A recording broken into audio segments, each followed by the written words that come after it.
you can pick depending on whether we get attacker or defender. Yeah, so All right. either way, we've got our proxy deck sorted, and we should be good to go. All right, cool. All right, have we posted it in your thingy? Yes. Yep, put it on YouTube, put it in the Discord. Yep. It's all right. Streamlabs says there's no one in at the moment. Where's it? Why is it open? There we go, I'll mute that.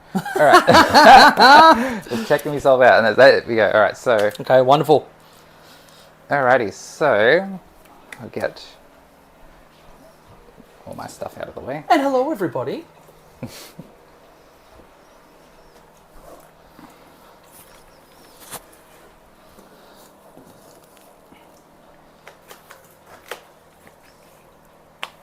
Alright, so for everybody watching this, obviously we are playing the new Pariah Nexus Mission pack. We have had to go just a little bit like ghetto solutions because the pack isn't actually out yet, the app isn't updated. So we've printed out some like small paper things, and like the true professional that I am, just chucking a little bit of paper just on the inside there, and we're going to go after the rules and everything else from the actual packs and everything. But welcome everybody. Yeah, welcome. Thank you. Hello, Jay. So we are playing, as Jay said, 2,000 points of the new Pariah Nexus Mission deck with the most ghetto solutions I could find for setting it all up, but it's okay, we've got it going. So Jay is on 2,000 points of tower. What are you bringing today, Jay? What's your list? All right, so I will be bringing triple Fireblade, triple Breacher, triple Devilfish, that wonderful little combo.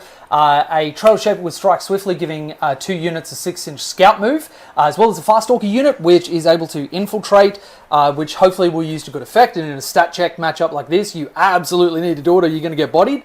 We're also doing double Skyray and double Riptide for anti-tank sort of solutions. 2 Piranhas to be annoying as they possibly can be. And then also a unit of Pathfinders and triple Stealth Suits for our guiding needs. What about you, Sam? So my Chaos Knights list is my one I've been using for all of the Leviathan deck because I haven't had the chance to fix stuff up properly. And my new list very much depends on whether Nurglings get a points change. So we are running 3 Brigands with Havoc Launchers for Indirect Fire, 3 Carnivores, 1 with a Havoc Launcher for Indirect Fire. We are running a Knight Rampager with Panoply of Cursed Knights, which is a always-on Armor of Contempt. And we are running a Sarassus Knight Lancer, who has a free tank shock, which I will not get for the first turn of this game as we are running the new rules. But and is modelled for advantage. It is modelled for, look at how wide this is. That is the thickest knight that has ever existed. Is it advantage or disadvantage at that point when you can see it from behind? No, modelled for advantage. You're cheating. You're cheating. But his enhancement is Aura of Terror, which is the sticking objectives for one of the big knights, and any objective he stickies will also give out the Chaos Knight's Aura, which for anyone that isn't familiar with Chaos Knights is a -1 leadership, and if you are below starting strength, you roll Battle Shock. And GW are probably going to FAQ it with the balanced data slate that comes out soon, but it is still currently, even if you are below half strength, you roll 2 Battle Shocks, because that one singular Battle Shock from the Chaos Knight rule does not say in addition or anything. It is just specifically you roll Battle Shock if you're below starting strength. It doesn't say anywhere you don't roll Battle Shock for being below half strength. Yep, and importantly, there are rules that have come out, including in the Kroot detachment, where it actually specifies that you do not need to take a further Battle Shock test. And given that GW's rule set is permissive in nature, not restrictive, it means that they need to tell you that you can't do something in order to not be able to do it. Yep. So it follows the normal chain of core rules. And that is how I've ruled at multiple events that I've run. Yeah.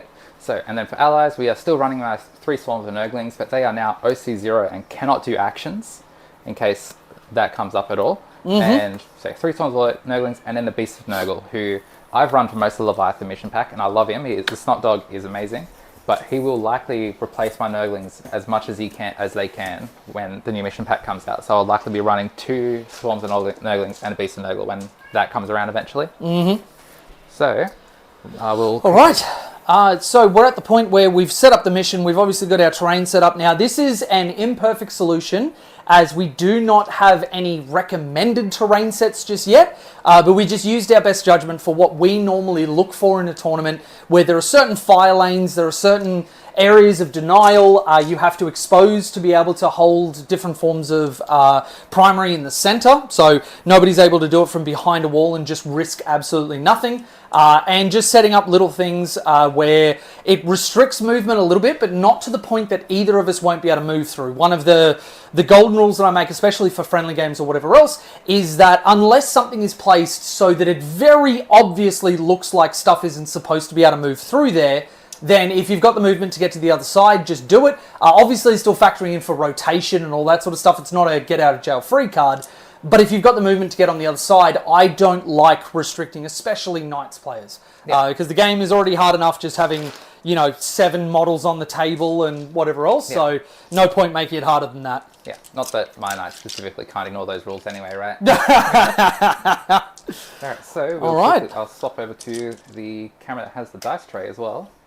So there we go. All right, and we're going to be setting up our new tipping point mission, which has an interesting deployment setup. So let's have a look at... Oh, by the way, I think... Wait, let me double check that. Really see the stores and stuff here. I'll see if I can make that look a little nicer. Yep, cool.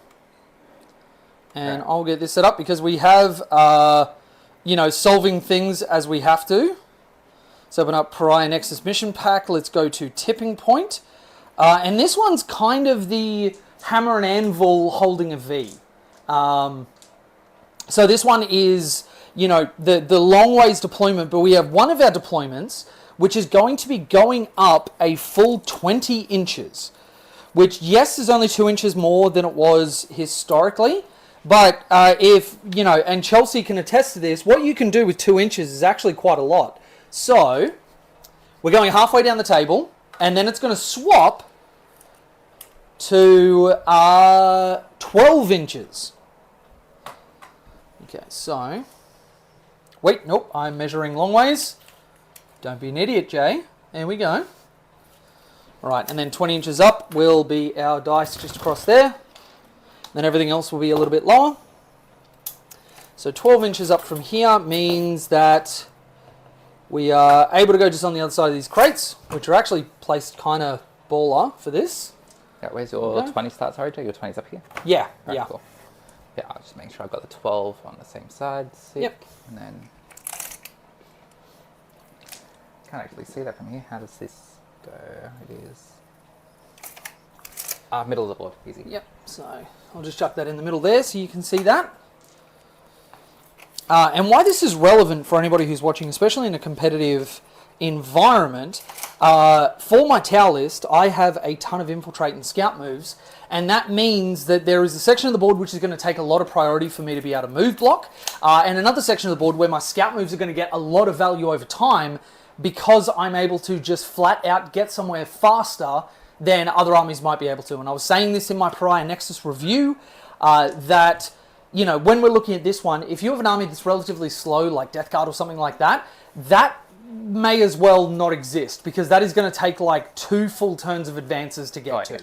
Whereas this one, very, very doable, which means that me as a Tau player with Infiltrate and Scout and a lot of speed and everything else, I will probably spend a lot of time contesting this really, really close one to their deployment zone, rather than the long one, assuming that, other contextual factors in the game don't come up. 100%. Like, I play Death Guard as well, and that's not, like, an objective like that where I have to move that much, that's, alright, cool, that can be the Nurgle ally, Demon Allies problem. Yeah. Like, I'm not moving anything over there. Even Mortarion takes way too long to get over there. Yeah. So...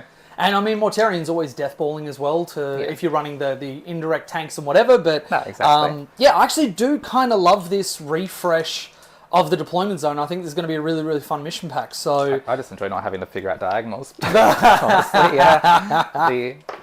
All right, so we're at the point where we can do attack and defender. All right, let's go. That's a mighty 2. There's a 3. Alrighty, would you like attacker or defender? Well, actually, I'm playing the new rules, so I can stall you out despite only having 7 drops. Correct. So, you have infiltrators, I've got 1 infiltrators. I will go... Defender deploys first, doesn't it? Yeah. Yes. I'll go defender, so I can stick my infiltrators down before you hit me with your your fast stalker shenanigans. That is a very good move. Which, speaking of, deep strikers and vehicles, what are you doing for your transports and stuff? Okay, so, as the defender, you declare your deep strikes, because obviously you don't have leaders or anything. Yeah. So is anything starting off the board? Two of the Nurgling Swamps and a Beast of Nurgle start off the board. One squad of Nurglings will start on the board. Okay, cool.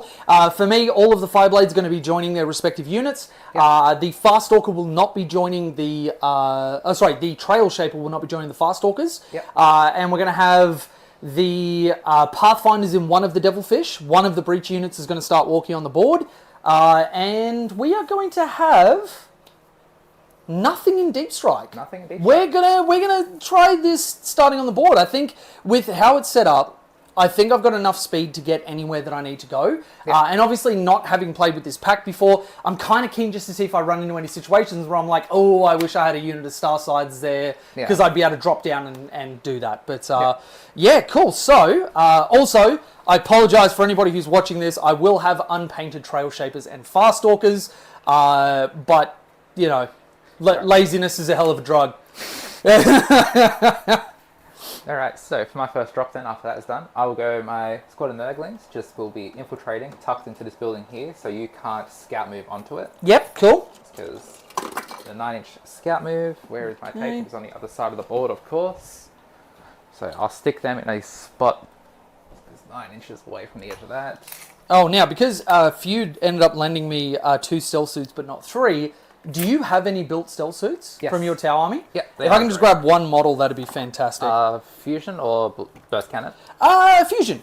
Yep. Am I going to regret lending that model? Maybe, but we'll see. I mean, I thought about just going, fuck it, I'll just play with the model down, but I mean, if we've got the resources, may as well. Alright, well, these guys can't do actions anymore anyway, so unless you draw, like, exactly no prisoners or something turn 1, because Overwhelming Force does not exist anymore, does it? No, I think it does. Yes, I can't remember. So many missions are different now. Yep. Anyway, Nurgling Sword will go there, just so you can't scout move directly onto that objective. Yeah, cool. And I'll run and grab you those stealths real quick. Cool, and we are going to do the Fast Stalkers. Now, for anybody who hasn't seen this before, obviously you won't have like a pure top-down, but I'm going to show you just how far these guys can scream, because it is kind of obnoxious. Now, the first thing that we're going to do is measure 9 inches from the Nurgling unit, because that is the standard setting up restriction. So if I've got these guys just here, that is the 9. Now the other restriction I've got to go around is the 9 inches from this point of the deployment map. So I will have to go back from here, but then we can wheel around and get a little bit closer because it drops back on this side. So what I'm going to do is just place, actually it's kind of just to the side of the center there. So we are going to go this guy back here, and we're just going to play it a little bit safer because we have a redeploy.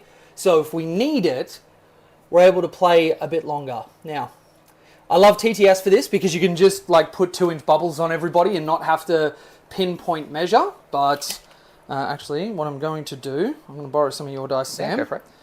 and just put these either side of the terrain feature and lift it. And then, that's one thing that we forgot. Base is in the center. Let's do that. What's that? There's your stealth stick. My one has my one's got a little magnet on his base. Yeah, beautiful. Alright, so we just need the 2. I'll do 1. And that will be basically just round there. Corners there. We have to move those crews. Yep. And then... So you're just looking at back like this, just outside the outer green ring. There we go. Yep. Okay. I feel like they were angled a bit more like that because we had it set so we could fit the riptides and the armor just through there. Cool. So I think it's a bit more angled that way. Yep. Bring that forward and happy. Cool. All right, so these guys are going to go like this, measuring 2 inches from each of them. Because it's a squad of 12, you have to have each model within 2 inches of 2 other models from the unit. Now, when you start stringing out, obviously these guys, you'd say, well, these are on their own, but it's 1 model that way, 1 model that way, 2 inches within 2 models. And then we just keep going back from, that one was mine. So 9, I am outside of that. Let's just go forward just a little bit. Okay. Still within 2. Still within 2. And then we just keep going like that all the way across. And you can see that if I was actually given free reign, these Fast Stalkers might have been able to touch all 3 No Man's Land objectives, which is kind of disgusting. Like, look at how far we're going right now. And I'm actually going to have to angle back this way because your 12 is going to be up here. Can I fit these guys? Nope, they're going to have to adjust just a little bit because the building will be like that. So he will just go on the inside like that, but bottom floor. Bottom floor. So 12 from there puts us at... Oh, actually, let's just go 12, 21, so I can go up to here. Yeah, I think pick the dice up. There we go. Yep. Add a dice there. Beautiful. All right. So, get the rest of our guys in, and we have a unit that is strung incredibly well that if we get first turn, and I'm going to put another guy in the center. If we get first turn, we are going to have an absolute field day with move blocking. Now, Chaos Knights is an interesting one because they can pay a CP just to run over the top of you, no problem. The 2 big knights are able to do it all the time.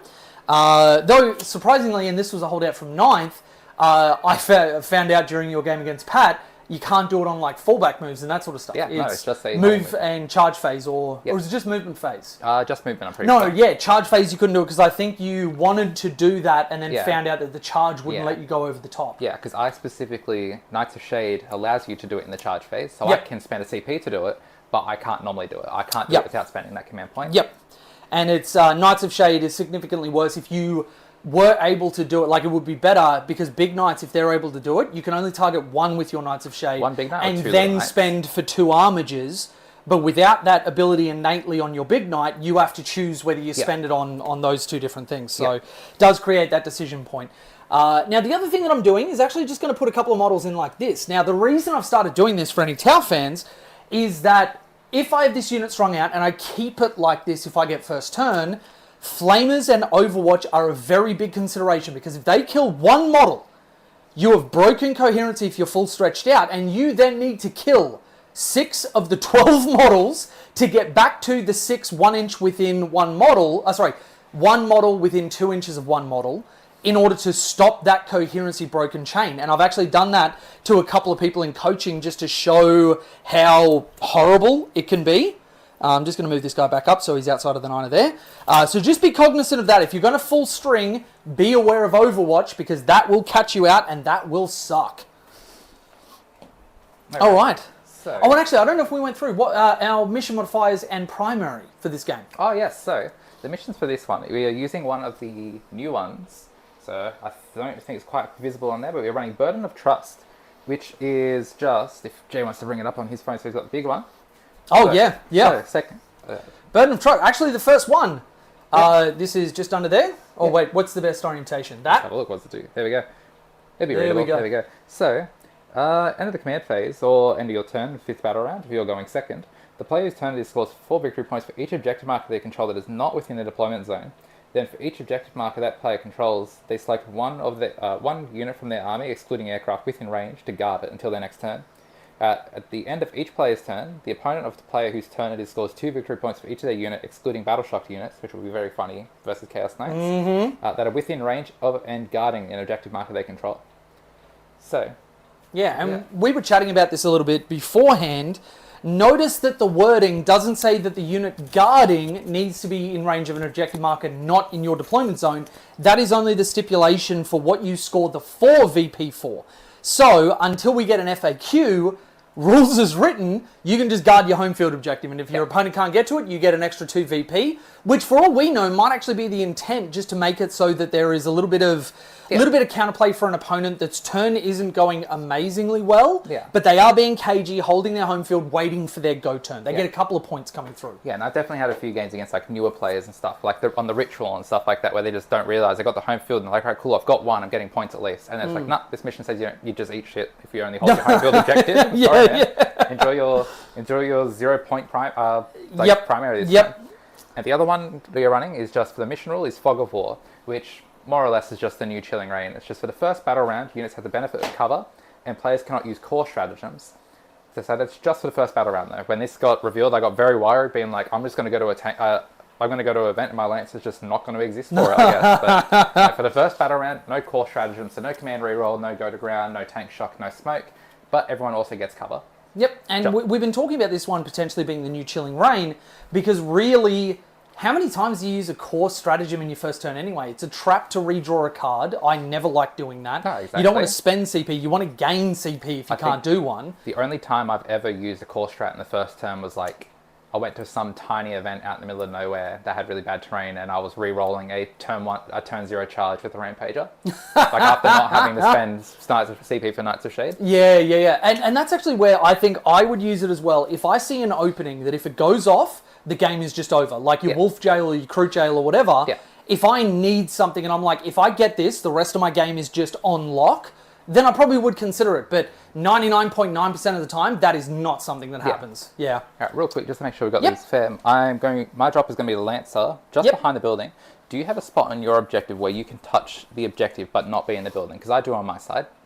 Touch the objective but not be in the building? Yeah, on the behind the building. Yes, just a little bit behind. Sweet, yeah. I was going to say, I do have that tiny sliver on mine, so I was just making sure we didn't should be there. Too far forward. And with where you've positioned, I won't even have a line down there, even from your spear and your shield or whatever. The base, because you're not touching it, is protecting you. Yeah, that crisp modelling for definitely advantage. Okay, so I now need to put down 2 because you have put down a Titanic unit. So what we're going to do is just set up a little bit of our zoom, go fast, gonna pop ya. Piranha just there.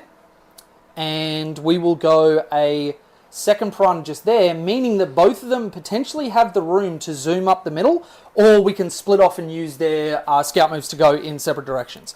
So 2 Piranhas are down, and over to you, Sam. Sweet. We are going to go with a Brigand, and I'm probably just going to stick him right at that 12-inch line so I can eat a squad of Firestalkers, because I do out-OC them as well, assuming you don't pick them up with the Trail Shaper. He's just going to go there behind the line, and he is also behind the building.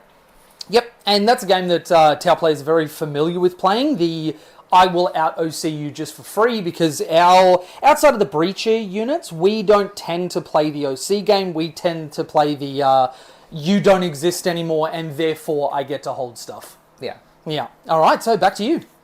Alrighty. Go. Let's see, what have we got? Piranha's there. I've got a 14-inch movement, but we are running long ways, so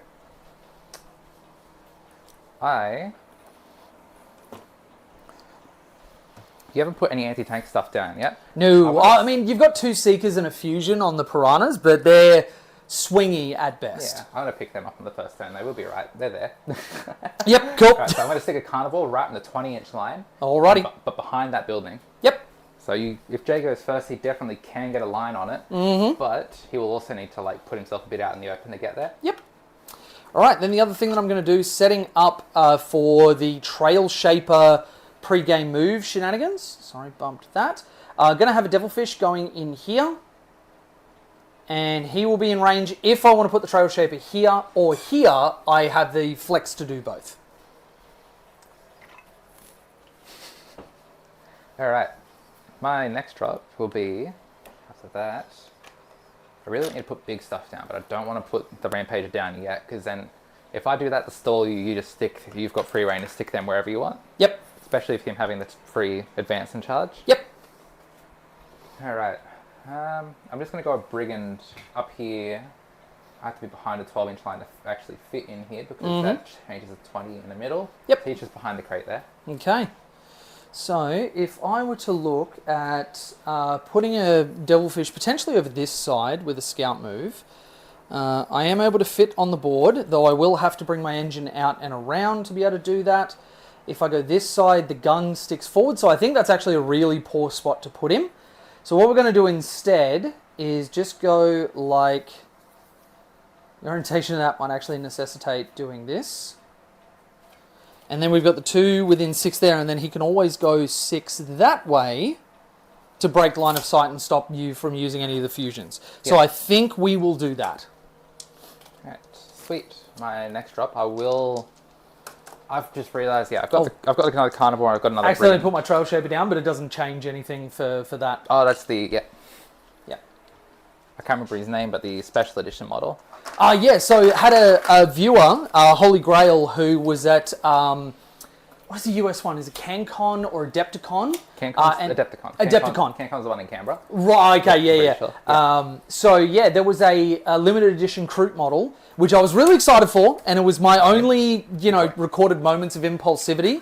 And then after we got slammed on the US to Australian conversion, as well as the goddamn shipping cost from the US, it was not worth it. But I love it, and Holy Grail, I love you, so thank you very much for that. But, yeah. Alright, well, I can only store you for so long, and I do have this fun little pit here I can tuck into. So I'm going to go the Rampager just here on a 20-inch line behind that building. Yeah, cool. All right, so we are then going to go Rippy T. And again, because of the new Pariah Nexus rules, this Jay now gets 2 drops after me placing a Titanic unit. Yes, so now your threat range on that Rampager, realistically, with 1 CP for Knights of Shade, you move how far with him? 14? He moves 12. 12. He moves slower than the Lancer, but he gets a once per game advance and charge. So if we say you roll a medium of 15, then from there you're still outside of charge range. So you would have to roll a max on the advance, and then you would have to hit a monstrous charge. So Riptide's just going to go there, and the second Riptide will likely be what we use. Why is my phone disconnecting? Yeah, it's realistically, knowing my luck, it's only got it's going to be like a max 16-inch projection, but he can potentially get all the way out to 18 plus the 12. There we go, 30. 30 in projection up potentially. Now Rippy T, we're also going to put down Tippy Ree, which is his evil cousin. All right, and we are going to go. Now you've got some melters, but Riptide is going to, if I need to go backwards, I'm not even going to get to safety from there anyway. So we're going all aggression all the time. And we are just going to actually, that doesn't have a melter, does it? No. Okay. So that one I'm not worried about it shooting. But you do have other melters yet to go down. I've got 2, I got 1 Brigand to still put down. I got 2 Carnivores. So. Okay. So Rippy T, Tippy Ree. Definitely not stolen from Tabletop Tactics. No way I would do that. Way too much respect for the game. All right, where is this guy going to go? So the only issue with the variants of hamburger deployments is I feel like I am running out of room. It's definitely something that I feel all the time with Devilfish being in the mix. That oftentimes you have to play get the fuck out of your deployment zone. All right. Well, I guess I'll just go another Brigand up here. You can see him, but I will definitely get cover to everything everywhere. So just going to put a Devilfish over here. Cool. I've only got 2 drops left. I wish I could stall more, but it's guess I'm going to have to see where those Sky Rays are going. So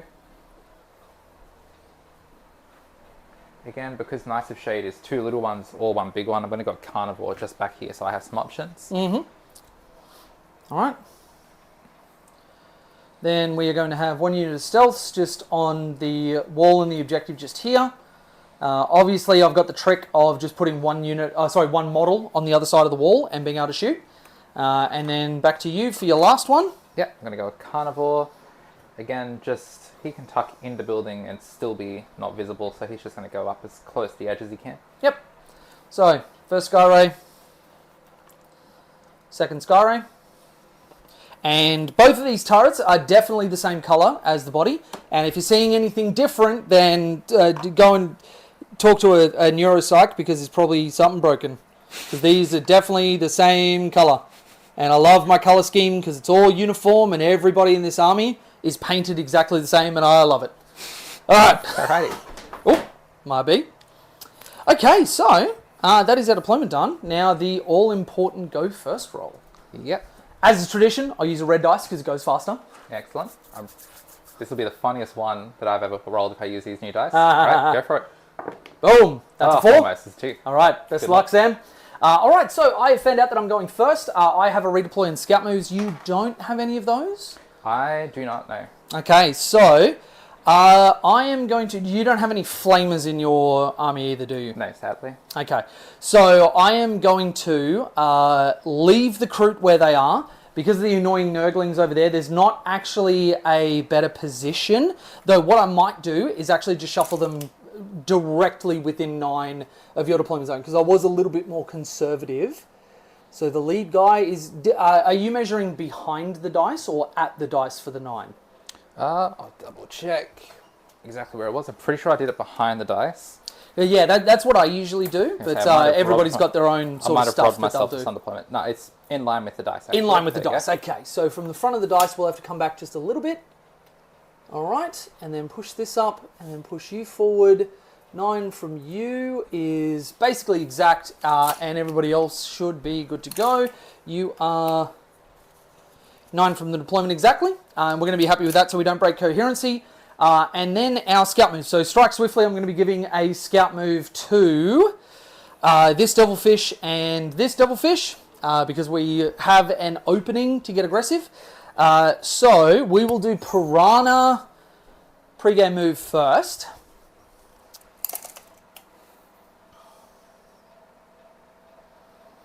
Okay. So he's going to be able to get to there. Just going to open up some of these windows. I've got the heater on so it's not going to be too cold, but just so we've got some airflow. Yeah, no, airflow will be fantastic. The only reason I'm married is because I generate a metric fuck ton of body heat. So, yeah, I will. We could be in Antarctica right now, and I'll be like, oh, it feels a little warm in here. The cat will be happy that the window right next to the tree is open. All right, so that piranha just nestled in there. Then this will open up for the devilfish to do its 6. Going just straight forward, not changing the orientation of the hull at all. Obviously that dice is there. I'll bring that back there. Okay. And then this one. Now, I put the orientation of this on purpose like this because it is going to fit just like that, Sam. And if I'd have done it the other way around, I wouldn't have been able to pre-game move it. So planning in advance for your thick hips on your devilfish is very important. Okay, and that is pre-game move, pre-game move, pre-game moves. Oh, sorry, I forgot a unit of stealth. They're just going to go over here. Sweet.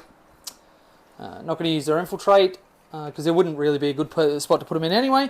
Okay, so that is my scout moves done. And then we are going to... you've already got the attacker cards, don't you? Yeah. That's fine. So, I will get you to cut my deck. Yep, easy. You can cut mine. Here we go. Did you see the VOD versus Scotty the other day? No, I didn't get to.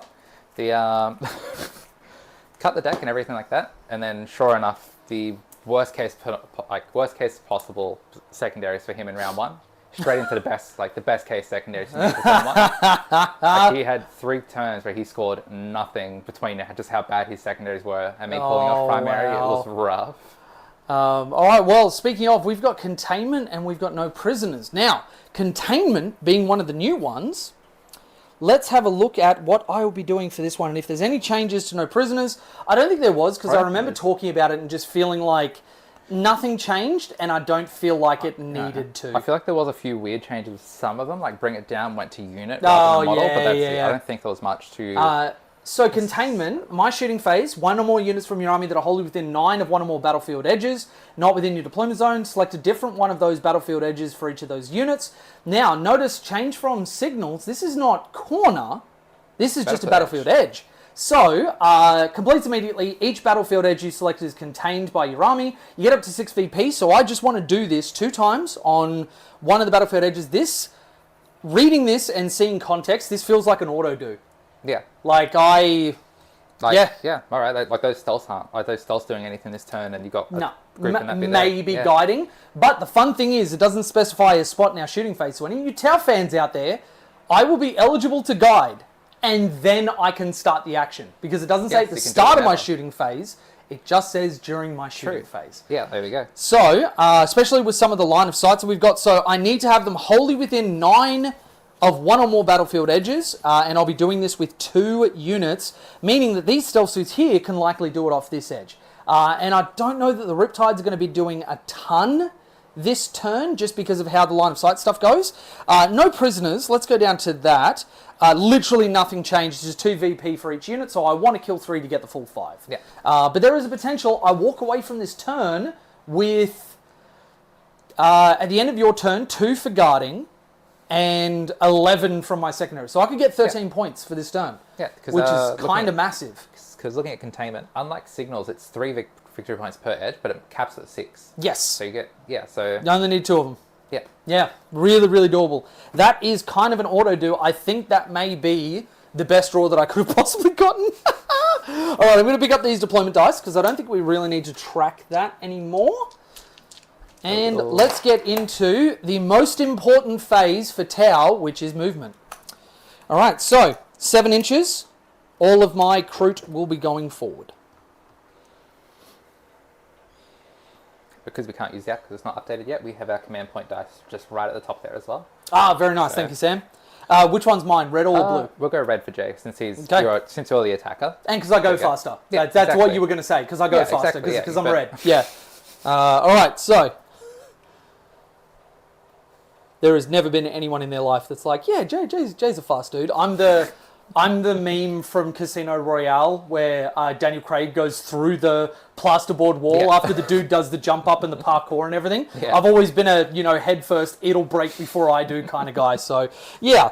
All right, 7 inches will put me on the other side of this wall. Now, one of the things I'm considering is that I want to make it so that getting onto this objective is a little bit more difficult, but I don't think I can position in a way where you won't at least be able to move up, charge, pile in, consolidate, all that sort of stuff. So if I'm not going to stop you from getting here, I think I just want to make it so that your Knights of Shade gets you as little as possible, so that there's nothing on the other side that, like, these guys go 14?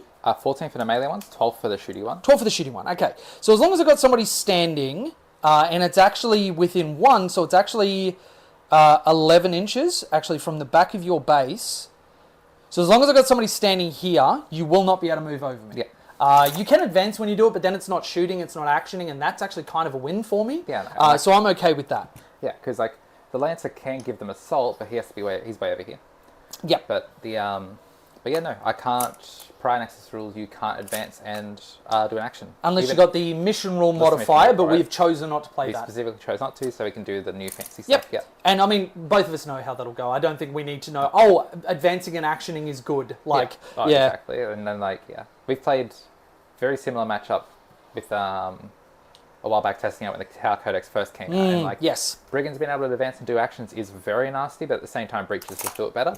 Yeah. And on top of that, if you're getting out of a Devilfish, the Devilfish advance, you didn't. You're still eligible to do an action. Yeah. Yeah, so that means that transport-wielding units are going to get a nice little power glow-up in the Pariah Nexus mission pack. So things like Drakari, Eldari, Tau. I think GSC even have some transports, though they tend to do a lot of their own stunts. Which, to be honest, I really like. I do like the fact that transports have there's a reason to run transports outside of just being like, cool, this is this Death Guard Rhino is a Plague Marine condom, I guess. Yeah. It's not. Yeah. There's very few transports in Leviathan rule set that are actually worth running out for any reason outside of just partying people up. One thing I did forget, and I always forget these guys, is the walking breaches. I'm just going to put them behind the wall here because that's exactly where I would have put them anyway. I keep forgetting about that because, normally breaches go in Devilfish. Boom, boom. All right. So, but they... I'll basically opt for them not to do anything this turn just because that's my mistake, and I'll wear that. Yep, just a second.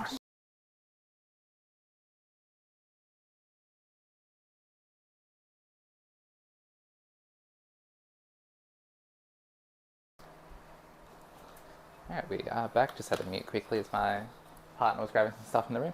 So upset that we're playing 40k. Literally drove them out of the house. Oh, can't believe you've done this, Sam. Alright, so... Alright, so that's the 10 with the Fireblade just there. I'll just chuck him off to the side. Okay, so that is now my ducks in a row. And now we're looking at... putting you in a coop of sorts. Making it so that you're not able to do what you want to do, you know, fencing you in, putting you in a pen. A coop, if you will. Yeah. So I can get up to the other side of there. The question is there anything that is actually worth my time to charge? There are some battle shocks that I would want to do. And then obviously because I'm Tau, I get to spend a CP to do mortal wounds, and then I heal based on those mortal wounds. That's something that we have and nobody else has.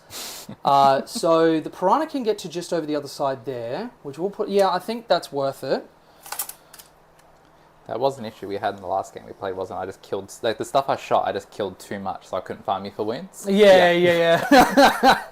Oh, I did forget, these guys... Are they actually going to do anything this turn? They might be my grenades monkeys. So the Piranhas can also advance, which I think these guys being here, 14 means that... Oh no, the 12 for that one gets it there. So as long as I've got a window where your base can't fit, that'll still be worth it. So that Piranha is going to advance. Yep.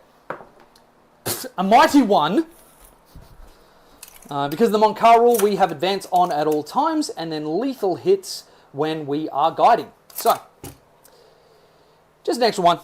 Nothing special. Advance on the Piranha just on the inside there. This might dictate where I end up putting them.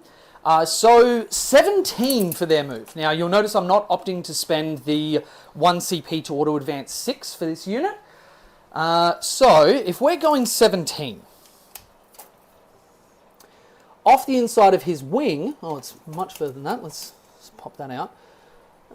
We can go this way and potentially touch your home field objective. I'm not going to contest that. Yeah, I do have OC 18 on it currently. Yep, and I get no benefit from it because we got rid of the other stuff. But that charge really is going to happen. But it will get me a line of sight on the big boy to throw Melter 4 as well as 2 Seeker missiles. And 14 from him is a problem. So what we're going to be looking at is a staged layering where this Devilfish is going to be back here, but I want to make it so that it is as uninteractable as possible. Yeah. So 14 with no advance in charge puts you here. So as long as the Piranha and the Devilfish are blocking you off, then that's fine. Yeah. So I think what we're going to do is the Piranha, even with the advance. Yeah. Just in case it changes any of the decision making, Carnivores do get re-roll the charge. Oh, that's fine. It's more that if I've got 9. stuff that's already standing there, you haven't been able to move there, which then means that you your charge distance is enormous. Yeah. So if we go like this, yeah, it's just my average charge is close to 9 rather than 7. Yep. So if you're moving up here, outside of 1, that will be a 9-inch charge.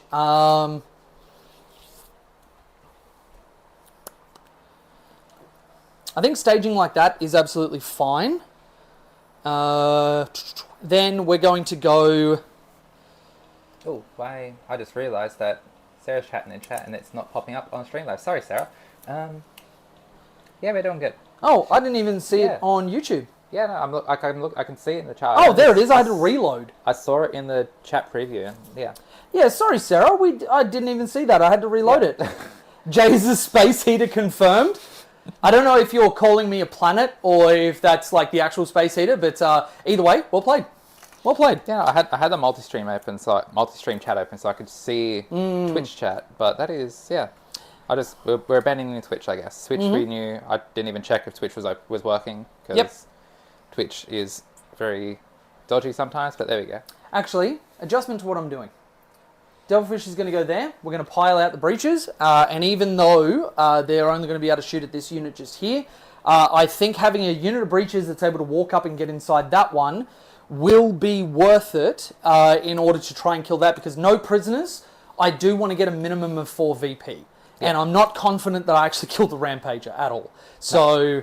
because he doesn't have the permanent ion rotation. He has a that's only the shield. Only the Lancer has it always on 4-up. The Rampager does have a 5-up, and but you can rotate to get. Rotate. Yeah, and you're -1 AP for anything shooting at you. Yeah. Oh, -1 AP all the time, but not that you have any melee. Yeah. That's more what I was going for. That like if I'm running into you in the fight phase, I've probably made a mistake. Yeah. And 3-up or 2-up armor.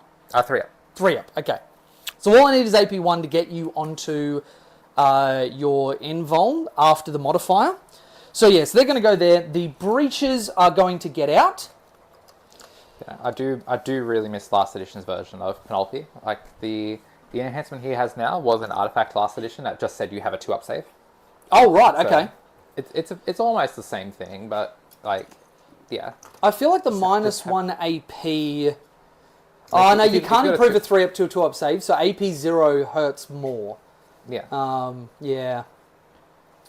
So they're going to go like that. Now, what I need to measure is just that, and if I need to adjust this, I just need to be within 10 of everybody. So if they want to be up here, the devilfish just comes forward. We had plenty of movement, and I can also advance. Not using the full 18. Okay. 10, 10, 10, and the fire blade can be out a little bit. So, yeah. Devilfish is going to move up and just use a bit of its movement for rotation. Sweet. Just so I can have wholly within 3 of all these guys. All right, let's put that building back. I just saw a question. Sarah must have missed the part we went through the list. Yeah, I'm running my normal Chaos Knights list, Sarah, at the moment. My plans, we went through the list at the start, but my plans for Pariah Nexus Chaos Knights is very much dependent on the point changes that will be coming out when the deck comes out. Because I'm planning on dropping the Rampager for a Battle Cannon Thermal Cannon Despoiler, and if I have the points to do it, I'll be dropping a squad of Nurglings so I can run 2 Snot Dogs instead. But yeah, Nurglings being... I don't see a world when Nurglings remain 40 points when they can't do actions anymore. They should go down, and that was the stated intent from GW. So if they don't do that, then confirm GW hates Chaos Knights. Yeah, and I mean, it'd be Demon players, honestly. Like, I can just drop Nurglings entirely and run, like, I don't know. Yeah. I'll run, like, Pink Horrors or something just because some armies just can't kill a squad of Pink Horrors. Yeah. So... Fleshhounds even. Fleshhounds are like only 10 points more than Nurglings, and they have OC1. Did I put my laser line? Your laser line? Yeah. I'm not sure where yours going, but there's mine. Oh, yeah. Oh, yours is over here. Ah, cool. All right, so the big thing here is just that I want to make sure that the Rampager, I've got a line to shoot down there, so I'm going to be having my Riptide and 2 Sky Rays firing down that line. Look, I'm actually really happy with that. I didn't test the laser line on the camera last night. That actually appeared really bright. Oh, did it? Oh, good. Really good. Yeah, there you go. Yeah. Okay, I'll grab that one and I'll just pocket that, so I've always got it with me. I was going to bring my Southwest Sydney Masters dice bag that I got for winning the RTT the other week, but I'm not wearing anything with a belt, so it can't actually sit on me, because the pinnacle of class, I've decided to go with trackies, walking into what is the hottest home in Australia in winter. I thought they dropped a little bit. It is getting pretty close. Oh, no, you don't worry. If it's comfortable for you, I just like throwing shade. Yeah, Knights of shade, if you will. Exactly. This room is like, it has like reverse insulation. It is either like in the negatives or in the 40s, and there is no in between. It will be like, you'll be in the Arctic in like 10, 20 minutes. Yep. Oh, don't tempt me with a good time. Don't tempt me with a good time. Now, so the Riptide moving in there. Shadow Sun's just going to go in here. Trail Shaper is going to advance. Sounds like a solid list though. Yeah. No, like I definitely feel like my old Knights list can perform well. It's just changing up bits and pieces. Like the Nurglings are still good. Like tying people up, being deceptively tanky, and then also like the -1 to hit in melee. If I have a Knight nearby, like if you're like that's what one of the things that stuffed Scotty up real bad in our game the other day. Is I had a squad of Nurglings like just in the middle of the board that charged something, and then being like, oh shit, all my Space Marines hit on 4s. Like he didn't land a single wound on the Armature. Not that Space Marines would have killed an Armature in melee anyway, but the point being, like, it really, like, just that one bit of variance really messes people up. Because he has to go around that building. So what I'm going to do is just move in parts. I rolled a 5 for my advance. Yep. So 10 plus the 5. To get his base to the edge of there is 8 inches. Yeah. Then with 8 left over, with 7 left over, that is going to put me from right over the top of him, right there. He's going to move up like that. Now, unfortunately, this means that he still can't shoot anything because you position that one very, very well. Even from here, the base cuts before I get to your claw. Mm-hmm. So I am just this much out from being able to shoot them. This is what I'm talking about, the TTS stuff. When we've been playing that, I've been eating shit for the last like 2 weeks, month playing the TTS games because I'm just not quite used to perspective yet. I can't do shenanigans like that on TTS. Yeah. But okay, then what we're going to do is I do need some more guiders, so stealth suits are just going to move up like this. They're not going to use all of their movement, but we're going to go up like that, so that stealth suit is able to see him off there. This one's fully blocked out that way, and I think I just want to have this stealth suit do this side. Now, is Shadow Sun wholly within 9? She would be. So she is going to guide one of the units, and then she's going to do this corner. So we've got this battlefield edge, and that is 6 points for that secondary. Yep. Then we are going to go the stealth suits here. With an 8 are able to get up to there. They're going to advance as well, because I lose nothing for doing that. Yep, go for it. Then I'll go for it. Ooh, going 14. I'll just grab our score sheet out. It is not visible on the camera anyway, but Yep. I'll make sure we've got that written down. Okay. So, secondary 1, because you scored it first. 14, we go there, and we can get a view of some of those, just so I get reroll, hit roll, and wound roll of 1 for the piranhas. And I'm not actually going to use all of their movement, because this, I want to do a lot of like staging sort of stuff. So he's just going to be off the edge of his base, able to see down there. Yep. Not able to see the one with the rocket on top of him, but that's fine. We'll try and target the back one. And then these guys are just going to screen out like this. And what this is going to do is just create another little move blocker. Yep. Not for this turn, but for next turn. Then the breacher unit is going to advance. Just going to try and faff about, make the dice camera a Yep. little bigger. If Streamlabs will let me alt click it, there we go. And they're just going to join the Riptide. Not the biggest advance, but it will set them up to run onto the objective for next turn. Yeah. All right, so this is my little cluster here. Now, the Pathfinder unit is going to... 12 can get me all the way up to there, and I could make it so your Rampager doesn't actually get to properly, like Knights of Shade, through anything, though you can come through. His base will be able to get through here. That's correct, yeah, so it's like 4.5 inches, yep. So I think we're going to block that up with this Devilfish. Yeah. I don't know any way I can pre-order the new cards. I'm not sure. Irresistibleforce.com.au. Yeah, there we go. So there is the team's sponsor. As far as the local stores go, Sarah, I feel the local stores have been struggling to get them, honestly. Like, I haven't heard anything about Grimdark's pre-orders for it. But, Oh, missing the guy.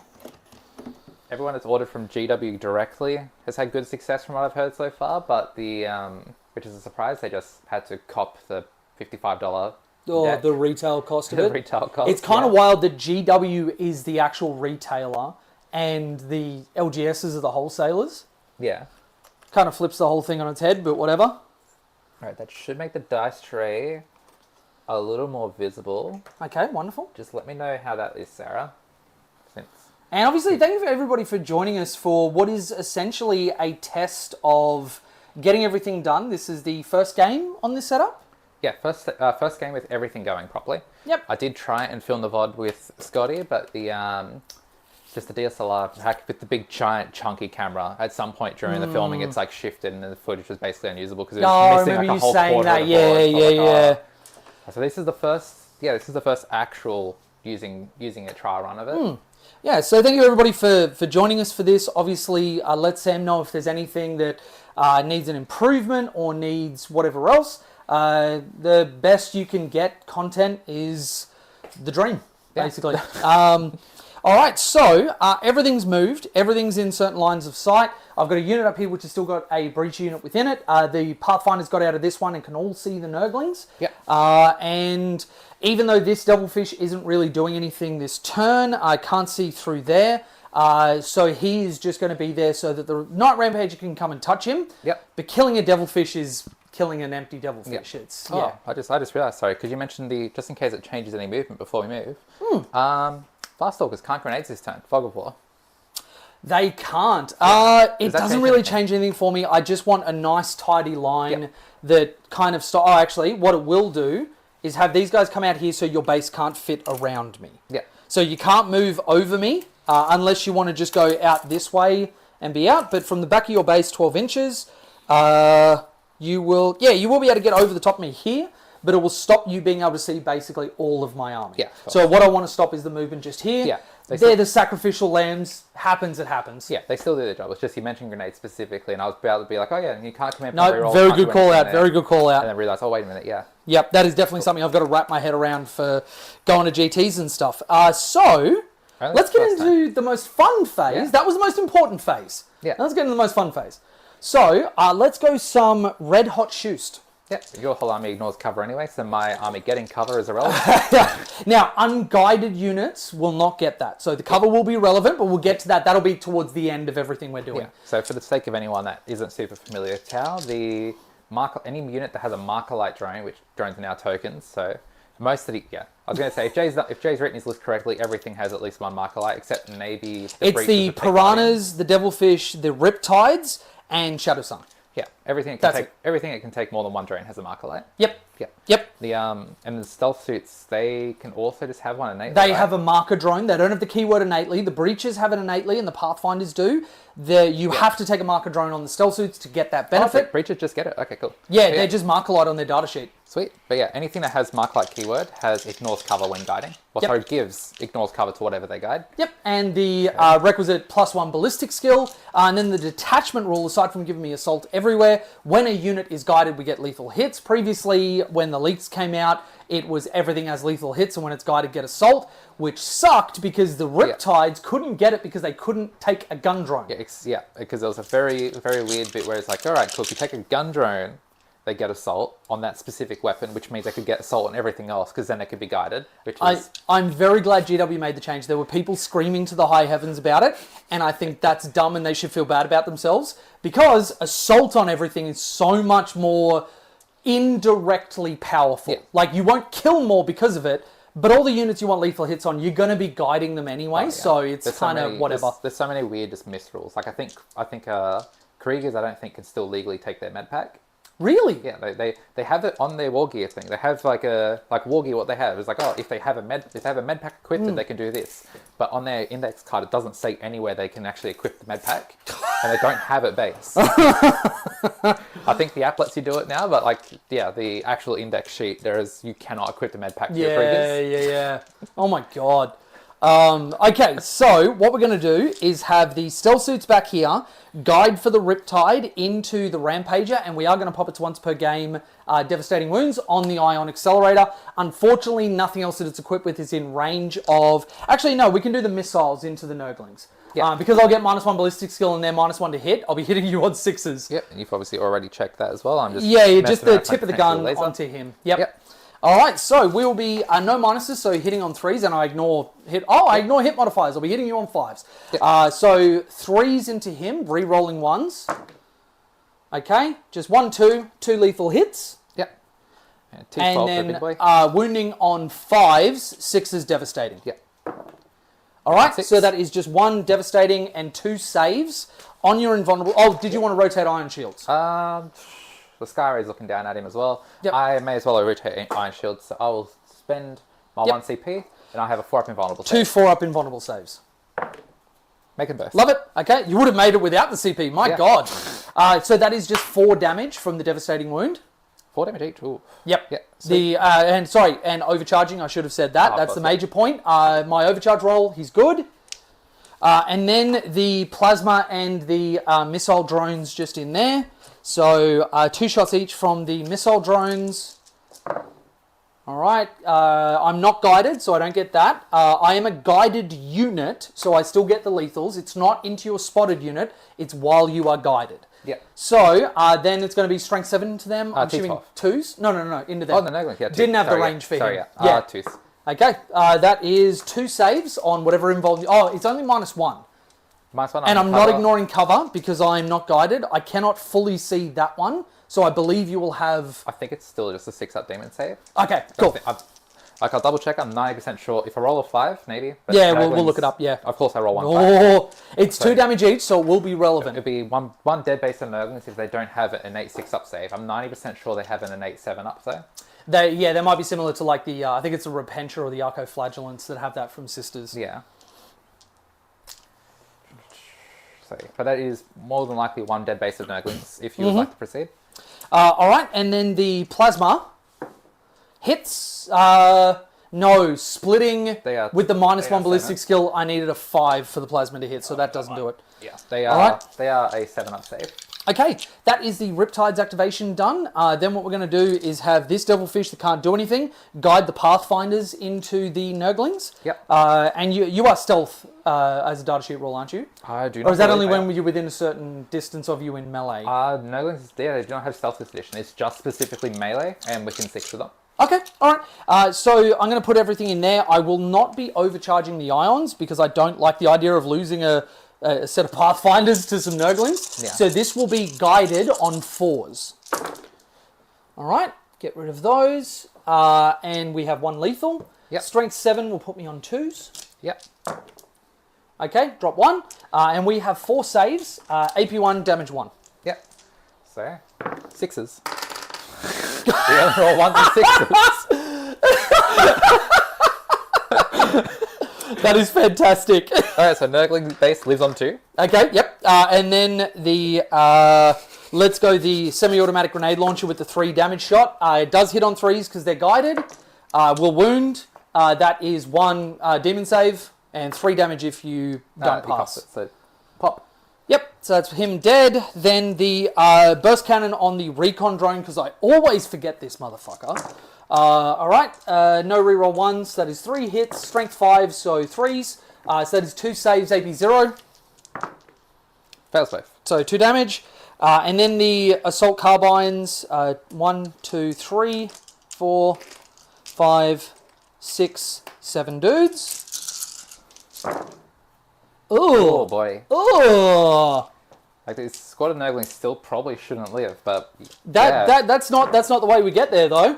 So strength 5, so that is 5 saves on your demon save. Yep, so I've got 4 dice here, but they've got 2 wounds left, and yep, they die. Okay, cool. Also, just in case anyone missed it, yes, the ones on these dice, say, fuck me. Oh, they're not the ones. I thought you got the ones that say "fuck me" and then the 6s are "fuck you." No, they're 2 separate sets. So Oh, I'm very, okay. Like, if I buy more Baron, sets from Baron dice, I definitely will be getting the "fuck you" dice. That would be, I don't think I would use them ever at once, just because like they look too similar. I want to be able to tell them, okay, the words on it is 1. But You know what? I realised a small mistake there. The stealth suits doing the action here could have guided for them, but it's whatever. We That's killed right. the squad. Yeah. That's just for me to clean up for GT play. Yep. Then what we're going to do is come over this also side, 2. and we're going to have so 2 points for no prisoners. This stealth suit is going to guide this piranha into that back. Can you see it?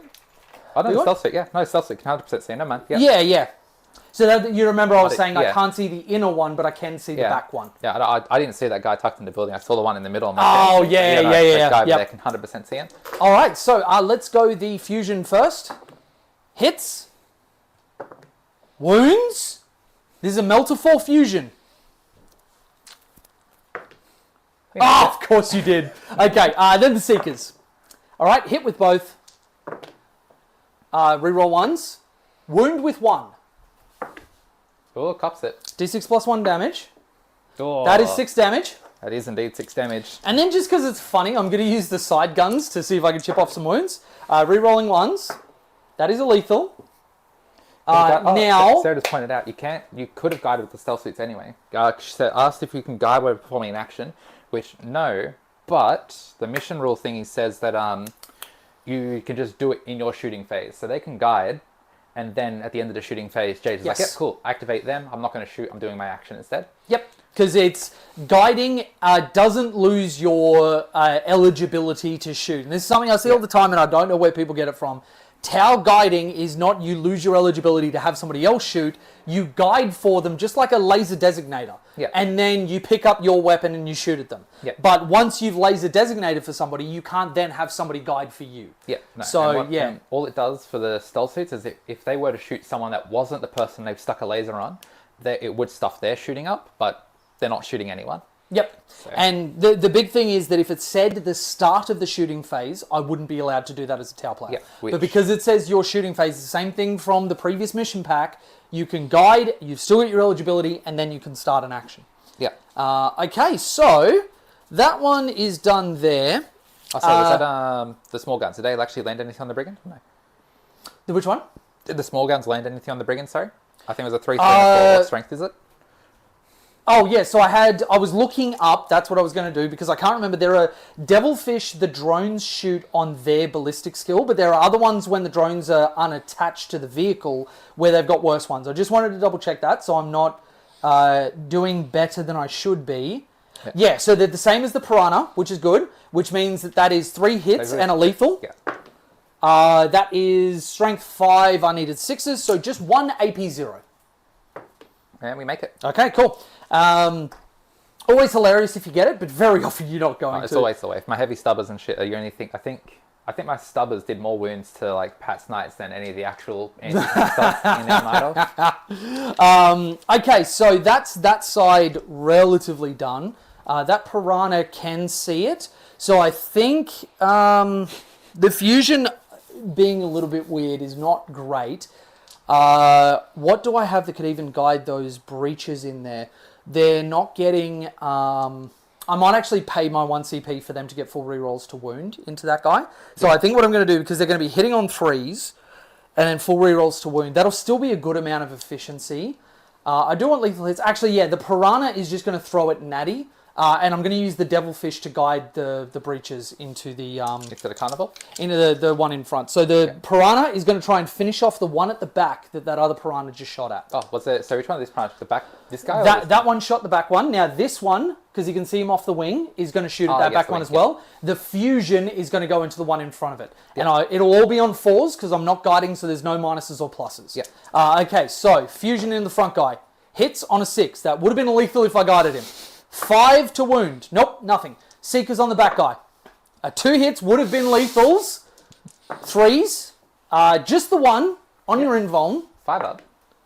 Cops it. Okay, D6 plus 1 damage. Only 3 this time. It's got 3 wounds remaining. I would have loved to roll a 5 or a 6 there. But anyway, okay, and then the little guns on the back one, just because that will actually matter. 2 hits, 6s to wound, 1 wound, AP 0. Makes it. Okay. Then we're going to come... Sorry? Couldn't roll that for the Seeker. Then we are going to come over here, and we're going to have the Devilfish just there, guide for the Sky Ray. Now, actually, it's getting the reroll 1s. I wonder if the Seekers, it's actually better to guide that Devilfish in there. Yeah, we're going to do that. So this front Sky Ray is going to guide this Devilfish. Seekers thrown into the big boy back there. Nothing else matters. Okay, so hit 1, miss 1. Yep, T12. So 3s, 1 on your invuln. Yep, so 4 up because Diabolic Bullock is until end of phase. Yep. Cops it. Okay, D6 plus 1 damage. 6. Oh, that's massive. So 12. So that's his 2 Seekers done. Then we're going to go, the front Sky Ray that just guided is going to send its 3 into the big boy there. Rerolling 1s because of Shadow Sun. Okay, get rid of the 3 because I'm unguided, so just 2.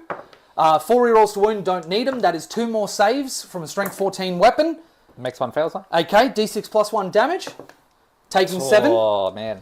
Okay, and then we're going to have Shadow Sun guiding the back Sky Ray into that big boy.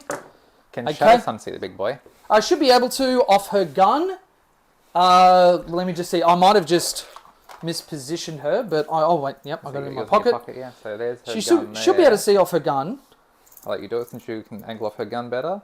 I think I have positioned her. Do you mind if I just pop her across? Because she was just going to guide and then do it. So yeah, because you shoved everything else intending to do it. Go for it. Yeah, so reroll the 1. Okay, fail that. And then twin linked, don't need it. 2 more saves. Makes 1, fails 1. Okay. And that is 4. Is he going to live? He's going to live on 1 and you can't CP reroll because it's no general thing. Yeah, okay, and I don't think I have anything else which is in range. So, yeah, he's going to live. He's going to live on a wound. That's, that's how it goes. All right, and then we're going to go the Devilfish guiding the breaches into that one there. I'm spending my CP so that I get, because I've disembarked from a transport this turn, full rerolls to wound. Excellent. So we will pick up all of these red dice because it's a brick of 25. Thank you, Baron of Dice, and sponsor me if you want to because I love you dice. And then we're going to go 5 of the white dice, which will make up our 30. I love ordering stuff from small companies and then just like slowly watching the packaging get better. So I ordered I play Legion as well, and I ordered a squad of a box of custom Mandalorian dice, got like little Mandalorian symbols under 6s and stuff. Or Legion, the crit symbol. Yeah. And yeah, when I ordered that, it came in a like plain envelope with a tracking sticker in a plastic bag with a Baron of Dice business card in the back. Yeah. So I ordered these ones, and so I was like, oh, I need a dice bag because they don't come in a thing. And then like got the really nice bubble wrapped mailer with their logo printed all over it into like the nice metal cases for the dice. It's nice. That's cool. Yeah. And for anybody wondering, I haven't worried about rolling Battle Shock tests because it literally wouldn't have mattered for this turn. I knew that she was going to use the Bulwark on the big one. I didn't want to send the Piranha over there because I wanted move blocking. So just for tournament games and stuff, I will not worry about abilities that are just going to clear at the start of the next command phase and don't affect primary or anything else. All right, so the breach is going into the Walker just there. Okay, get rid of those. We are hitting on 2s. Yep. No rerolls of 1s. And we will pull out the... What's that? Only 3 lethals. Okay. But then we're going to be wounding on 5s with full rerolls.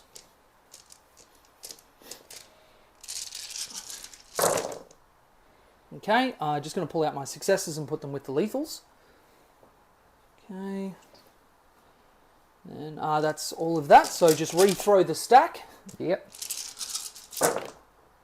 All right. So 3 more. 2. About 4 more. 4 more. Okay, so we have in total 6, 10, 12 saves, AP 1. This should be 12 dice in front of me. Damage 4, 1. 6, 8, 10, 12, 13 dice are in front of me. Alright. 12 AP 1. I get cover because it's the first battle round, so AP nothing. Yep. It's a fog of war. I keep it in the dice tray, please. Yep. There you go. So damage 1. Damage 1, yeah. 1, 2, 3, 4, 5, 6. Yep. That one did pass. I just bumped it. So take 6. He's got 6 left. Okay. Then the gun drones from the Chassis. Okay, 2 hits, 1 lethal. Twin linked. It's strength 5, so I will need 6s. Nope. So just the 1, AP 0. Makes it. Okay. Then the Fireblade is within rapid range, so 3 shots hitting on 2s, 1 lethal. Now, 6s, he will need 6s to wound, and any 6 to wound is AP 3 rather than AP 0. That, full rerolls. That is 2 AP 3s and 1 AP 0. Alright, so 2 5-ups, and then I'll roll the 1. Yep. So cops both of those, 4 wounds remaining, and then AP 0 makes it. Okay. And then his gun drones, which also benefit from the same ability. Okay, so 3 lethals. Actually, not what I want because I would rather get the AP. But anyway, reroll those.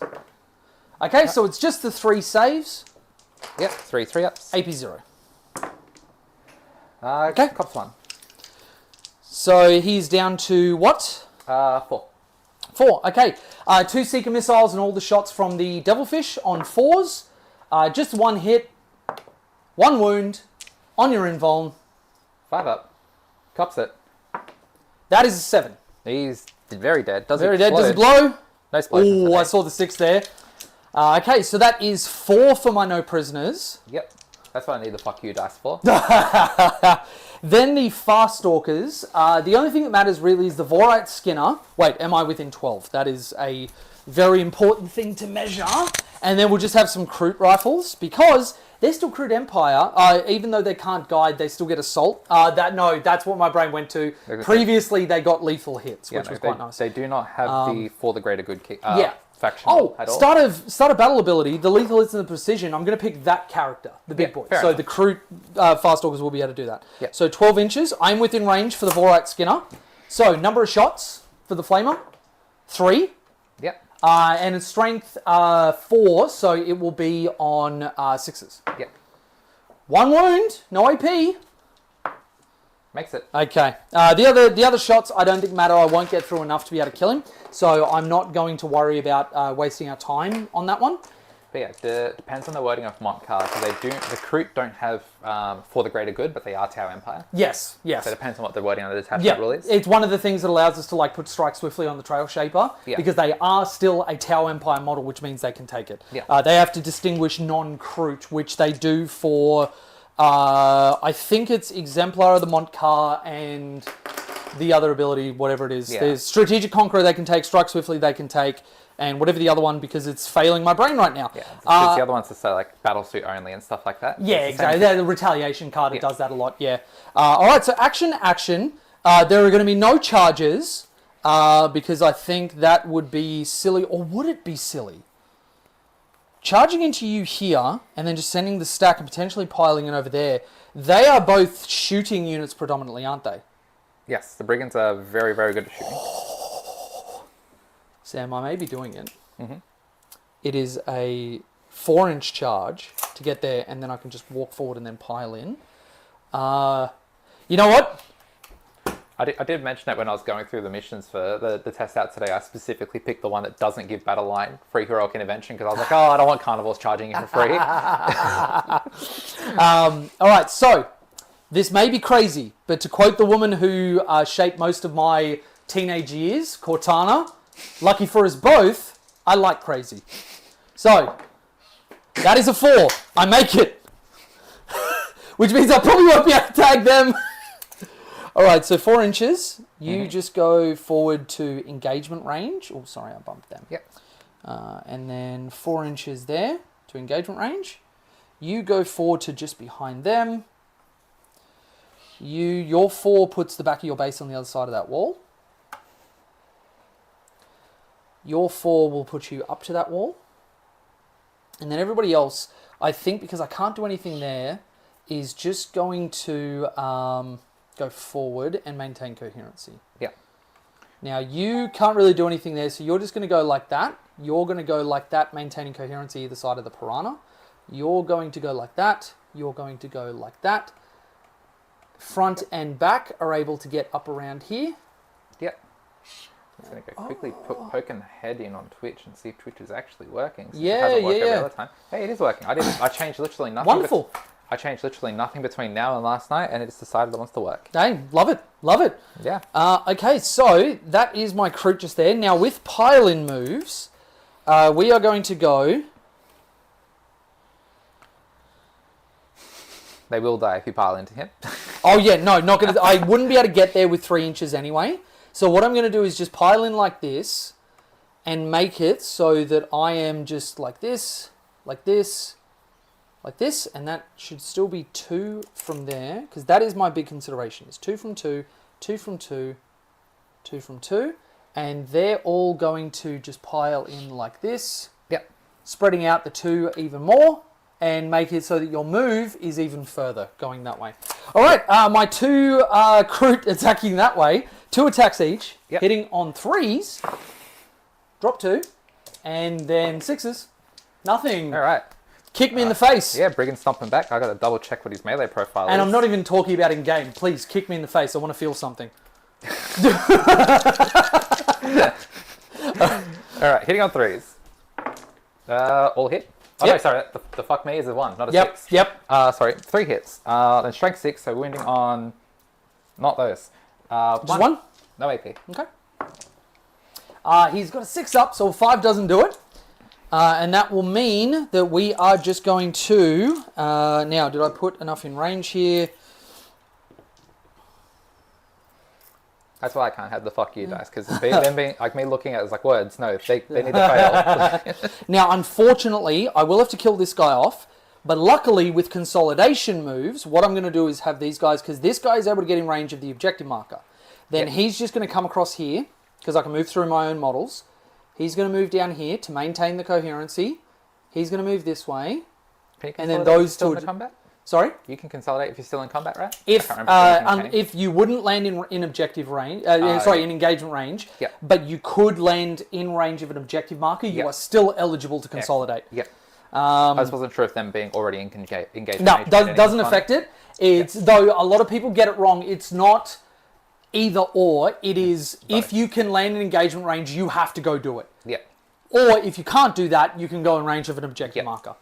All right, cool. So that ends that. I don't think it's going to matter. I think you're going to hold this next turn anyway, but it's just in case the absolute worst happens for you. I've got some sort of an out. Sweet. So you killed Carnivore and killed the Nurgling. So I've got you on 4 for secondary 1. You got 6 for scanning 2 things. So you got 10 for secondaries. At the end of my turn, you'll get 2 for primary. So I am guarding with this one. Yep. Because I'm just going to write 2 literally down. no reason to expose up here to allow you to stop doing it. Yep. And I'm going to write 2 for primary there because I can't stop you from getting that. Yeah. So even though that happens at the end of my turn, I can't do anything to stop you from doing that. Yep. So. And even though we only killed 1 Armiger, this is a good turn 1 for Tau. You look at where I am. I'm blocking up a lot of the action monkeys. There's a lot that you have to quote that is being used a lot now, and it all stems from me, Teehee. Unfuck this particular situation. And yes, the clapback is going to be extreme. It absolutely is. Like this turn, if Chaos Knights do their regular Math Hammer, I could definitely pick up probably 2/3 of Jay's army, but I'm going to be stifled on scoring for the first two turns of the game at least. Yep. And the big thing that I wanted is my big guns are safe from you. Yep. That is the most important thing for me. All right, so get these out. Quick question before I use your stats. I can't remember. You're not colorblind, are you, Jay? No, not at all. Sweet. So we both go to my turn. We both go up to 1 CP. Mm-hmm. My secondaries are no prisoners and deploy. Containment. Oh, hell yeah. It's going to be one of those games. For the record, before the stream, we both shuffled each other's decks and then cut the deck. Yes. There is... I think we even did it on camera, didn't we? I am not sure if we had stream up or not, but yeah. I mean, don't get me wrong. I'm not above somebody accusing me of being corrupt, because there's a lot I would do for money. But there's literally no monetary incentive to do this. I was going to say, where's your cards? I didn't just pick your deck up, did I? Over there, yeah. No, mine's safely back here. Oh, man. Okay. I do have 2 Battle Shocks tests to make. All right. So, while Sam's doing that, I am going to just have a look at chat for a little bit. Yep. So Rampage over here is on 1 wound, so he passes Battle Shock on a 6. He makes it. He's good. Yep. And the Brigand over there, I believe they're also a 6. I'll double check if I roll a 7 or something. No, that is a 5. He definitely fails that regardless. Okay. Cool. So 1 Shook Brigand, and the guy that matters is not Battle Shock. Mm-hmm. All right. The guard thing is interesting. I think I need to shuffle that Brigand around. And does the guard, that Battle Shock actually might stuff me out quite a bit. Can someone Battle Shocked guard? Jay's killing it with his fun car turns. I like fun car. That's actually a really good naming convention. Sarah, I'm going to steal it, and I'm not going to credit you with coming up with it because, again, corrupt. It's what I do. Okay, excluding Battle Shocked units. So no, it's been sold out everywhere at the moment. Thanks, Jay. Oh, do you know when I first read that, I thought it was sarcasm, it's been sold out everywhere, thanks, Jay. And I'm like, I don't think I have the clout to sell out cards and stuff, but I think it was actually genuine. I think she was just being really nice. All right, so Old Mate here can't do his thing because he is Battle Shocked. That is okay, though. What I am going to do, I think, is... how do I lock your tape measure in? Because mine's made its way onto that side of the room. There you go. Sweet. I'm going to do a pro gamer move. Yep. And spend 1 for Knights of Shade. And this guy, because of your movement, where's the back of his base? These things are what? How big are these bases? They are 4 inches. So measuring from the back of his base, get to there. I might have to move this building. Yeah, go for it. There we go. You will credit me, mind trick. I will credit you. And I do want to buy some death sticks. Alright, so he can get... Oh, no, because he can't finish in it. He has to... You have to clear the wall. The wall. He has to obey the laws of physics. Alright. I know that's something Chaos Knights don't like, but yeah. Alright, well...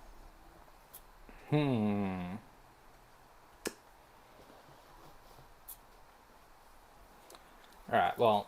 I'll stick him there. I have to Knights of Shade him regardless, because it's going to be him and this one. So I'm picking 2 small ones. That will still be in a wall, won't it?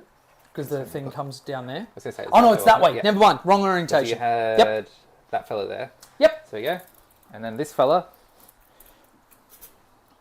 is going to do the same thing, because he is just behind that floor there. Yep.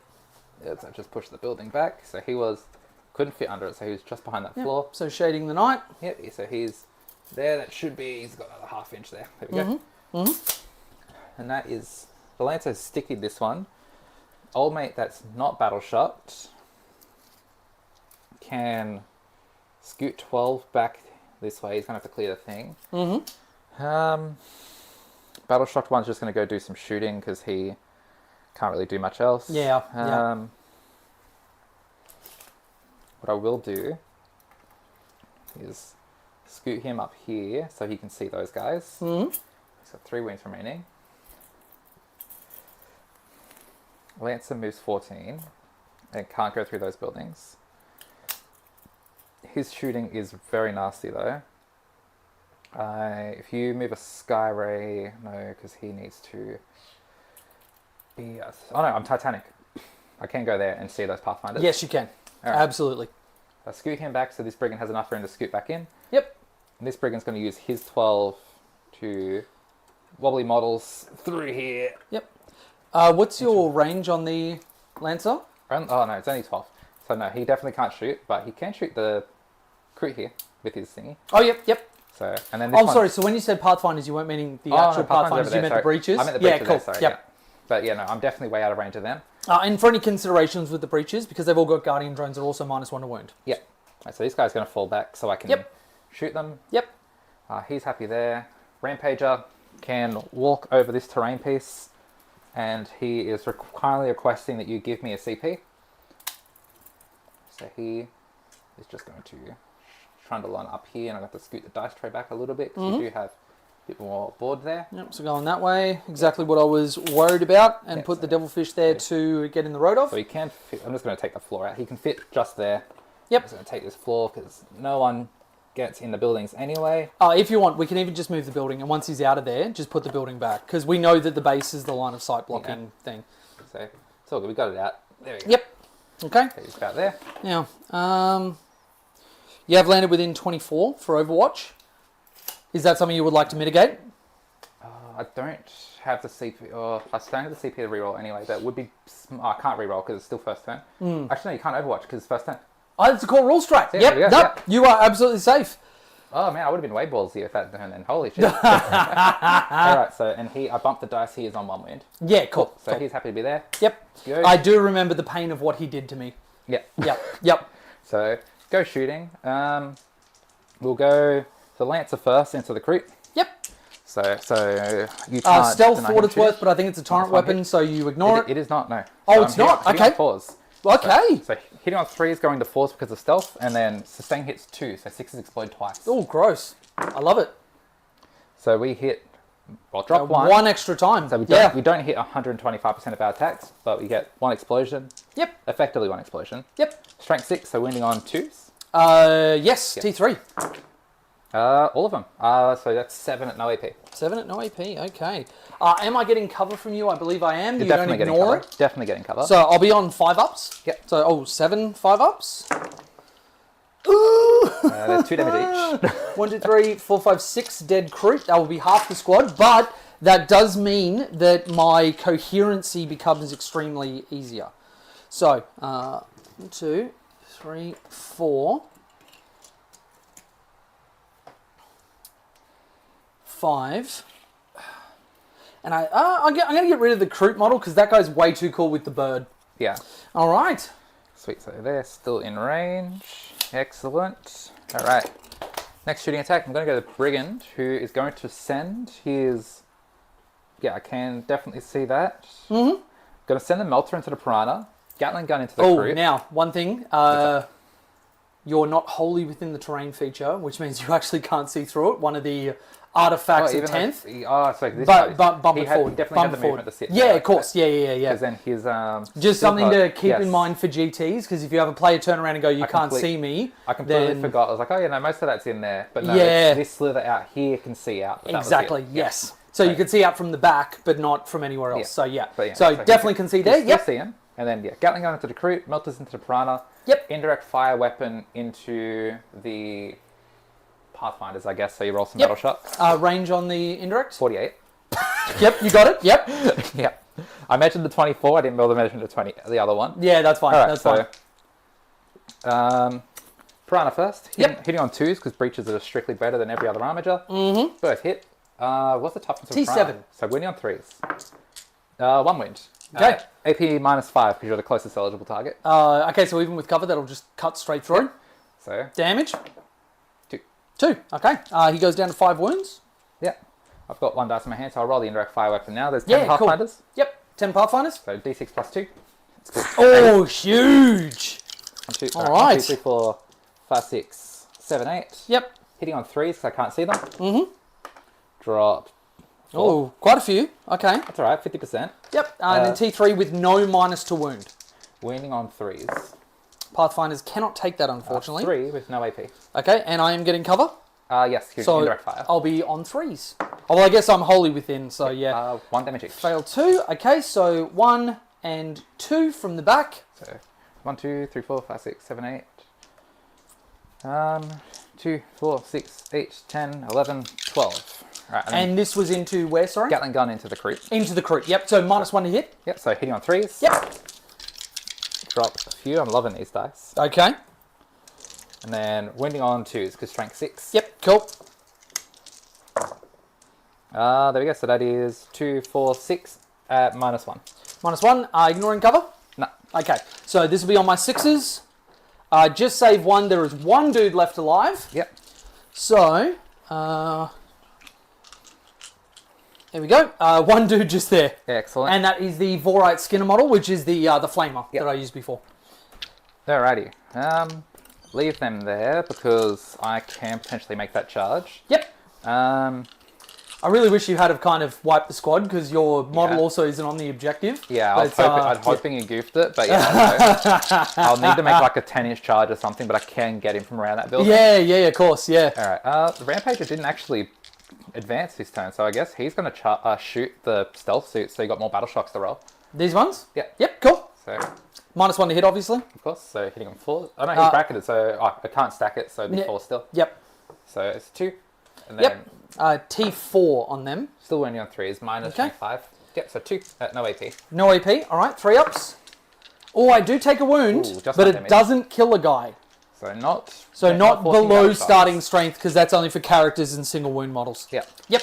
Oh, sorry. Single model units. Yep. Apologies.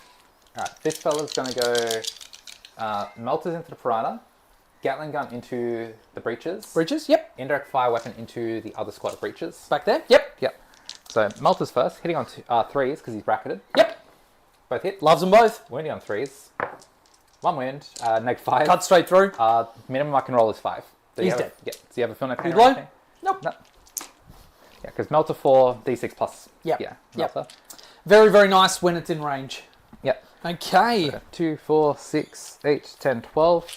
So then the Gatling gun into This is breaches. breaches. No minuses to hit, but -1 to wound. Yeah, hitting on 3s because I'm bracketed.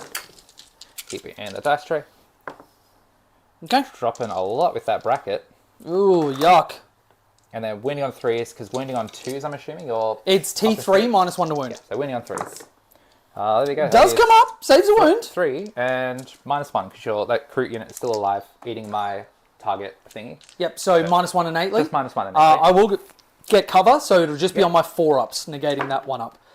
Sorry, the 1 AP. Yep. 2 of them are dead still, though. Yep. And you got 11 breaches in that other squad. Yeah, because Fireblade plus the 10. Sweet. So D6 plus 2. Yep. Roll a 5. Okay. So 7 shots. yep, 5, 7.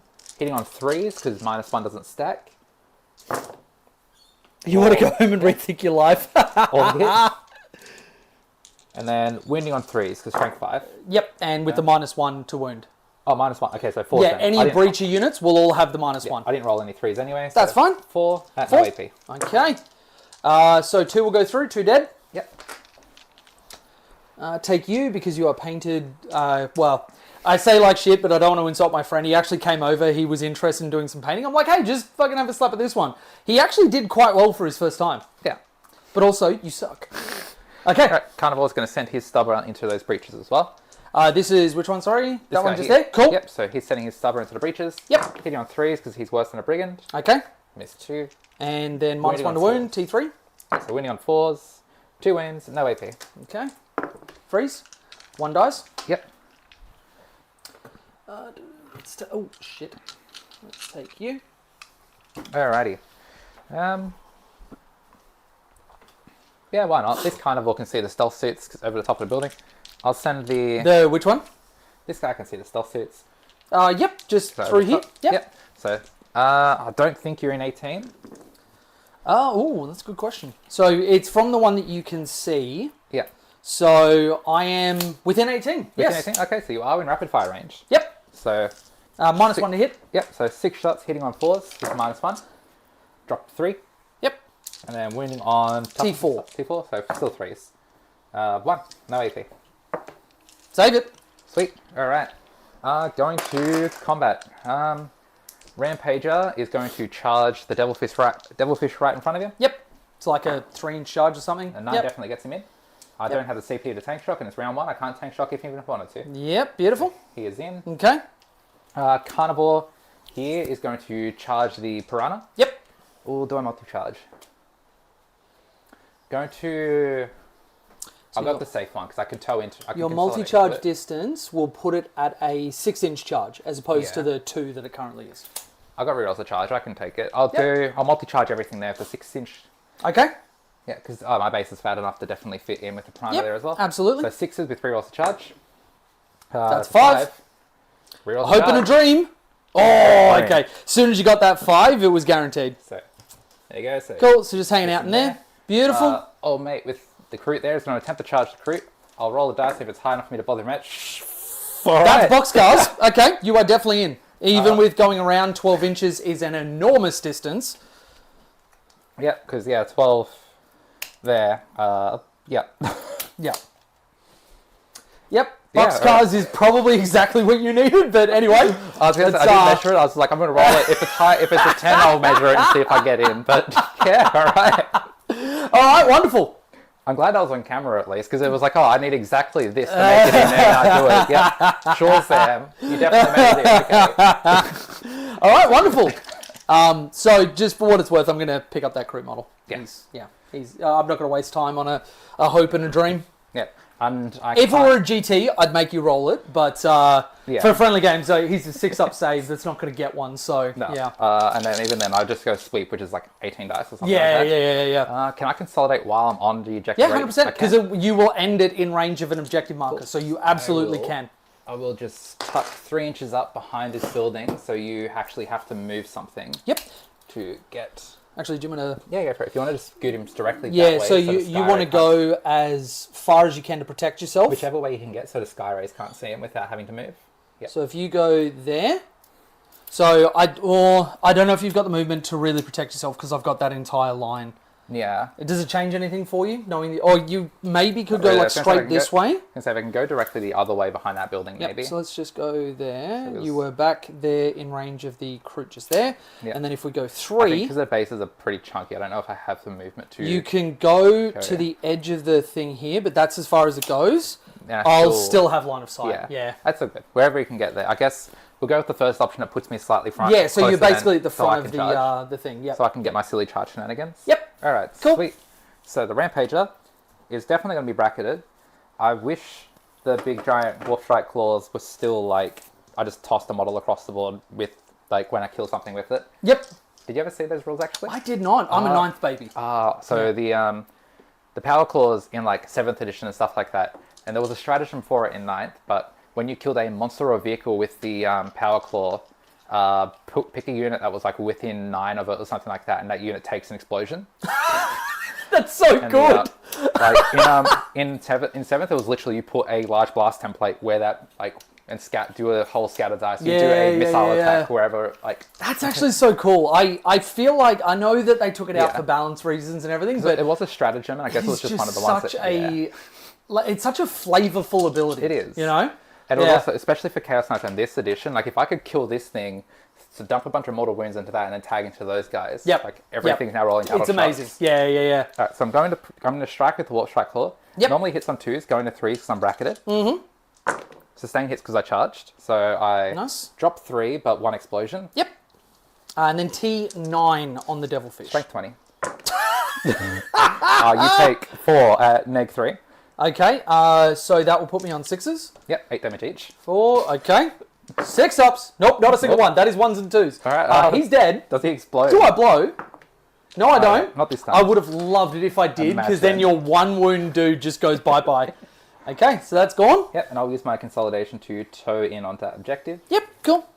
Because I don't think I have enough to tag that devilfish as much as I'd love to. Sure, yep. Now the carnivore. Yep. The breaches can... Now, actually, that part is gone, so opponent hat off and team captain hat on. So we'll just move that back to where it was, and my devilfish was orientated like that. Oh, yeah, so actually it does matter where he was. Yeah, so, and you, because you can't be underneath me, you would have been there. Yes. So, always measure out, because the engagement range is actually 4 inches rather than the 3.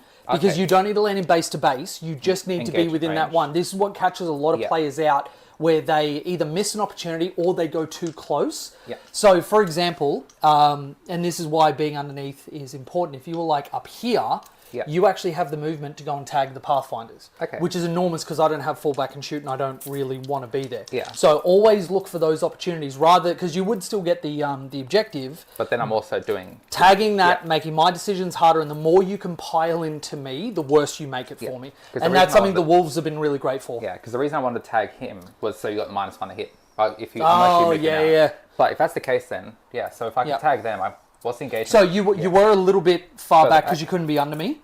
But now, so the 4 is there, so you can see that even with your pile-in, potentially if you had have come around... Oh, no, you had to base me. So I had to base, if you had have based a little bit further over this way, you might have actually been able to facilitate tagging into him. Yeah. So just make sure you're always looking for those opportunities. Because that's stuff that over the course of a game, 5 turns of doing that shit to people, you get a lot more combat than you otherwise would have. Yeah. But yeah, so for now...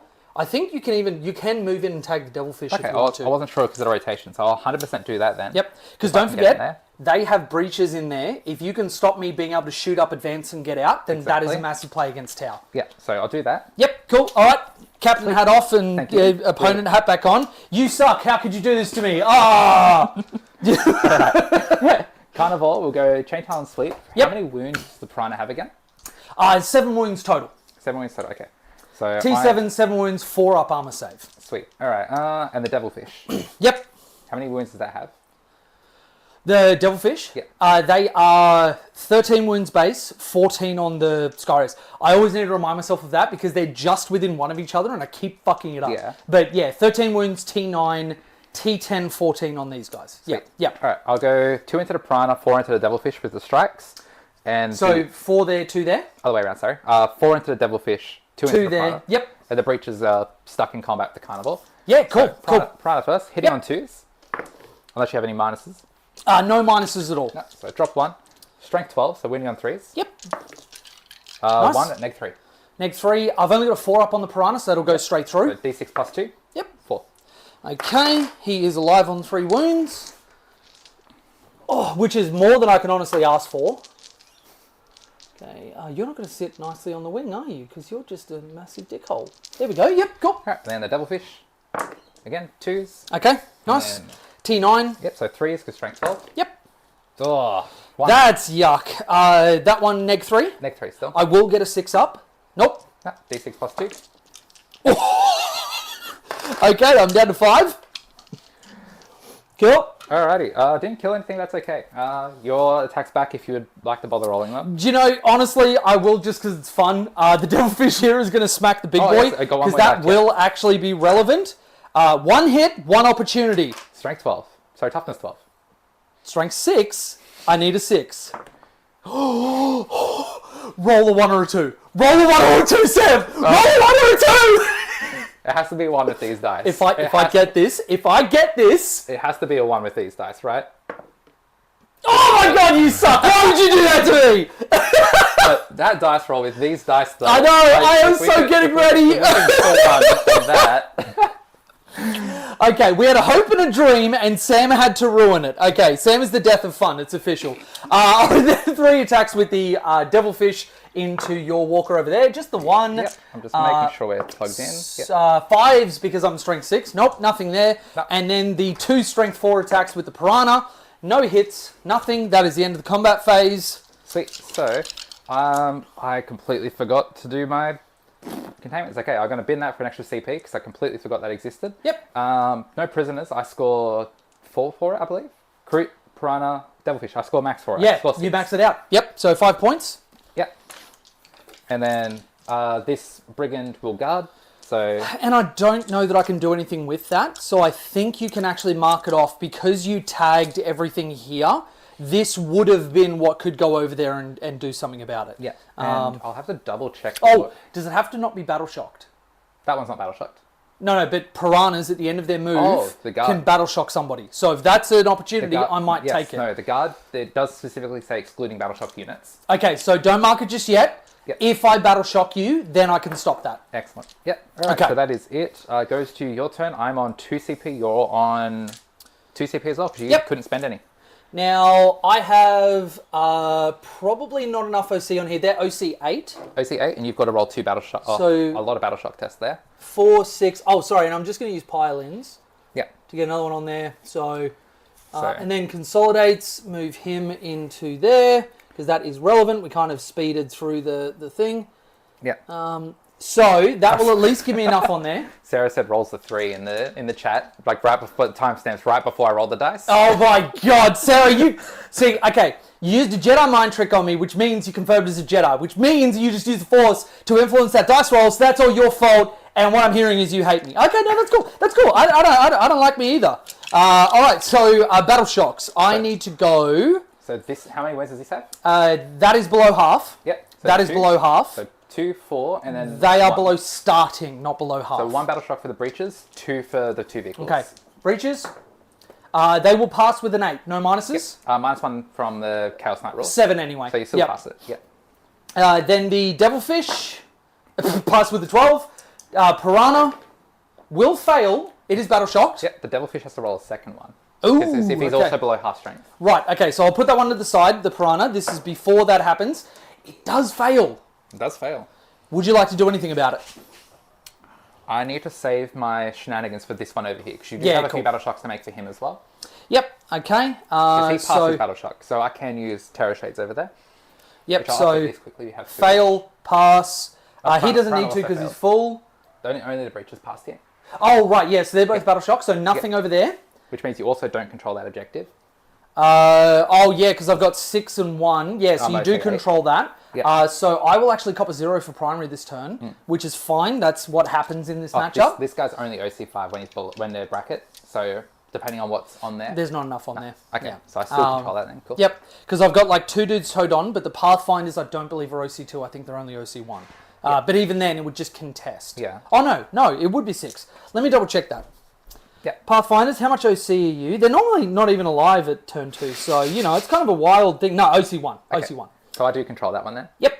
And then the Pathfinders roll a battle shock because they did lose a guy. The Stealth Suits don't because they haven't lost anyone yet. Okay. That will allow him to heal, but I think I can still kill him even if you do heal. Yep. So that's a fail. Yep. And then I Terror Shades them. Now, the big thing there is the Pathfinders can no longer guide because they're shook. Yep. Which is the other big reason I wanted to spread battle shocks everywhere. Yep. All right, so Terror Shades, anyone that doesn't know, is just Chaos Knights. In response to you failing a battle shock test, I can grenades you. And any mortal wounds that you take, I gain back as wounds, but it's irrespective of how many wounds you actually take. It's on 4s, equal to the amount of mortal wounds I deal, I gain. Yep. So even if I've got feel no pains, doesn't affect the healing. Yeah, I explained it horribly, but it's worded in a way that irrelevant to how many wounds you keep. Yes. You get to do it. Yes. So 4s, I gain. Is that 6 dice? 2, 4, that 6. is Yes, 3. Yep. So that is 3 mortal wounds. 3 wounds. Okay, so 3 dudes are dead. And I gain 3 wounds back, going to 4. Okay. And I am on 1 CP. Okay. So.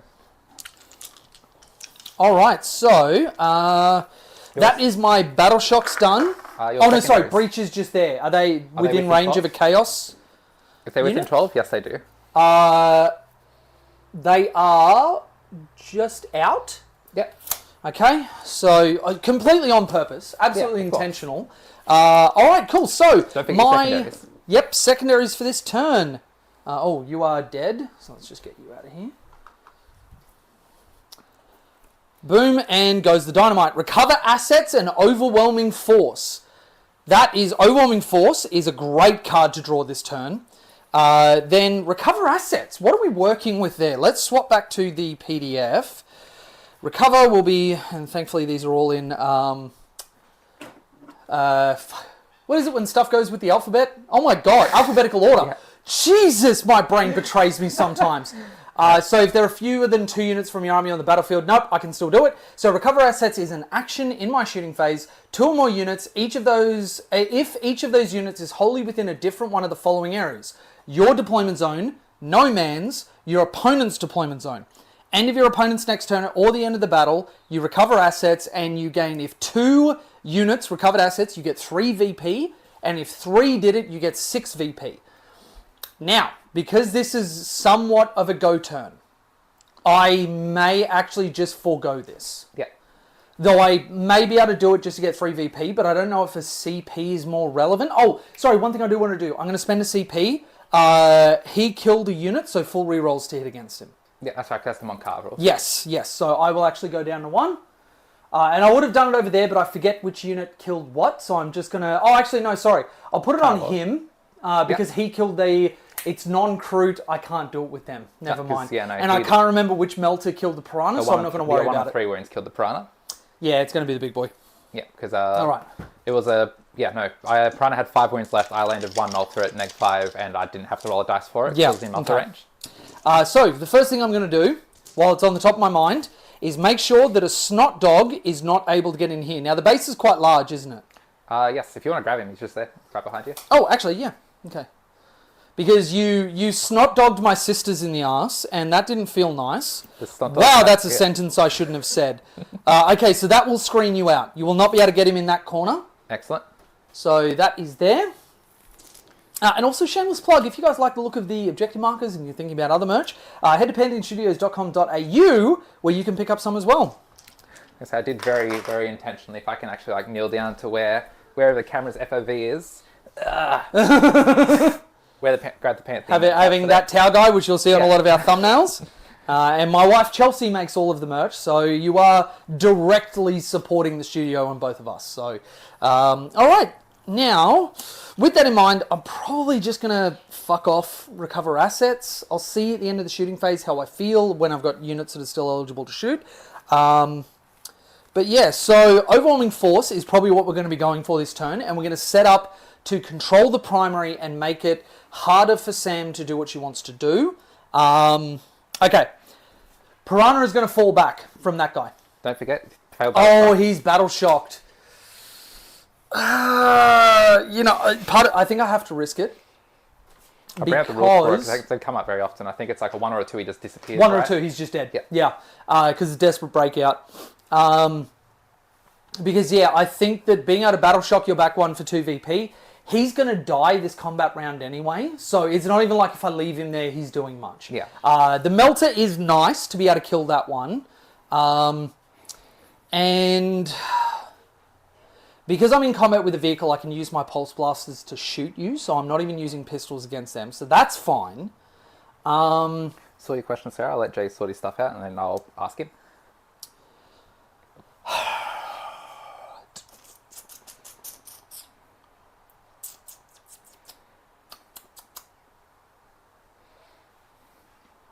Yeah, I'm going to go for it, Sam. Yep. Okay, he's fine. 14 inches is more than enough to get over there. Just going to be careful going past the apparatus here. Yep. Sarah asked in chat, intending on buying some Custodian's objective markers, do you have normal marble or do you have other colours? We do have other colours. The best thing to do is just send an email to the listed one on the website, pantheonstudiosaustralia@gmail.com. And Chelsea will be able to let you know. She can actually send you a list of all of that. We're currently compiling a stock book, but we've got to work out what we can and can't get from different suppliers.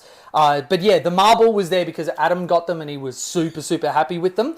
But there are a lot of other things we can do, even on these ones, where I'll grab it and I'll show you.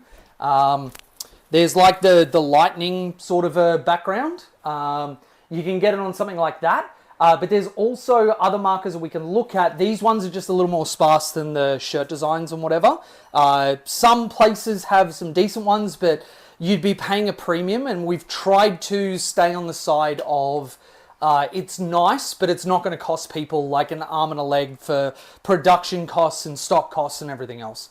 Yep. But if that's something you're interested in, you're like, I don't really mind, I just want something that looks baller as fuck, then we're more than happy to do that for you.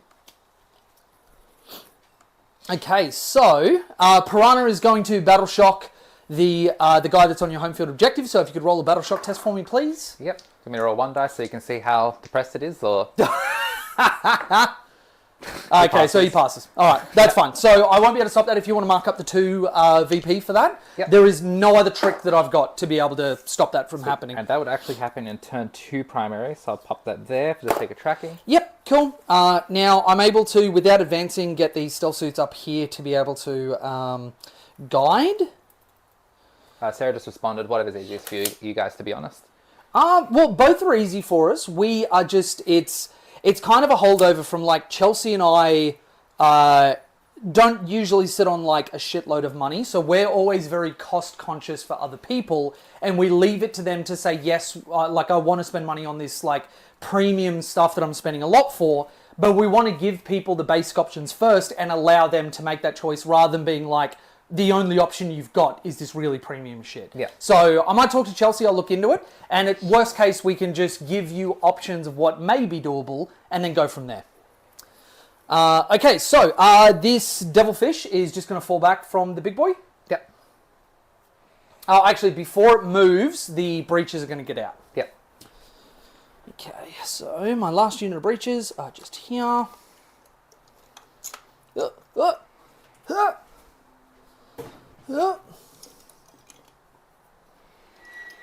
Okay. Spark and stand on that. Now, the Pathfinder's not being able to guide sucks, but luckily, you can be guided when you're battle shocked. Yeah. So it might even be that those ion rifles are going to be going into the big boy. And the stealth is still there as well. Yes, correct. Yeah, there's 2 units of stealth suits over here. And it was only the Ochre Riptides use these once per game, right? The red one still got it? Red one still has it. This one has it because that was the line he was firing on down there. Yeah. Yeah. Okay, so, and actually if I had have committed the other Riptide, I would have been able to kill him. But I actually think having both Riptides centered in this little death ball would have actually hurt me, because now he can contest the center objective. Yeah. Which is something that I find a lot of Tau players do regularly. They'll castle too much, and then they'll find they can't get places, and then they complain about not having the movement. I think that's a pretty big mistake that a lot of Tau players will prioritize that. The breach unit just there is going. Actually, do I need to auto advance? Where do I need to get to be within 16 of you? So all of them can move their normal move and still be in range, so they're just going to do a basic advance. Yep. for 7. Hey, it's turn 2. You can CP reroll that now. Hey, that'd be great if it wasn't a massive trap. Because I think you and I have spoken at length about CP reroll is by far the biggest new player trap. Yes. But there's definitely roles that it can be worth it, but it's like, am I going to gain like minimum 3 victory points for CP rerolling here? Yeah. It's, I mean, even sometimes for me, it's, am I going to collapse your game plan? Yeah. And then if I'm not, I'm like, do I even want to do that? Because like you want cast strats, and I think you've got strats very, very similar that are just so high value that really are you going to get more out of a CP reroll than a grenade and get healing or run through walls or... Unironically, the worst stratagem I have access to in this edition is like a long leash, I think, which is 1 CP. I can give one of the little ones full rerolls for hits in melee off the big guy, or give something assault. That's probably the worst stratagem I have. Is just give a war dog not in range of a big knight. Actually, that's still really good. It's still good. Like giving assault to stuff is something that you can make use of with a lot of like scary melter to just run up and pop a vehicle or something. No, exactly. Yeah. Like it's just worse in the sense of like it's situational-ish. Like Terror Shades is always good. Knights of Shade is always good. Yep. And like the next worst one is like a mini, like it's a marginally better version of Squire's Duty. I can pick 2 war dogs and pick a target. The war dogs aren't allowed to shoot anything else, but they get sustained hits against that target. And if it's battle shocked, it gets crits on 5s. Right. Okay. Interesting. Which is like, again, it's pretty good. It's just very, very situational. Yeah. Stealth suits just here are going to advance. Okay. There we go. Going 12. This is mostly just going to be for positioning. There we go. Sarah is definitely selling the Pantheon merch in the chat. Oh, hell yeah. Go, Sarah. Is this because you feel bad because your Jedi mind tricked me and then stopped a devilfish from punching out a big rampager? Because It's along those lines. I used my Pantheon tape measure against Adam and his Grey Knights and I won. Coincidence? I Oh, God. I love people that shill as much as I do. So the Riptide's going to advance. Going that's 16. Good. Okay, so he's able to just go up behind these stealth suits. Now, I kind of don't care about this back corner. Yes, there's behind enemy lines. Yes, there's all that sort of stuff. But if your Snot Dog and your Nurglings go back here, they're in the realm of being near Skyrays, which the Snot Dog does not want to, because I need to kill stuff outright, and nobody does that better than 2 Skyrays. Yeah. And Shadow Sun with a bunch of fusions. Yeah. So I think what I'm going to do is just have the Skyray come up like this. And then 9 from there. You can be out here, but you're just in my little corner back here and whatever. Yeah. And actually, you know what? I'm going to walk back on that.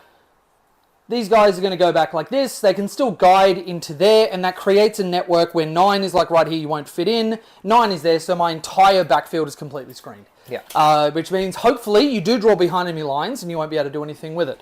I'm not hateful at all. That's not...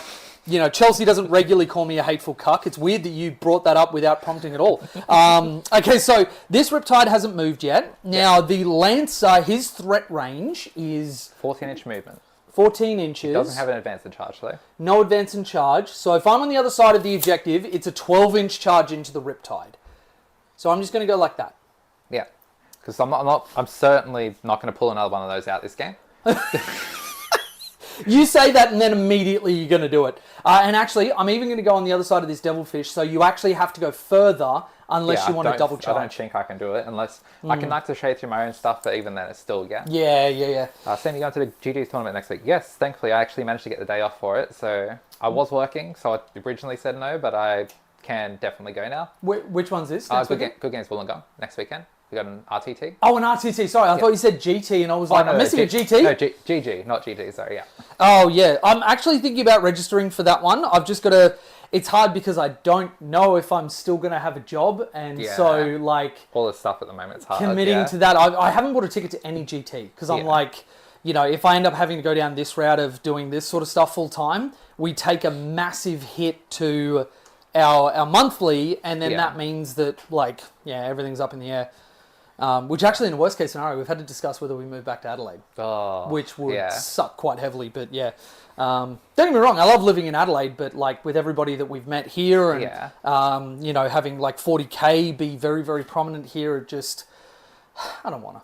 I don't want to. No, exactly. Okay, so I think that is my movement. There's nobody else to bring in. Shadow Sun is in range for 6-inch rerolls for the Skyrays.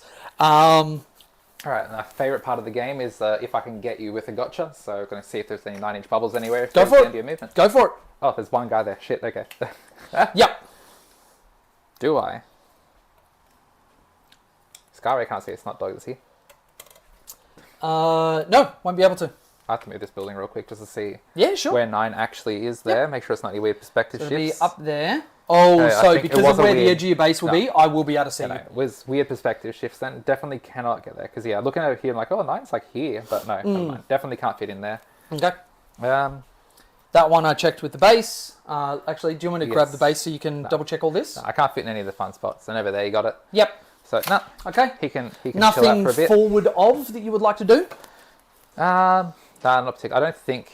Nothing that's worth spending a CP for rapid ingress on. Okay.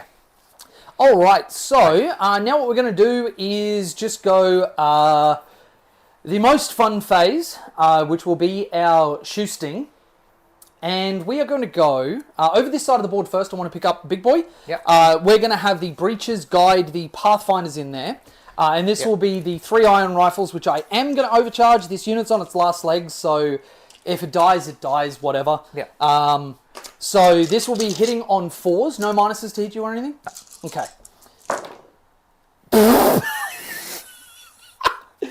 Oh, that is 1 lethal. Yeah. It was overcharged, so this is AP 2, damage 2. Would you like to rotate ion shields? It goes to 4 anyway, because of his thingy. Okay, yep. So AP 2 goes to AP 1, so 3 goes to a 4-up. Yep. Cops it. Okay, so that is 2 damage. Yep. 2 wounds remaining. Okay, grenade launcher, I will use the Devastating Wounds anti-infantry, anti-vehicle 4+. It is only damage 1, so I won't be able to immediately kill you with it. It does hit on a 3. Does Devastating Wound on a 4. 1 wound remaining. Burst Cannon from the Recon Drone. Hits on a 4, 1 lethal. 6s. 2 wounds. 2 3-ups. Okay. Okay. I see the game we're going to have here. And then we've got 2 dudes left over. You know what I should have done is just grenades you, but anyway. Yeah. Let's go that. That's a lethal. You would think with lethal hits I'd be able to do it. 2 more saves on your 3-up. God damn, Sam. Apparently you do the same thing I do. When I roll 1 at a time, I always hit my 4-up invulnerable saves. I was doing it with, again, the first time I played Will Wyckoff, I actually beat him at Moab. Yeah. And I'm sitting there for like crisis suits that we were able to take shield generators. Yeah. And I'm just like, it's good, it's good, it's good, it's good. And he's like, we're mid-game, and he's like, stop saying it's good, you keep making it good. It's just maths. Like, it's just science. It's just science. A 4-up is a 50-50. What's 24 ups? It's like if I roll 20 of them at once, it's not a 50-50 chance anymore. Exactly. Yeah, no, 100%. The math changes. And I should know, I'm a great mathematician. Because I go to the Homer Simpson School of Math, which 2 + 2 is 4. 2 + 2 is 4. Okay, cool. So, actually, sorry. Do you mind if I had them do, I won't use the reroll ones, have these guys guide for them? And then I'm going to have the stealth suits guide for the breaches in there. Yeah. So... The other stealths can't just guide for the breaches? Is there any reason that you can't just do it the other way around anyway? So because they're battle shocked, I don't want to have this unit because it's a great guiding unit. I completely spaced on the 2 fucking stealth units that are there. Yeah. And because these guys can't see anything else, it would make sense to actually use them rather than have that unit die and then they've got nothing to guide for. Yeah, fair enough. I was going to say, I can't see anything there where it would make a difference anyway, but 100% go for it. Yeah, so I'll forego because it's to my own detriment, having the rerolls to hit and wound, which would have been nice, but, you know, if you like that so much, Jay, maybe remember your fucking rules. So, that is 25. I need 1 more of the white dice, or just whatever dice hits my hand first. It's right up there with like a trail shaper, does not reactive moving with staring down the barrel. Oh my god, yes! That, when you didn't call that, I was like, oh no. Jay's about to do a lot of things here. Oh no. Alright, so hitting on 2s, re-rolling 1s, and then full re-rolls to wound on 5s. Yep. No, you're T12, aren't you? T12 hit a big one. 6s. Yep. Okay, so we do want to re-roll those 1s. We do want a lot of 6s to go through. We did get a few. So that's 4 on the initial roll. That seems about right for me. Now, if they were arco-flagellants, that'd be about 20,000 of them. Okay, so. Actually, did you want to roll 4 saves on a 4-up? Just to see if he dies. Just to save you the giant pool, yeah. Yeah. Yep. Oh my god, you're doing it to me. Okay. Would you like to see me re-roll it? I will not, because you got... There's this many dice coming through after. This is all at the same time as whatever comes out of that giant pool. Yeah. Okay, cool. So, does he blow up? Please don't. Okay. This is where I need to get a little set of fuck you dice for the explosions. Explosions only. Okay, right, so the rampage is out, and that is good for me. That takes a lot of pressure off. Yep. Now let's go into the center here, and we're going to have the... what will we use here? We're going to have Shadow Sun guide the breaches into that one because these guys can shoot at a secondary target. They can only shoot at them because of the short 10-inch range. Yeah. I'm just going to double check real quick if Overperforming Forces any different. Just caps it. Yep, just caps at 5. Cool. So that is 3 VP for you so far. Yep. So I just need 1 more kill and then I've capped it out. Now, breaches in the center. How many did I lose? I've got 1, 2, 3, 4, 5, 6, 7. Is that correct? I can't see. 1, 2, 3, 4, 5, 6, 7, and the fire blade. Yep, okay. So 7 by 3 is 21 shots. So this will be absent 4 of the red dice. Oh wait, can they shoot? They're in melee at the carnival. He's a vehicle. Big guns never tire. Yeah. Yeah. Yeah, the wording on the big guns is so weird. I'm trying to remember, like, hang on, but they're in engagement range. Can they shoot? But yeah. Well, they have pistols anyway. They have pistols. But I'm pretty sure that if I'm in combat with a vehicle, I'm still able to use my normal guns to shoot at that vehicle. Yeah, because it's I have to bring out the exact wording. If I recall, it is like, yeah, big guns never tire is vehicles that eligibly shot and be shot at in combat, but it doesn't say anything about the dudes in combat with the vehicle. Yeah, actually, that's an interesting one. Let me look that up, because it would be under the. Because the carnival you can 100% shoot, but the breaches are still in engagement range. Yeah, for the sake of any restrictions for that. Yeah, so, and this is actually something for everybody in there. Don't be scared to, like, look shit up. It's very, very important. The battle round, Yeah, because that's shooting the other phase. That's the other thing. Where I brought a couple of friends that are newer to the game to tournaments and stuff like that. It's like, I'm not being like, oh no, you're cheating, you can't fucking shoot. That's just like, hey, my understanding is the rule works this way. This should be everybody's default response. Exactly. Pull out your phone and read it. Because we get shit wrong all the time, and you have people like with holdovers from like 9th edition where they think something still worked a certain way, and because the way your brain works with memory, you just remember the gist of stuff. Yeah. Very rarely will you remember specific wording unless it's like, it's your job and you have to cite that line of text over and over and over again. Exactly. All right, so range weapons equipped by monster vehicles. Engagement range. Friendly units also, each time monster vehicle makes a ranged attack. You can select an enemy monster vehicle in one or more units from your army as a target of a ranged weapon. Each time a model from your army makes a ranged attack against such a target, unless that attack is made with a pistol, subtract 1 from that attack's roll. I don't know. Oh, a unit that is within engagement range of an enemy monster or vehicle is still not eligible to shoot, and so cannot make ranged attacks unless that unit is eligible to shoot even while within engagement range of other units. It is itself a monster or vehicle, or it's equipped with pistols. So I will be making pistol attacks against you. That's new. I do not remember that designer's note being there. So they obviously added that in specifically. Which is a good one. I think this has probably come up multiple times for people. So I 100% don't remember that designer's note being there. So yep. Okay, so that is 5 and 7. So obviously my pistols get +1 attack from the Cadre Fireblade. Yeah, because it's just shooting attacks. Yeah. Yeah, exactly. Yeah. So, and then I think the Fireblade has... No, he doesn't have a pistol. Yeah. So, what I'm going to do first... How many CP am I sitting on? I would be up to... You're on 1, because you went to 2 this turn. Yep, because I used... 1 for stuff over there. And then... What did I use for CP over here? What did you use CP over there for? Because I did put both of us on 2. I didn't auto-advance. You did use I didn't use my auto-pass. One of your... I did rerolls to hit, but I was on 1 CP last turn, so I didn't actually go up to 2. I went back up to 1. Because I spent my 1 CP for reroll wounds, 1 CP for reroll hits, so I am on 1. No, it was the last turn thing. That's right, yeah. Yep. Yeah, it wasn't this turn. Which I completely forgot the rerolls to hit for the Pathfinders. Anyway. That's what I was thinking. You didn't spend it this turn, you spent it last turn retroactively. Yes, we just put it on 2 CP because I did that a little bit later. Yep. Okay, so pistol attacks, hitting on 6s, rerolling 1s. Yep. Oh wait, no, they're not being guided by stealth suits, never mind. And they also don't get the -1 because pistols, they don't get the -1 for shooting a vehicle. Yes, but they're not as good as their normal weapons, so I'm only hitting on 3s. Oh, sorry, yeah, 6 is lethal, yeah. I thought you said hitting on 6s, and I was like, oh, all right. Sorry, I might have misspoken. Yeah. It's not above my brain to be shit. Now, it's a data sheet roll for reroll wounds, so this will be strength 5 on the pistols. Yep. So looking for 6s, rerolling fully. Okay, 4 saves, AP 0. Yep, so 4 3-ups on the carnivore. Yep. Cops 2. Okay. I'm loving these dice. I'm not liking how many times I'm seeing "fuck me" pop up. I'll laugh a little bit. I laugh a little bit every time. All right, cops 2.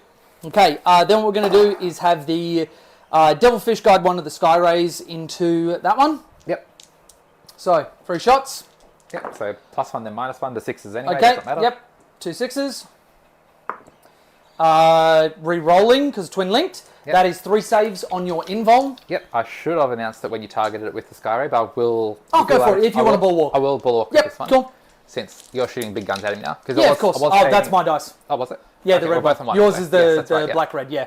Yes, excellent. There we go. Trying to take my dice. Oh, my goodness. But, So, yeah, 3 'cause- 4-ups. yeah, so... Okay. Okay. Cops 2. You take 9, 11 damage. He's on 10. Does he explode? No explosion. Okay. Carnival dice. Skyrays are so fucking good. I don't know why more people aren't using them in their list. They are just I'm looking at, like, kind of disgusting. Like when I look at Grundy's list and it's like 3 ion heads, I'm like, just run a Skyray. Like the ion, the ion head, you overcharge to get an autocannon profile. Oh, well, actually, With funnily blast, enough, yeah. the Ion Head, he's not actually taking it for the anti-tank. But the biggest thing that Kroot just in actually general, struggle with shooting. is like Thunderwolf Cav, Yeah. Terminators, that sort of stuff. And the Ion Head is fantastic for Terminators. yeah, like I know it's better for the anti-elite, but still, like I don't know, me looking at like a tank, a big like tank, its anti-elite profile still has hazardous to get up to that point. Yeah. So it's like I'm paying 180 points and I have to take hazardous to get a Lehman Russ profile. Yeah, I'm not a massive fan, but I've also had, like, because Kyle messages me, he's also leaning into the meme of so many Yeah. people hating on hammerheads, and he's like, no, fuck Yeah, you, true. I'm going to run them. Yeah, I was considering them. Like they look cool, but like I'm just like, but I can take a Skyray. Yeah. Especially stuff like Thunderwolf Cabs. There's only 6 of them in the squad, and then the characters. So Yep. like 3 shots, that's definitely picking up a Thunderwolf is pretty nice. Yeah, absolutely. That's why I love the Riptides. Yeah. Just one goes through, Wolf dead, that is like big value. Yeah. Big value. And they also ignore the hit modifier for the -1 hit, -1 to wound strat that they've got. Yeah. All right, so Stealth Suit's going to guide for the breaches into that one. Yep. Now, is it worth my last CP to put you on your invuln because you can't bulwark? It actually might be. Yeah. I'm going to spend my CP. The only thing that now he is able to target your Lancer, so I'm going to not use him. I will use the Stealth Suits. They're only able to target that. The breaches are only able to target that, but both units will get -1 AP on all of their shooting. So 25 of the red, and because you kill the guy, I'll grab that dice out. There we go. just 3 more puts me. Oh, sorry, 2 more puts me on 27 shots. Hitting on 2s, re-rolling 1s. Yep. Okay, 6s are lethal. That's not as many 1s as I normally do. 4 6s seems to be about my statistical average. Re-roll these 1s.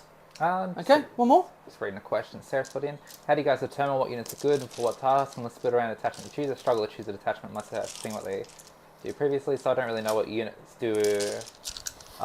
Unless I either experiment and been told what the value is. How do you guys figure out what units are good for each role? It's hard to explain quickly, I find, because I've played the game for quite a while, so I know what units. I have an idea of what stuff has consistently been good over time. But it's just sort of like, just look around at what's in your codexes and think about like, there's like, you'll see a lot of people talk about TEQ, which is like Terminator equivalent and stuff like that. And MEQ And for MEQ Marine for equivalent, yeah. So it's like just looking at... I'll continue with this while you're talking. Yeah, you're on camera, so there's no dodginess over there. Thanks, Sam. Thanks for the vote of confidence. Hey, there's definitely some Sydney players that need a camera on their dice tray, but no, you're not one of them. But yeah, no. So it's like just looking at everything. Every army has these profiles that are generally, hey, here's my toughness 5 thing that has 3 wounds each and that sort of stuff. So it's like looking at weapons that are across your army list that can deal with those sorts of targets. So in the case of the Thunderwolves that Jay mentioned, I compared the Iron Head to an autocannon. An autocannon profile is like, okay, cool, this is decent anti-elite, but it's really shit into anything that has a good armor save, because it's -1, it's only ever -1 unless you have something to pump that AP up, but that 3 damage is right in the sweet spot for taking up most elites. So in case of Thunderbolt Cavalry being 3 wounds each, and same as like a lot of biker units are 3 wounds each. And then same with like my Rampagers, like they're also, again, like I'd put like they're an elite unit. They're again that high toughness profile, and then has a 3 wounds. So like it's like that's an example of what you would bring anti-elite weapons for. Like those hammerheads, like autocannons are a bit shit for it, but yeah, same as like anti-marines or stuff like that. Is like, here's my like mass shots that deal 2 damage each. So like you're picking up a marine with every single shot that goes through. In the case of like guardsmen and stuff like that, like they're pretty shit. Like they're just chaff. So like anyone would points out like, oh, this thing's good for clearing chaff. We'll be talking about something that can just clear mass recruit or clear mass like guardsmen and stuff like that. So how many shots we got here, Jay? 17 wounds. I think I just picked the carnivore Meg up. 2? Yeah. I think I just picked the carnivore up. 2, 4, 6, 8, 9. I'll just roll these twice and drop one. Yep, cool. At neg 2, so 5s. 1, 2, 3, 4, 5, 6, 7 so far. Okay, cool. So 7, 8, 9, 10, 11, 12, exactly. Okay, cool. Does he blow up? He does. Ooh, okay, stealth suits, and let me check if my little boys, and Sarah, I'll give you my answer to it once we finish up this little thing. I am Jay's definitely a lot better at just explaining it than I am. within. Just within.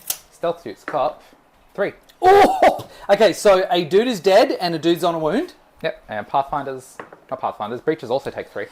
Oh, that is some high value explosion just there. This is where I okay. need the fuck you dice for. That is definitely a fuck you dice. Oh shit. Oh, thank God, Yeah, the resin like- didn't break. Try to think of a way to word it. I know I know mentally how to like point out what stuff is good for that sort of thing, but I'm rubbish at explaining it. Jay will definitely have a more concise answer for it. So, first thing that I'll point you to, Sarah, is there is a stream that I did called The Fundamentals of Tower List Building. It was very, very well received, and I think for a reason that the stuff that I go through in that, I talk about a kind of a trinity of what I need to answer when building a list in a general sense to play in a GT or whatever else. So you're talking about having your scoring units, your infiltrate scouts, all that sort of stuff, which I bracket into utility units. You've got your damage units and you've got your scoring units. And then the other thing that I talk about a little bit in that, where once you sort of have that trinity worked out, and that trinity isn't like only those things, but there are multiple categories within each of the three. Like, for example, utility isn't just scout and infiltrators, it can also be guiders for tower. It can be, units that offer you something other than damage and scoring. The other thing you have to consider is that, if you have, like, let's say Green Titan Croup didn't exist and GSC was out of the meta. How many people do you think would realistically take a lot of very, very, very high volume damage one shots if everybody's running nothing but Terminators and Thunderwolf Cav and everything else? The meta in your area and what players really enjoy playing will dictate the things that you need to solve. And yes, we have to build broadly because you can never guarantee who you're going to play in a tournament, but there are certain beats that you can hit that will consistently win you games, especially if you've got a game plan attached to it. Like, for example, the Fast Stalkers, I don't want to go anywhere without them because having long infiltrate, a movement that is like half decent to stand in front of people and screen and move block and all that sort of stuff is just high value regardless of who I'm playing. So it's about knowing the fundamentals of list building, applying it to your local meta and the problems that you may need to solve. And then, in my opinion, the biggest thing that a lot of people don't do, they spend too much time theory crafting, not enough time putting stuff on the table, getting first-hand information for why they do or don't like something, and doing it with a big sample size. Not just into one opponent, but go into as many different armies as you can and work out exactly why you do or don't like something. And this is where we see innovations in the meta, where people will do this and come up with a new valid reason why something is valuable to a particular army. That is about as concise as I can make it without making this stream all about list building and everything else. But and that part about getting actual reps is super important as well, because I know you specifically have heard me say it a lot, Sarah, but Jay's also heard me say it. Like, Math Hammer only gets you so far. Like, I can definitely be like, cool, like, this Lancer, Math Hammer says that Riptide's dead, I can make the charge, pick him up. Like, that's, but in reality, like, we had the stream with Pat the other week where I had my Nurglings. They took, 20 attacks from... They sat there for so long! The Nurglings took 20 attacks from one of the armages or something ridiculous like that, and they made, like, almost all the sixes. I think I only lost, like, one Nurgling base, and one went to 2 wins. So, like, it was ridiculous. No, it was the Helverin, yes. Yes. So I only lost, like, out of the, 8 shots, he made everything. And then I passed, I think, I only failed 3 of the saves, because one Nurgling base died and the other went to 1 win. So it's like, Matt Hammer says just pick them up. But actually playing the game and what you roll in the dice and actually getting the reps and using that stuff is, like, what's actually important for, like, list building and stuff more than anything. Like, it's a list, like, it's the same, like, me bringing the Lance is a good example of it. Like, it's on paper, it's not great, honestly. Like, it's on paper, it's, like, kind of like, why would I bring this over just 2 rampages? But how much does this Lance, like, overperform every single game I bring it into? Yeah. Just because it's that little bit tankier, that little bit thing, and then, like, moves that little bit further. And, like, me knowing how to use it and actually having reps using the thing. Yep. Because it's something people don't often see, like, it takes people off guard being able to get that little bit of extra utility out of it. Yeah, absolutely. Absolutely. I think it's something that I picked up in university, which I was very, very glad that I did because it taught me how to think coming out of the military where I was, whatever, maybe a little bit dumb. But it's my rule for life that if I cannot or if somebody cannot provide me evidence that is replicable and can happen, every single time you run that particular test, I will not change my opinion without evidence.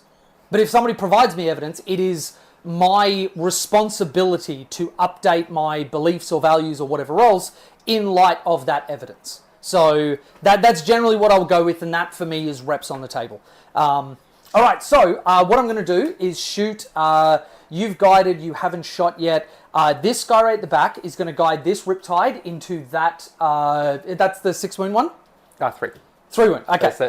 Not the D6, the spin down next to it. Gotcha, okay. So, I am within range of everything but my plasma because they gutted my boys. Look what they've done to my boys.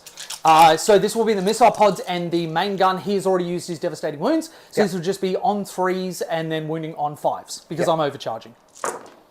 Whoa. Oh, and I don't have anything that gives me reroll 1s. That is rough. 1 lethal. Looking for a 5. Nope. 1 save on your invuln.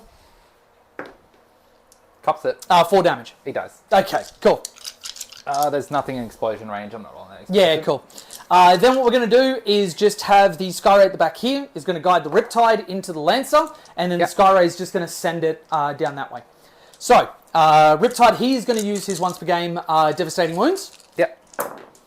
Okay, that's a lot better. So, 1 lethal, and then we're looking for strength 8 into him. Still 5s. Yep. So 5s, but 6s will give me the devastating. So 1 devastating. Yep. 2 saves on your invulnerable. Yep. 2 4-ups from the Lancer.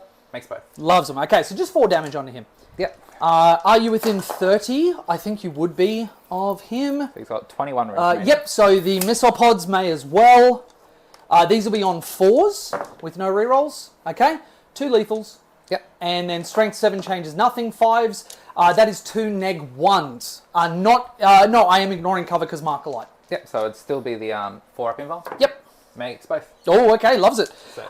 Then the Skyray is going to send it. Yep. So this is the other bit with speaking about what stuff is good and like why do you take certain things. My main draw for the Lancer, honestly, is just the always on 4-up invuln save is really, really good. Because thinking about the other big knights, the Rampage is good. The Abominant isn't good, but he's worth taking. Now, how much CP do I save across the course of a game not having to spend a CP on my Giant Knight? Like, the Lancer's only, he's 70 points more than a Rampage, but he's only 40 points more than most of the other big knights. And for that, Panoply of Cursed Knights is good, but that 1 enhancement is nowhere near giving me the leverage of just saving upwards of 5 CP throughout the whole game for not having to bulwark the big melee knight every single turn. Oh, real quick, reroll 1s for Shadow Sun, and then platform reroll to reroll a hit roll. Yep. So 1 will miss. Oh my god. No hits with the Skyray. That's it's disappointing. Having said that, that was an excellent turn for me. Yeah. So, I don't think we really need to do anything else. Overwhelming Force I will score maximum on. Yep. I'm going to discard. Yep. Actually, you know what? These guys never got to shoot. And the stealth suits never got to shoot. That's right, because they didn't guide those. Oh, no. It's at the end of your turn. Those stealth suits are going to die. All of these guys haven't shot. So these guys are going to do the No Man's Land action. These guys are going to do the deployment zone action. Yep. So if you don't stop it, that should get me 4 points, I think. Yep. Recover assets. Is it recover assets? Yeah. So I feel like recover is 3 or 6. Oh, 3 and 6. Sorry, it'll be 3 because I've got 2 areas. Okay. I need your deployment zone to get the 3rd, but the Piranha can't do it after falling back. Sweet. Alrighty. Which is actually why charging all of that, if I had been able to go in and tipping point, that would have actually been pretty massive. Yeah. Alright. Okay, so these will both discard. Yep. So I get 5 and then potentially 3 points. This one is going to guard again because you won't be able to stop it. Yep. And that is a pretty good turn. Even with the 0 primary, still fine because in the next few turns, that's going to start accelerating because the thing with stat checks, the thing with knights, you have to make them expend their resources in order to win the game. If I hadn't have done what I'd done, Sam would have me under an enormous amount of pressure and I would be suffering for it. Yeah, which is one of the things I've been struggling with this matchup. I'll draw my secondary. So Oh, yeah. Is just like Tower's such a hard nut for me to crack because are we going to do this again? Okay, Defense Stronghold. I did get a different one this time. Okay. Overwhelming Force and Defense Stronghold. Okay. Okay. Yeah, so Tower I find a really hard nut for me to crack just because well, Jay is like the only Tower player I consistently play against and he knows how to play into this. But it's just the has a lot of utility with the anti-tank and a lot of good shooting, and I need to kind of bum rush him to be able to actually get my stuff on the board, especially running. This is part of what I was talking about, dropping the Rampager for a despoiler. All of my good damage dealers are melee, so I have to sprint across the board to actually get in there. Yeah. And those Sky Rays, I can't really do a whole lot to stop them right now. No. Whereas if I had a despoiler, I can chuck him on one of these. Sky Ray, Math Hammer is going to get you so far, but Math Hammer says he shouldn't die to one round of shooting from a Sky Ray, but he can definitely kill a Sky Ray back in a single round of shooting. I think that's the thing with this particular list. I don't think it's funny to say, but Tau hates shooting. Yeah. Because if you shoot my vehicle bodies and everything else, I start running out of good stuff really quickly. Yeah, and me being a melee army specifically, I can't get to your good bodies, which is the issue I keep having, bashing my head into your Tau list. Yeah. And funnily enough, if you were to play into a worse Tau player that doesn't move block the shit out of you and give you bad options... If I was playing this exact list against a different Tau player, I think I could definitely roll it. It's just you knowing how to efficiently move block me and stop me from getting into stuff. And you can blame also Pat. screening me. I've played against Pat too much. He taught me how to beat knights. So really, all of this is Pat's fault. Yeah, of course. Oh, and Chris O'Neill. He was playing a ton of knights in ninth. So... so essentially what we're at now, and I was saying this in the drive down on my stream, that Chaos Knights, when I'm doing all this, it is stressful up until we get up to this point, because now when I'm looking at it, and when you're assessing a game from a competitive perspective... I get my 2 guard points here. Oh, of course, when you're assessing it from a competitive perspective, I would be looking at this as, okay, 3 models and some OC0 and a Snot Dog. Primary is now the main thing on my opponent's mind. Yes, a lot of the stuff that's on the board can still kill very efficiently, but I will kill faster than they will kill me, given that I've got all of my main resources. And this is exactly what I was saying for my turn 2 primary. I don't care about taking a 0. It's more important that I get control of the board. Right, real quick, just moving for intent. The Sky Ray can't see that Brigand? No, I will have to come forward of that to be able to target. Sweet. And then I can't see those guys. I got indirect fire though. That's okay. Yep. Sweet. All right, I'm on 1 CP. You're on 2 CP. Yep. This game is a bloodbath. It is. All right. Waiting for the days that Deathwatch will get rules. Yeah, get rules of how to delete them. All right. So Lancer, just measuring from the back. I'm just going to... I actually do feel bad for Deathwatch players. That game really felt... Watch the game I play against. I will. I'll watch that tonight. I felt so... it was a fun game. We had fun, but I felt so fucking bad. It was 32 to 100, and that was... I gave him... I don't dock people paint points in friendly games, so even though on paper I'm beating you by 2 points or something right now, I'm not going to fucking be like, no, eat shit. You didn't bring painted models to a friendly game. To be honest, if you want to, go for it. I do like punishment. I want to feel something. Spending 1 for Knights of Shade to run him through here, by the way. I figured you would be, yeah. So he can get there. He maybe lose an inch because I have to rotate back there to fit in. From my pre-measurement, you should have a 12 to the Riptide, which looks about right. Yep. Cool. But then obviously that's getting on the other side of the Devilfish as well. Yeah. Yep. So the guarding stuff didn't have to be my home. We were just taking advantage of it being the home. So I'm going to... absolutely. This is stickied. So I am going to move this Brigand out into a spot that is probably a little more useful. Yep. And tuck him here so I can get my Overwhelming Force. Yep. Now bear in mind, if that Piranha doesn't die, he will clear his Battle Shock and I'll have the opportunity to just bang auto pass. Yeah. So just for your tracking, he either has to die or that will be the occurrence. Yeah. Well, he should die, but yeah. Every time somebody has said that to me, we're sitting on the other side of the shooting phase like, fuck me, I don't want to charge backwards. I do have a phase to run into him, So I don't want to, but I can recover that if that's what happens. Yep. So do that movement. Nothing's changed in your backline, so I don't have... it's only my turn 2, so I'm not going to lose them, but I will not be able to bring anything in where I want to bring it in just yet. Yep. So we'll go to shooting. This guy will go his indirect fire weapon into... Wounds Yeah. are wounds. I'll send it into the Riptide. So he has Breacher, to start. breacher. Oh, Yep. Riptides? Yeah, so I'll go indirect fire into the Riptide because the Yep. wound's a wound. Everything else into the Piranha. Yep. So I'll do the not Piranha able to first. directly see me over the top, unfortunately. Of course, yeah, because the intention was stuck in there knowing that nothing could shoot him back. Yeah, and yeah, nothing cool, shoot you. cool. Yep. So do the important one first. Piranha Melter, hitting on 2s, both hit. Okay. Wounding on 3s because toughness 7. Yes. Yep. 1 wound at -5. Okay, go straight through. I'll double Is check. it min damage? I think you'd have to be within 9, I'm right? surely within 24, so Melter's 12. Yeah, I can't roll less than a 5. All right, do I blow up? No. Okay. Cool, and it does eat Grab that. the rocket launcher. Yep. Come Oh, the dice cam's dead. Excuse me. Okay, cool. It's okay. I'll swap it to my other phone. Okay. All right. And across the course of this, that'll likely happen a lot. Like going on Jack's stream, he is across so much of the stuff that will die or have to get reset or whatever else. And it's just natural occurrences when you have to, until you've like got enough money to like have everything with like, you know, digital and DSLRs and all that sort of stuff. Yeah, because like that phone specifically, I also like, the reason I got a new one is because the plug in it was dying. So if the plug wasn't perfectly in it, it's not going to pick it up the whole time. Yep, yep. Jay liking punishment? Never. Look, I'm not saying that I'm a masochist that doesn't feel things anymore, so I'm no better than a sociopath looking for a little bit of life. But yeah, that's probably me. That's probably me.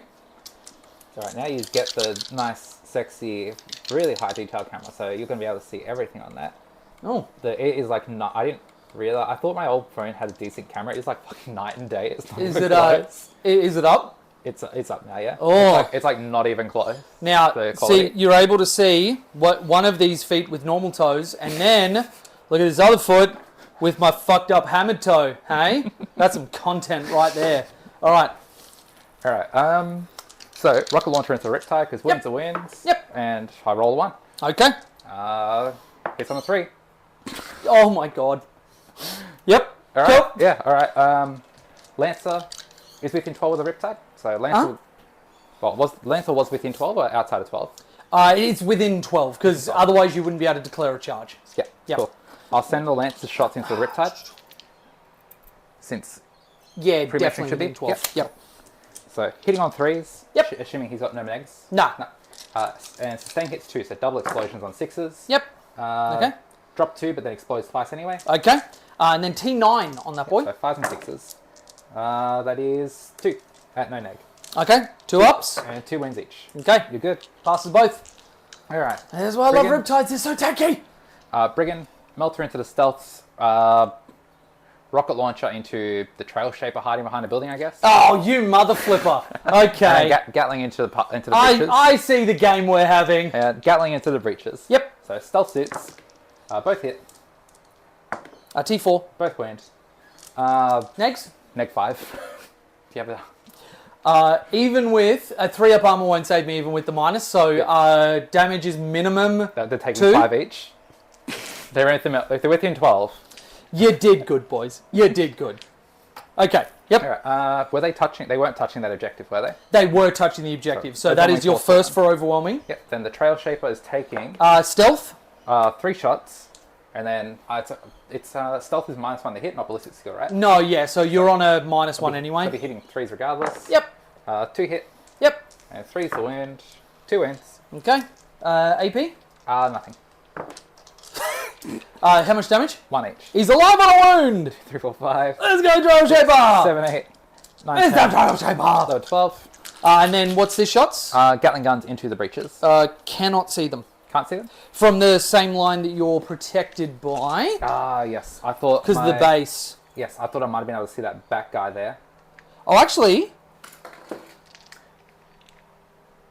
That is... Let's do an eyeball, because that is hard to unify. Damn, I'm good at this. You have a 1 mil line. Yep, I'm happy with that. Go for it. Man, that was intentional. You did that. Hit in front of Pariah. So this should be 12 dice in my hand. Hit it on 2s. Yep. Loves it. Oh, no, 1 fail. 1 fail. I'll make sure I've got 11 and dice. then -1 -1 to wound. 6, 8, 10, 11. Okay, I did grab the correct amount of dice. Yep, cool. Wounding on 3s. because of the -1. Yep. Okay, that's not terrible. So 6 at -2. Okay, -2. I will get cover because you can't see me. Oh, well, you basically can't see anybody. Yeah. So -2 goes to -1, putting me on 5s. 4 are dead. Yep, and it's 1 damage each. So. Yep. It doesn't matter. There's no multi wounds. So we'll just take these back, guys. So it's a fire blade and 1 dude. Okay. Oh, I've zoomed in too far on the dice cam. Thank you, sir. That would be the. Oh, they didn't get to see the foot content. Ah! You'll have to see my fucked up feet another time. All right. That is it for shooting because I've got a million models left. Lancer into the 2 fellas in the middle. So the Lancer into breaches and the tank. Yep. Would you like to CP reroll it? I don't have any CP. I spent it for Knights of Shade. Oh, you did! Oh my god! Oh, Sam, you can take the gloves off. I'm a big boy. I can take a bit of punishment and maybe feel something. Sorry, I'll crack the crude out when they're painted. I think the case is just in front of your feet. Oh, yep. Nice. Right, sweet, so... That'll be the turn. Just overwhelming force. What was the other one I drew? Defense Stronghold, which I'll get eventually in your turn. Yep. So I get, overwhelming force hasn't changed, has it? 3 each to a max of 5? Yes, so you get 3 points, because you killed the stealth suits, nobody else was on an objective that you killed. No.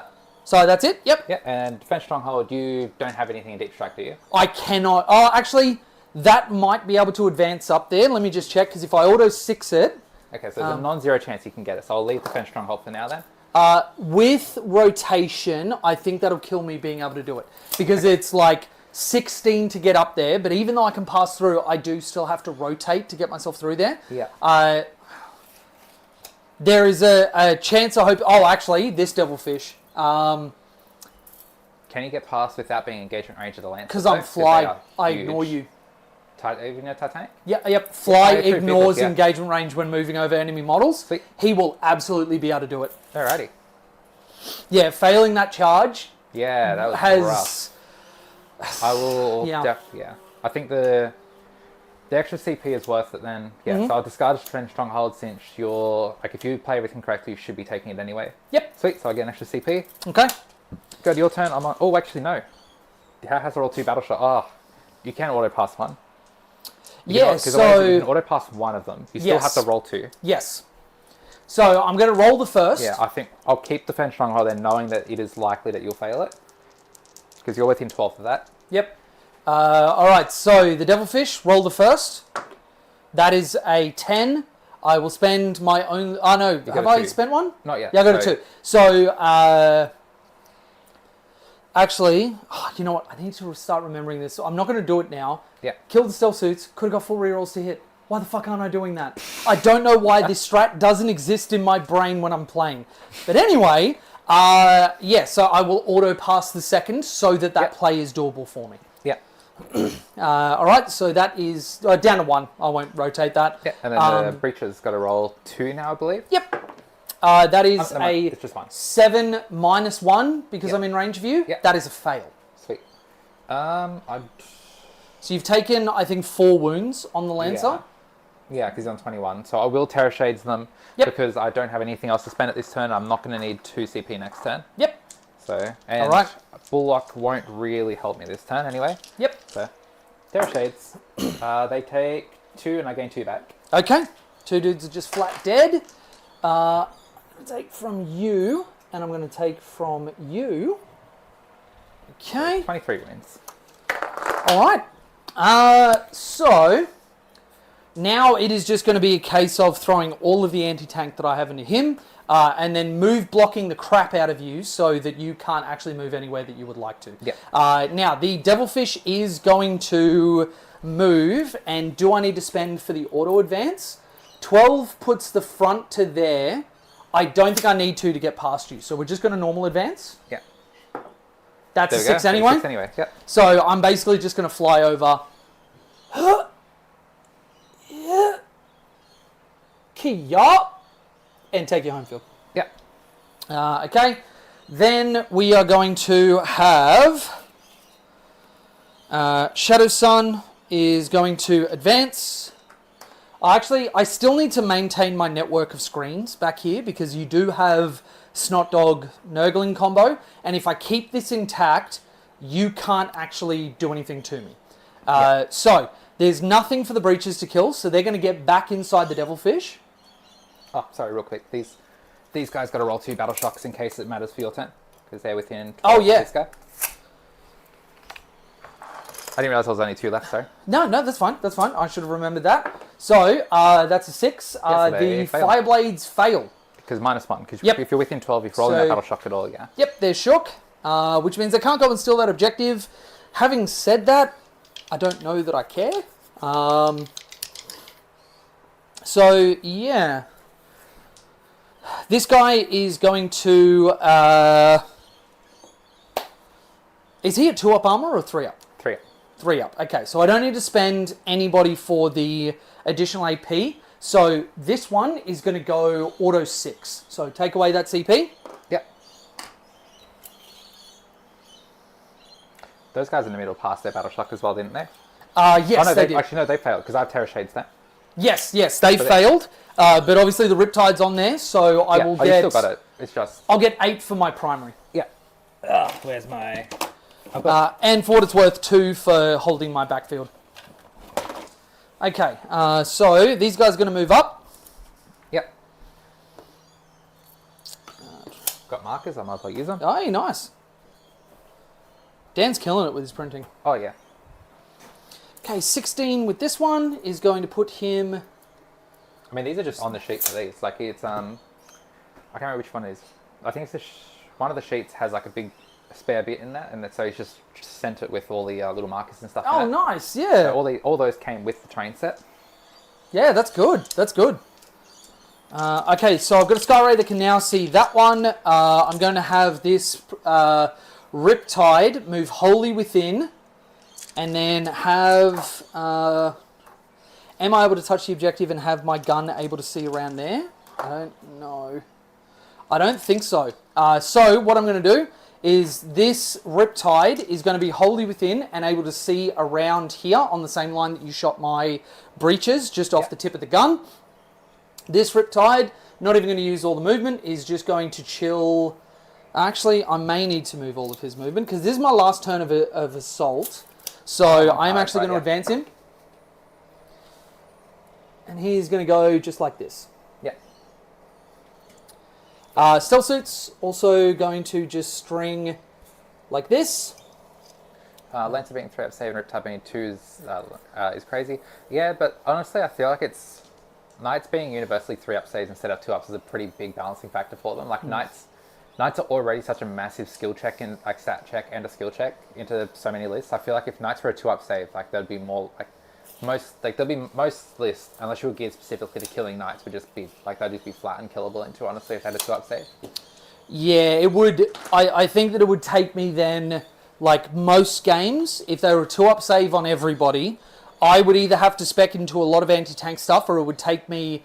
I might not even table most Knights players. Most games, if I get first, everything goes well, they would still end up saving a lot of the stuff. No, exactly. Like, that Rampager would still be alive if I passed on 2s. Like, though it is kind of wild to me that even just from a lore perspective, big ass Knights that are all armor aren't 2-up armor saves, and yet a Custodes and is. They were like, but because in like 6th edition when they first came out, the only thing then that had 14 all-round armor was a Land Raider, except Knights had, I think, front 14, sides 13 or something, which was ridiculous. Yeah, and they also had an invulnerable save. So, like, not only did you have to do vehicle penetration stuff, they could also just flat ignore your shots, and then, like, even last cannons would only wound like a front armored knight on, like, a 5 or a 6. Yeah, right, yeah. And I think that's a big thing that, like, at the moment they are protected by the wound rolls, which you saw from my last turn, I dropped a lot of wound rolls. A lot of them. 100%. In this matchup specifically, the lethal hits does a lot of heavy lifting for you. Yes, it does. Like, the breaches... on paper, shouldn't be able to touch the armages, or even get close if it wasn't for the fact you're getting lethal hits. Except for the turns where you're using the rerolls to hit. So rerolls to win. So that is a 2-inch rotation to go there, and then I'm just going to go 14 through. So this one could have gone up there. So actually what I'm going to do is just position this one here, and that is to continue this Nexus of no deep strike from all of those. Yeah. Which these guys moving back means that this one is able to move up 10 inches, puts me like all the way into that gap just there. But I'm going to put him just here, because then again, that web of 9 inches, 9, 9, or 18, I guess. I guess I'm protected already, so that Skyray can kind of go wherever it wants if Shadow Sun just chills here. Though, I wouldn't mind... Sorry. We had some issues with Twitch chat earlier, so I wasn't seeing anyone typing in there. So someone's typing in Twitch chat, and I just saw it. That actually happens to me a ton. Weird, yeah. I don't know what it is with Streamlabs, but usually what I'll do, I've started split screening YouTube and Twitch in the actual browsers. There we go. So yeah, now the multi-stream chat thing that was being weird before, now it's working, but now it's more than just Sarah typing in the chat, because we've had a decent amount of viewers the whole time, but Sarah's the only one talking in the chat. Yeah. Welcome. I only just saw the message in the little preview box because Twitch. Yeah, welcome to everybody. Yeah, I have 10 viewers. Me first stream doing this. I'm pretty happy with. Honestly, welcome everyone. Yeah, doing very, very well. I can't tell you the number of streams when I started out with like D&D stuff that was just 0 viewers for 6 hours, and it's soul crushing in its nature. Okay, so Pathfinder's going to chill just there. This is basically massively screened off. I'm not going to kill the Lancer this turn unless stuff just goes ridiculous for me. But the most important thing is that I've got the screen. This guy hasn't moved, so this back corner is screened off. This corner screened off to there, and Shadow Sun has that there. So there will be no... Ooh, will there be a Snot Dog? Do I need to adjust this? Okay. Oh, no, that's right. Your base is so big. And then 9 from them. No, there will be no Snot Dog in the back here. So your only deep striking options will be on your side of the table. Yeah. Because this one just there, you can go there, but you've also got a Skyray and a Riptide and a second Skyray looking at it. Yeah. So if you want to put there, that is absolutely fine. Yeah. Again, it's not... Actually, no, I don't have to see because I Terra Shades anyway. Of course, yeah. Okay. So... I know Reese is there. That's what I meant. When Twitch chat was just you typing in there before, it wasn't popping up. But now it seems to fix itself. And multi-stream's also picking up YouTube now. So, okay, I guess Streamlabs just decided to fix it decided to fix itself at some point, I guess. The Lancer goes 14. Yep. So back of base won't be able to get past that Riptide, so you're only going in front there. So what I'm going to do is advance those breaches. Yep. And we are going to create a little you cannot touch my Riptide screen. Yep. So with 10 moving across, they can go wherever they want. So like that, which I'm going to move through the building and stop there. Now you'll be able to tag into me, but he has fall back and shoot. He has ignore hit modifiers. So not being able to touch him immediately with the charge move is what is going to be the big killer. Yep. Okay, and then you go, actually you're going to go in the center. Just keep in mind for the sake of your movement and stuff. Yeah. Terra Shades is ignore models as well as terrain, and I have a 14-inch movement. So assuming the Lancer lives, my next turn I'm thinking literally just picking up, putting it behind both Riptides and multi-charging both of them. Oh, so that's what I was measuring. Back of your base, you physically won't be able to stop there. Yes. Okay, cool. That was the biggest thing. And for anybody that's watching, if you're struggling with the Knights matchup, it's actually 15 inches. 14-inch move, outside of 1-inch engagement range. If you measure from the back of their base, as I am now, 15 inches puts them over the back of the Riptide's base. So it will not be physically doable. What about this gap here while you're moving the breaches? Can I fit in there though? With your big shield, you won't actually be able, because the terrain will block you off with the massive spear, the shield, everything else. And that will be the physical dimensions of your model stopping you from being able to do that. Sweet. So and be outside of 1. So I need to get another Lancer and build it like one of those little like ball barnacle dudes. Have you seen that kit? They 100%. That thing could be fully articulated. No, link it to me. That sounds cool. That kit is ridiculous. But no, like the Lancer Thraxus kits, like those joints is just one tiny little peg that holds it in this dumb dopey squat pose. You can do you can pose those things however you want. That's cool. So that's really cool. It might be modeling for advantage, but... my phone's on the... Where's my old phone? That still had some battery left, I think. Yeah. All right, so we've done our screening. We've done everything else. Let's go into our turn. So, starting off, we are going to have the stealth suits there guide the Riptide into the Lancer. Yep. So, I don't have any more once per game abilities or anything else. So this will just be on 3s, lethal hits still. And this will be my last turn of lethal hits, which is why I need to get these kills. Yep, I just remembered actually. Sorry, Chaos Knight rule. My stuff now turns on as well, since Battle Round 3. Yep. So what is that? Doesn't matter against these dudes, but from this point on, anything that's Battle Shock gets -1 to hit the knights, and I get +1 to wound hit. Ooh, okay, nice. While it's Battle Shocked. Alright, so that'll matter for the little stuff that's Battle Shocked. But actually, I'm going to start over here, and I'm going to have these guys just here. No, they're Battle Shocked, they can't guide. Yep. So there is nobody that can guide for this one, because you're... No, those breaches weren't Battle Shocked, were they? No, they did. I Terror Shaped those one. Yeah. You did, okay. So, nothing can see there, nothing can see there. So... this guy passed, everything else failed. Guiding... actually, yeah, so that Devilfish is going to guide this Sky Ray into that one. Yeah. Because he doesn't have Seekers anymore, so there's not really any point using him. Yeah. And the reason for that is I want to be able to know what I can do with this red Riptide Tippy Ree if he's going to go in there or go in there. So Sky Ray first and foremost, on 3s, re-rolling 1 because of the Sky Ray weapon platform. Nope, miss it. And then 3s with full re-rolls, 2 saves on the Armiger. Yep. 5s. There we go. Oh my god, boxcars. Alright, and then the Accelerator Burst Cannons. Oh, so there we go. These are dudes I was talking about. They go... Oh, nice. Yeah, but... Okay. They can... So actual like bionicle dudes. I thought there was like a different brand of like printer. I'm gonna That's build a funny as fuck. Thrasus Lance to pose like one of those things. That's funny as fuck. Okay, so 3s, no more rerolls, 2 lethals, and then 6s. I turn that over. That's that one. Oh no, sorry, to be 5s. Yeah, so that is 4 one. saves, neg 1, damage 1 on the knight over there. Yep. So 4s. Okay. 2 damage. Total or each? Total. Okay. So 10 wounds remaining. Yep. And then that will necessitate the Riptide shooting in there. Yeah, actually, it probably should have been the Sky Ray guiding for the Riptide, but whatever. So he's just going to natty send it. Oh, I didn't do the rest of his shooting, sorry. The missiles from the Riptide into the Lancer.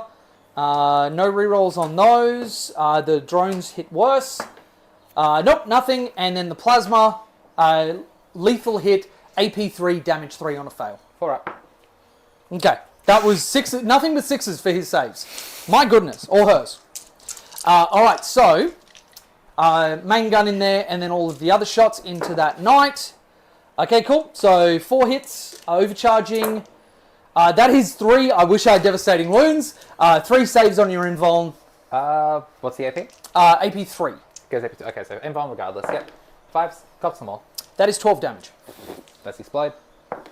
Nah. God, I love Riptides. God, I love Riptides. Why is that thing the same amount of points as this? Because we just built better. Yeah. I don't know. All right, so then we've got one more Sky Ray left over into the Lancer. Yep. So is there anybody who can guide for him? Shadow Sun at the back. So on 3s, re-rolling 1s because of Shadow Sun. Oh my god, and 1 for the Sky Ray platform re-roll. So there's 1 lethal, 1 hit, 2 wounds on your invuln. In the Lancer? Yep. 4s. Okay, D6 plus 1 damage. Yep. Taking 6. Yep, so 3, and then 1, 2, 3.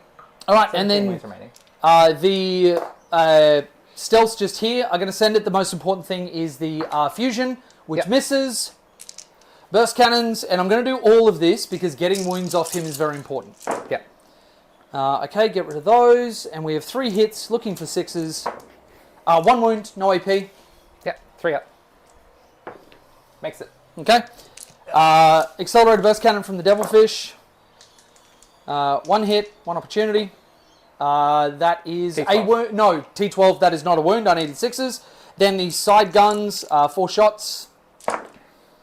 Okay. And 6s. No wounds. And then nothing else, to quote Metallica, matters.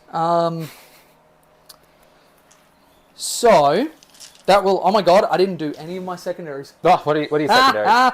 Engage on all fronts and defend stronghold.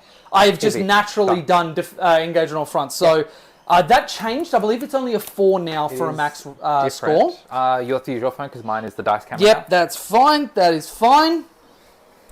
I don't know why, but watching Jay play Tower is so nice. It's easier to watch me play Tower when you can't see my face. I feel like when you see my face, you're just like, ah. But when it's only my feet and my legs, you're like, oh, okay, I'm not upset by legs. Don't worry, Sam. Next time I'll get one of those mocap cameras and I'll like make Jay wear one of those the whole game. So engage at all fronts. I think it was just like you didn't have the like 3 and 4 VP. Yeah. So it went to 2 and 4 rather than 3 and 5. Yeah. But you also don't have the has to be 3 inches away from a board edge restriction anymore. Oh! If I recall.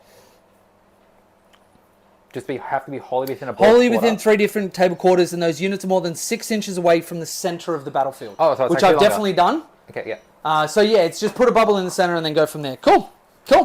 Sweet. So, what was the other secondary? Defense stronghold? Defense stronghold. Okay, I won't mark that off because I can potentially get in there. So 4 for 1. Yep. And 8 for primary for what it's worth. Yep. I already wrote that in there. Whoops. Yep. Cool. No, this is turn 3. Oh yes, no, you're turn 3. Yep. So 8 for primary. I just wrote it in the wrong box last turn. You both scored no primary last turn. Do you know the funny thing? I've gone up to your home field objective to stop you from scoring that, but you don't even score that. Sticking that actually didn't do anything, and because you discarded defense stronghold, I don't get anything. Though I guess it's not within your deployment zone for scoring, so I will actually score off your. Or is it not within deployment zone, or is it not? I think it says not within your in no deployment man's zone. land. Burden of trust. Yeah, just not within deployment zone, so I will get something for holding your home. Yep. Okay, cool. That ends my turn. We'll discard engage and defend because actually no, we'll keep defend up because there is a chance that you get that. Oh, not that one. That one. Did I discard defense stronghold? I keep it. I can't remember if I kept it to force you to go over there. You discarded it for a CP. Okay, cool. Yep. Which actually, does that mean that you have a CP from the start of turn? Because you would have used that for you do have 1 CP. Yeah.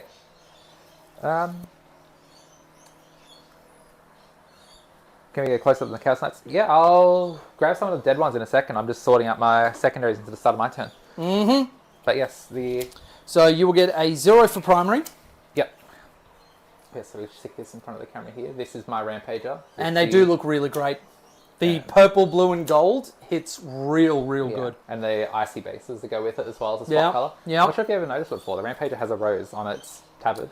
I didn't. That's a really cool detail. Yeah, I love that. Like laurel leaves up on the shoulder pads. Yeah. That's awesome. Yeah, so... Alright, so my secondaries, I don't have to roll any battle shocks because he's got well beyond his thingies. We get Bring It Down and Cull the Horde, which is one of the new ones. Cull the Horde, you can't achieve, so I believe you get to recycle it. It's normally at the top of the card. When drawn, if no enemy units on the battlefield satisfy either of the conditions, yes, you can discard it and draw a new secondary. Yep, so you can discard that, draw a new secondary, because I don't have a unit on the board that satisfies that category. Yes. One thing I really do like, neat little detail, wording thing, you can discard it, you don't have to. I can keep that and give it if you want to have a CP. Yeah. I will discard it because I do need to catch back up in primary, regardless whether I give you paint points or not. Yep. Assassination, which I can definitely score. You got a Fireblade sitting right in front of the Lancer. I'm killing like minimum 3 characters this turn. Alright. Yep, cool. I just need to decide what flavour of Bring It Down I'm scoring. Yeah, of course. Alright, cool. So Brigand is going to shuffle on up over here. I don't think I can touch the objective, which just means I need to charge those guys, but that's okay. Yep. Lancer, we've already established can't fit in there. Mm-hmm. So I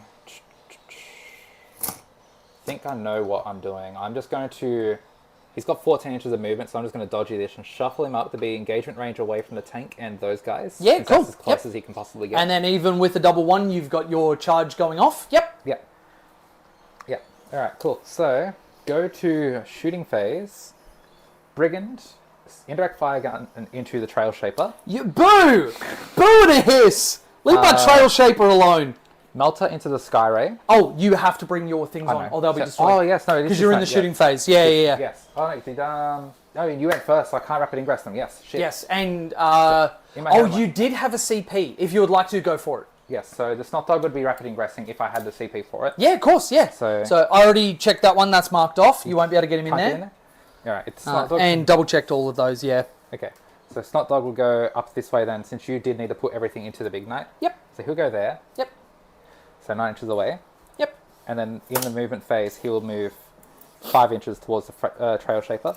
Now, one important point, if he was there, I wouldn't have sent into the Lancer because I couldn't kill him. I would have gone into the Snot Dog. Yeah, go for it. You can roll shooting. Is that okay? Go for it. Roll shooting into the Snot Dog. Yeah, cool. So now, I don't think I would have been in range of my little guns. No, because if he's over here... No, I wouldn't have been. So it's only the 3 Seekers. Alright, so re-roll that one for Shadow Sun. Alright, 2 lethals. 3 saves on the Snot Dog. It's alright, you still got to roll damage. Alright. 5 up demon save. I'm on the other side of the room, but it's okay. We can see the dice here. Yep. That's cocked because it's off the flat edge. Makes 1. Yep, cool. So 2 damage rolls. Okay.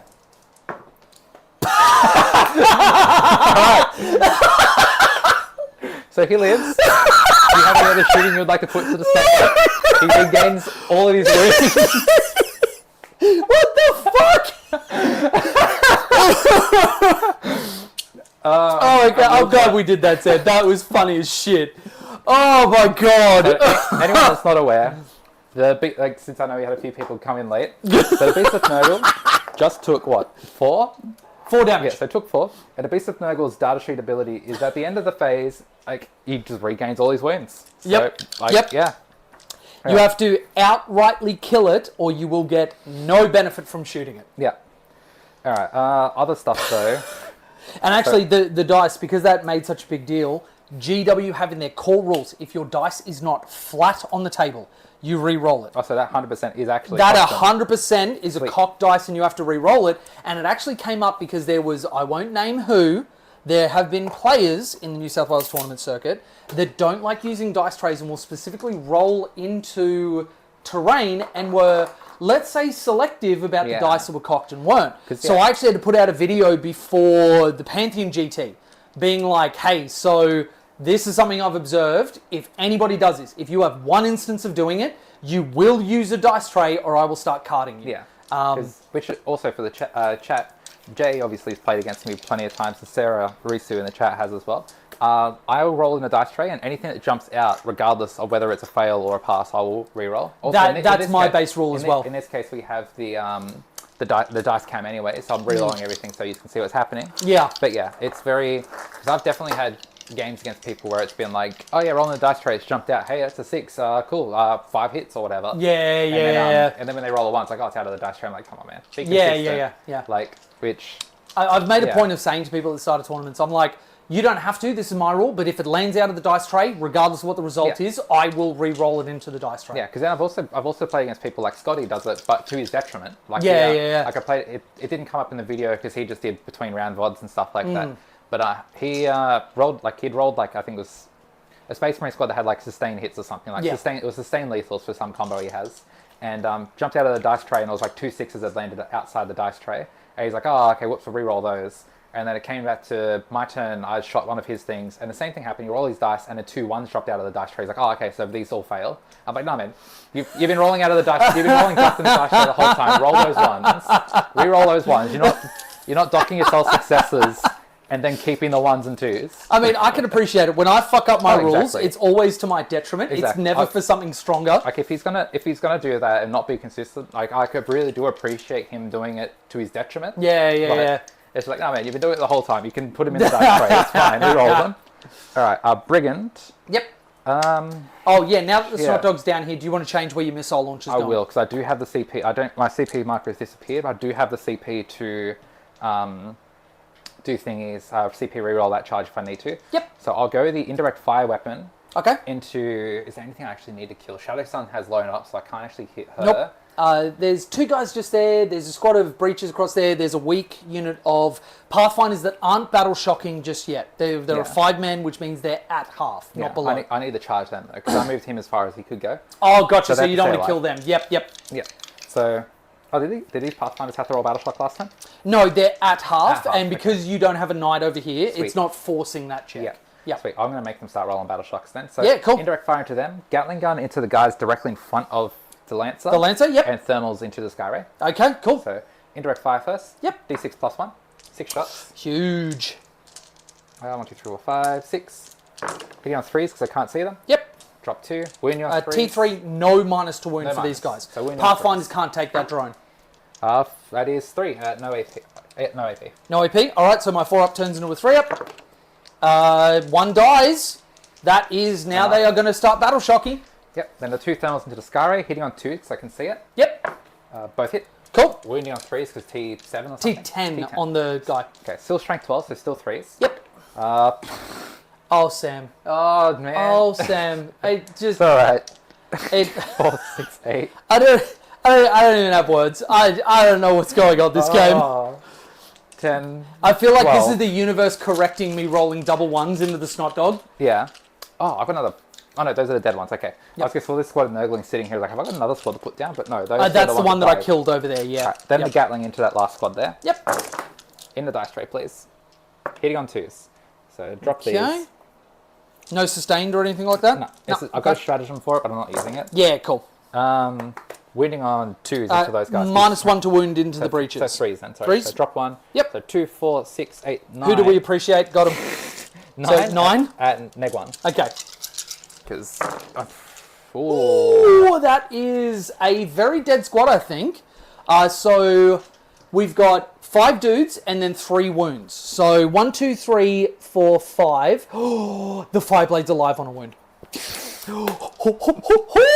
Oh man. Alright. I'm very glad I put him in the middle because that means that he's still blocking the Lancer.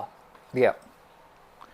Okay. Alright. Lance is going to send his gun into the Devilfish directly behind him. Yep. So, hitting on 3s. Yep. Sustain hits 2. So, drop 3, but then 2 explosions. Yep, nice. Then T9 on the Devilfish. 5s and 6s. 1. Just 1? Yep. AP? Nothing. 2 damage. Loves We it. good? Alright. Alright, what do I do then? Alright, I need to still bring it down regardless. Why are you on your side? Can you just stand upright, please? Did I break a leg or something? No. Oh, it's just the table's just a little bit. Yeah, because your boards must be a little bit askew. Yep. Alright, what am I going to do then? Fuck. I can't not score Assassinate and bring it down. Yep. So, I'll do Snot Dog over there first, into the Trail Shaper. In Trail Shaper, yep. So, It can go through terrain, or he's does a it have to beast. go around? He's a beast, so he can go through. Yep, cool. So you've got 6. easily in. Easily in. All you needed was a 4. Yep. So just like that, and I'll put you on the objective. Yep. There we go. Nurglings are going to go into that Breacher squad with the other guy there. Yep.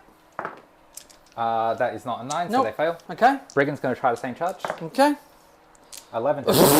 I'm not measuring that. 11 is definitely in, Okay. so they're I'll just very firmly pull in there. that one over there. You just want it in between the 2 guys, or do you want to be further over this way? Over that way, so you have to move the Skyray. Yep. Cool. Okay. Alright.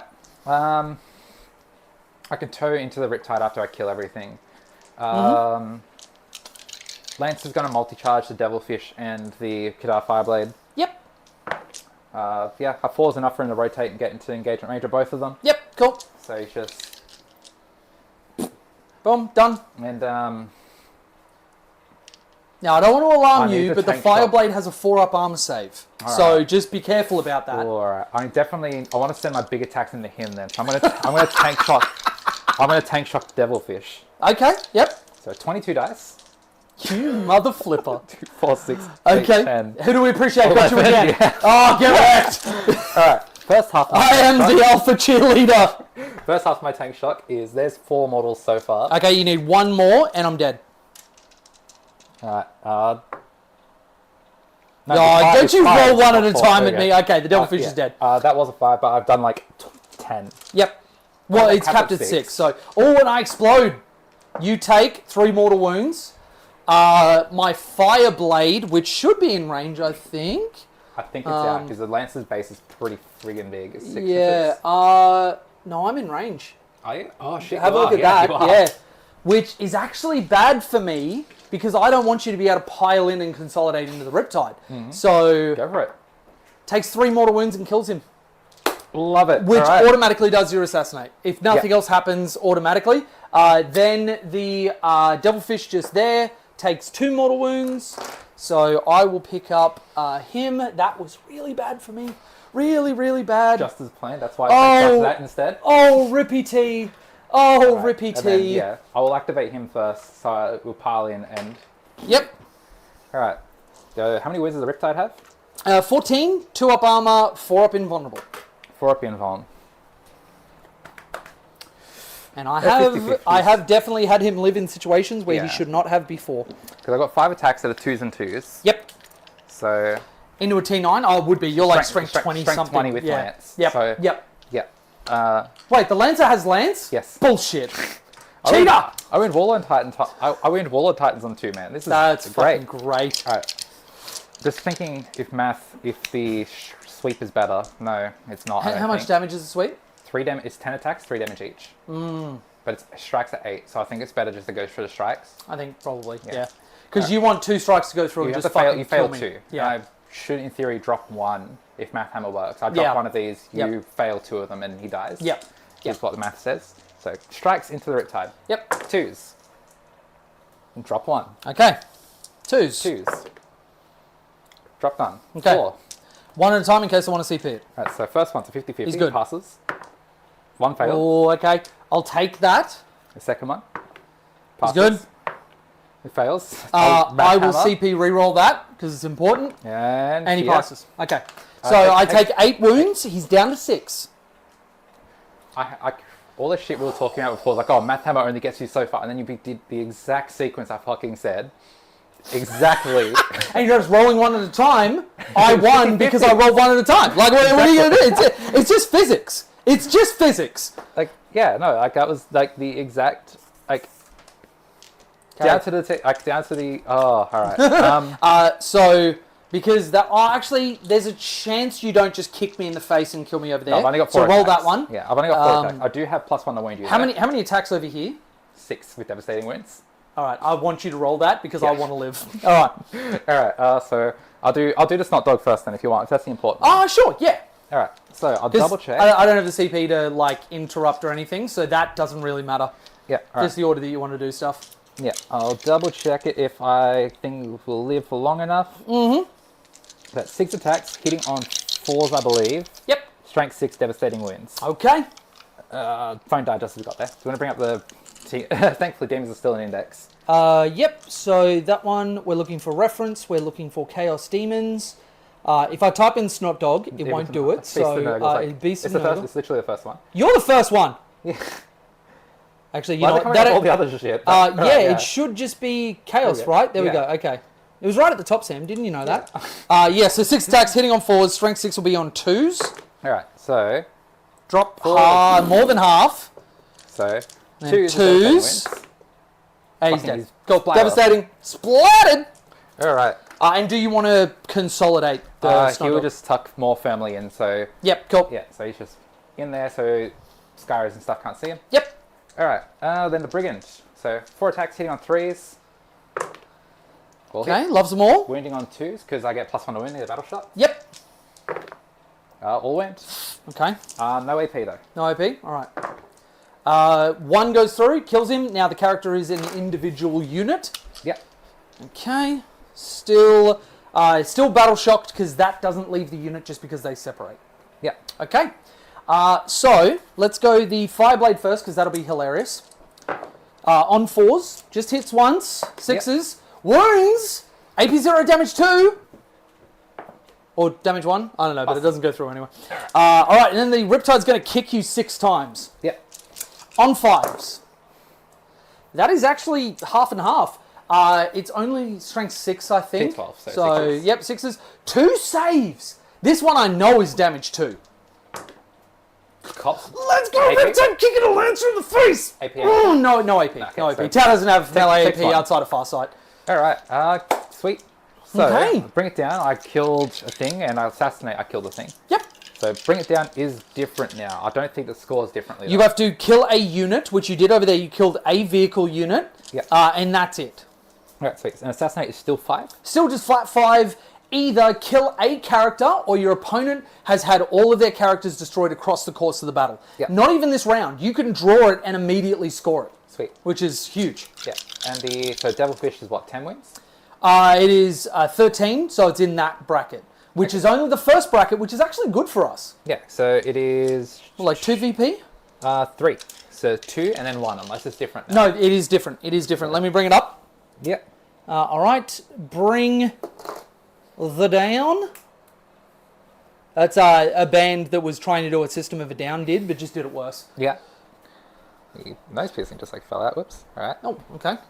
Go for it. So, yeah, each time a monster or vehicle, 2 VP. If they're 15 plus an extra 2 VP, if they're 20 plus an extra 2 VP. Oh, so it did change. It's one less It did, now then. yes, Cool. yes. So Because there's no bonus points, there's nothing like that. It's just 2, 2, and 2. Sweet, so I got 2, not 3. Yep. Using Pariah Nexus rules. Cool. Sweet, alright, so that is it. Goes to your turn. Yep, now your Lancer is touching the objective, so you've taken the middle off me, you've got the right one over there. Yep. So I will just get a 4, and I will not they get throw a my battle guard. shock. They have to throw a battle shock now. Oh, they do. They do. Come on, boys. They're fine on a 10. Alrighty. Alright, so I get 4 for VP. You stop my guard over here, because that's the unit I used to go on there, which I definitely shouldn't have, because he was on 1 wound. It should have been these guys, but whatever. I'm a silly boy. So, now that I don't have to worry about deep striking, we are going to, first and foremost, remember to draw cards, because it doesn't always go your way. And Defend Stronghold, I have to keep it. So I will only draw 1. I can't remember which one I drew first, so I'm just going to shuffle and go again. Find the hole. Okay. Yeah, it happens to me all the time. Yeah. Chelsea's just gotten used to it. All right, so Defend Stronghold and Area Denial. I'll probably end up discarding Defend Stronghold. Or do I want to use my 1 CP for...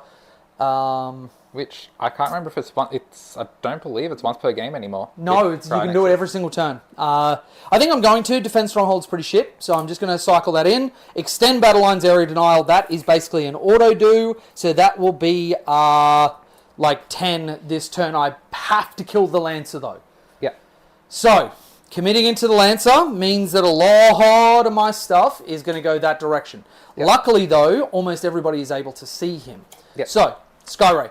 Riptide needs to roll battle shot. Oh yeah, let's do that first. Okay. So, how many wins did he have total? He had 14 total, so he is below half. So, 2 battle shock tests from him. 2 battle and shocks. 1 on those Pathfinders. Alright, he's good on a 7. Yep. That will be a fail. And I will Terror Shades it. Yeah, I figured you would. Excellent. Always. So Please don't roll 6 6s. imagine Or that 6 4s. goes back up to 18. Yep, and kills me outright. Okay, only 2. Only 2. Okay, so I go down to 4.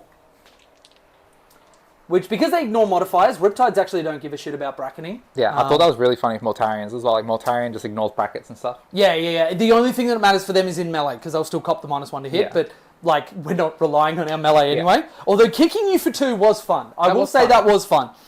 Okay, so the Pathfinders over there are fine. We've got all of our ducks in a row that way. Let's go to the Skyray. Alright, go do your movement. I'm going to quickly take the mic off. I'm going to go sort this out before I put the Oh, thing go down. for it. Yeah. Yep. Okay.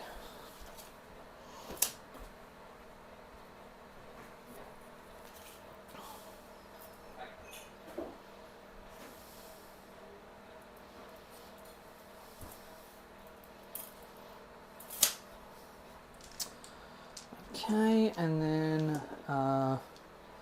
you are going to position like this.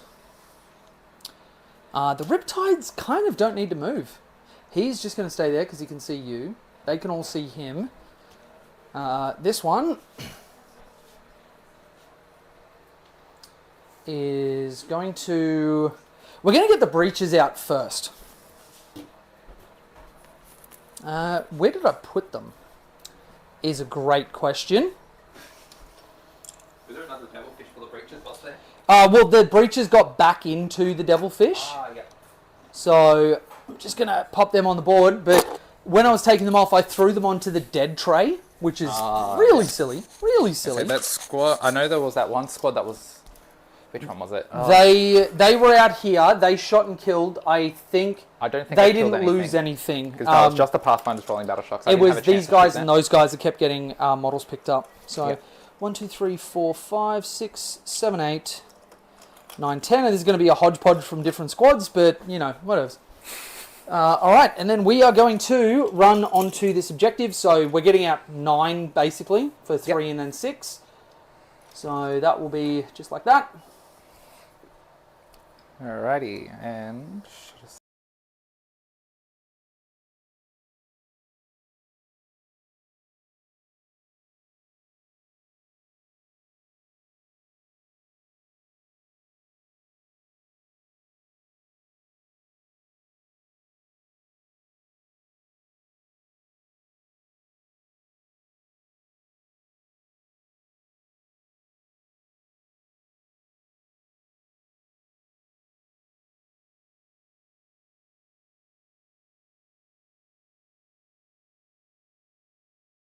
There.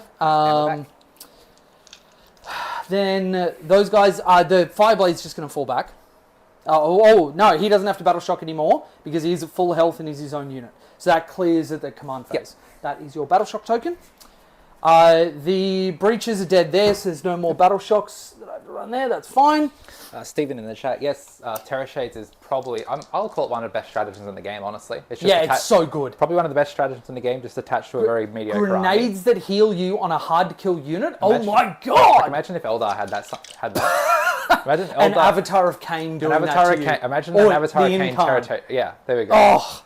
Like that thing Terror Shadesing you, oh boy. Imagine a Riptide doing that. How much he just absorbed from a Lancer and then he heals fucking like 4 wounds. Yeah. Oh man. And actually, it's such a well-designed strat because it also increases output on a low model count army. Yeah. Which is really cool. And then, like, on top of that as well, it's like Battle Shock is rare. Like, I feel like the way some of the Chaos Knight strats are worded, GW knew Battle Shock wasn't amazing. Yes. Yeah. And I think they were trying to avoid some of the problems that the old just run away because you're yeah. Oh, Bill, how you doing, buddy?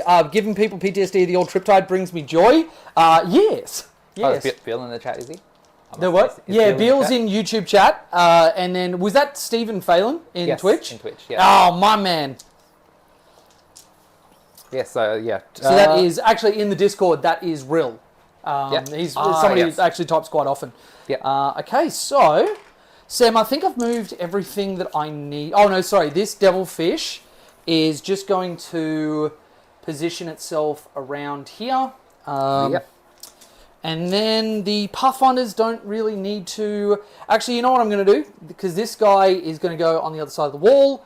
They, unbattle shocked, are able to see the back of your Lancer's spear. So that is yet another guider to help me out with that. All I'm hearing is I need that Bionicle Lancer, Jay. I need to build a Lancer. I need to get a Lancer and build it in like a ball.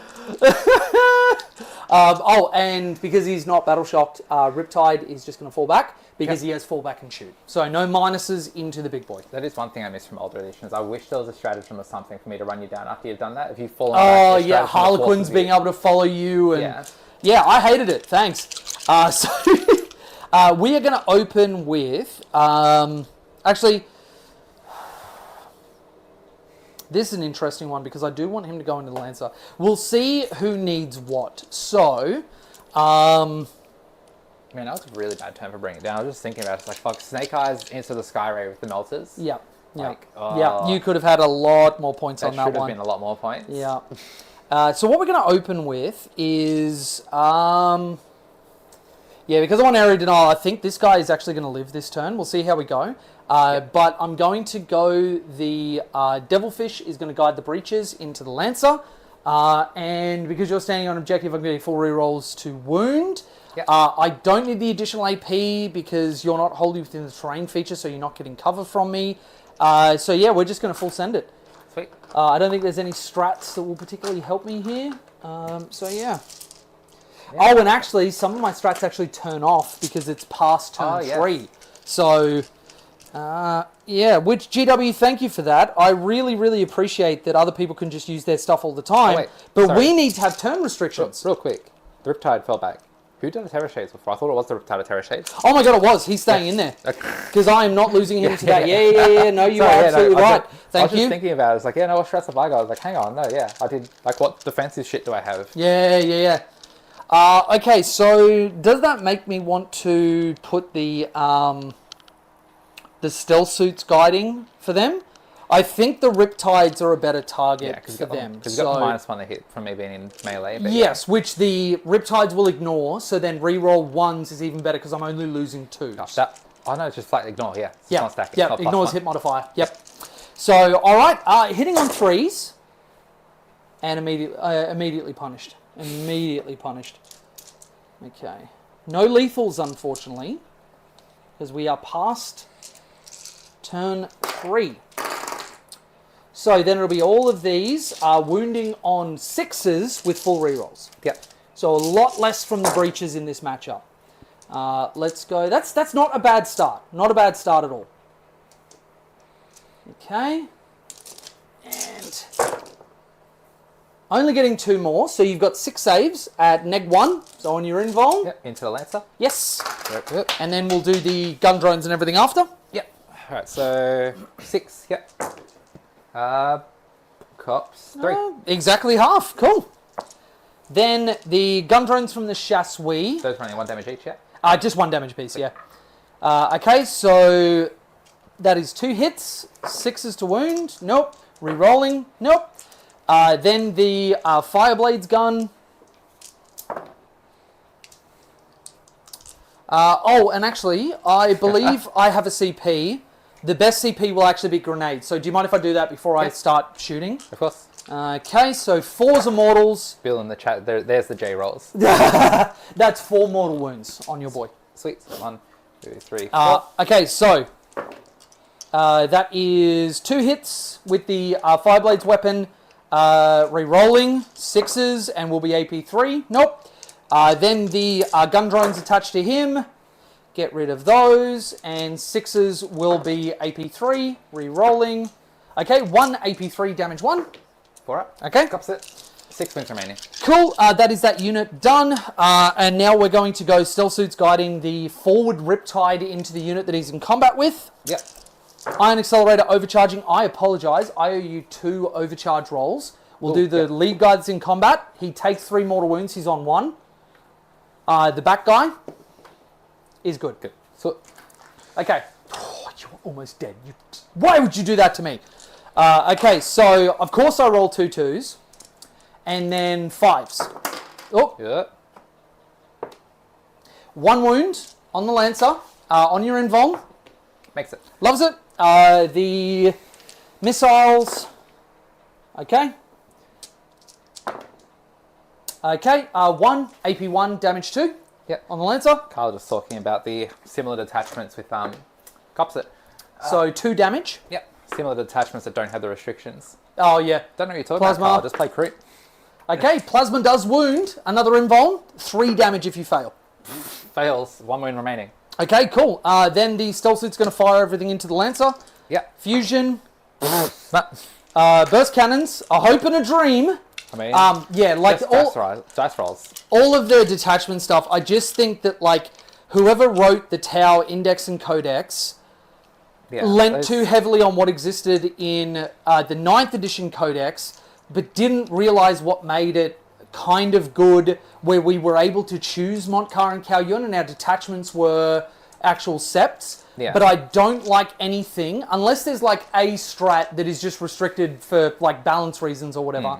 But no other army. Like I play Space Wolves and I have advance and fall back and charge all the fucking time. Yeah. I can use strats whenever I want. Like Tau is not good enough that restricting us to 3 turns. And then we've got Retaliation, Carter, and Kroot, and we love those detachments because you just get your toys all the time. Even if they're not especially competitive, they're still just fun. Oh, in the case of Kroot, they're, like we said before, they're probably one of the strongest armies in the game. You just have to know how to wrap your head around it. Yep. Like as far as skill expression goes. Yep. So 4 hits on the 6s. Yep. And then 1 wound. No AP. The burst cannon's hope and a dream! Does he explode? The Lancer is a D6 plus 2 explosion. Please don't. Oh. Which, speaking of, yeah, Why are you the one that has the Force Explosion stratagem now? I know. How good is it? My 9th edition Chaos Knights. I'm like, yeah, cool. Eat shit, I explode. I actually need to make that video because it's going to be lovingly called the Wesley Wipeout. Yeah. There was a guy who watches me that was sick in hospital and unfortunately died before he was able to play. Yeah. And his friend, who inherited all of his models, is learning the game to kind of honor his friend. Yeah. And one of the things they used to love doing in Titanfall or Titanfall 2 was throwing your mech into a bunch of dudes and blowing it up. Yeah. And he called it that. So it was actually one of the most heartbreaking stories I've ever been told. And having a viewer that like loved all of my shit and died before they ever got to play with me or whatever else was like soul shattering. So yeah, I've got to make that video. I think that'll be a lot of fun to honor him like that. Yeah. But like that stratagem is so good last edition. It was only once per game, but like that once per game right now. Yep. Like it would clear out so much. It would clear out so much. Okay, now with that dead, we're going to be going for the absolute win. So the Skyray is going to guide this Riptide into that Armiger. Yep. Oh, sorry. War Dog. So 6 shots with the main gun. I will be overcharging. Apologies. Overcharge roll on the yellow dude. He's okay. Just get rid of that. Nothing special on the 6s. And then because we're overcharging 5s, that will be 3 saves on your invuln. You do have a CP. Would you like to bulwark? I will bulwark. Yes, okay. All the Skyrays are going into him now anyway. Yep. So 4 up invuln. Yep. I make all of them. Hey, let's go! On camera, very convenient. Would have been almost a dead War Dog. All right. See? Never say I do nothing for you. Okay, missile pods.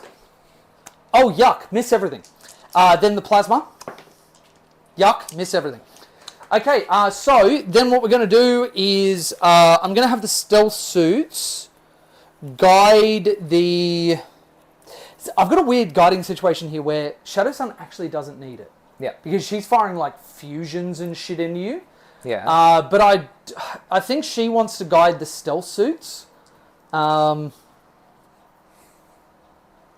Though the stealth suits can also see that Armiger just a sliver along that line. Yeah, because he is just poking out from the building there. Yeah, so from the back of this guy's base or the front of his. Yeah, so I'm across your base like that. Yeah, because there. Yep.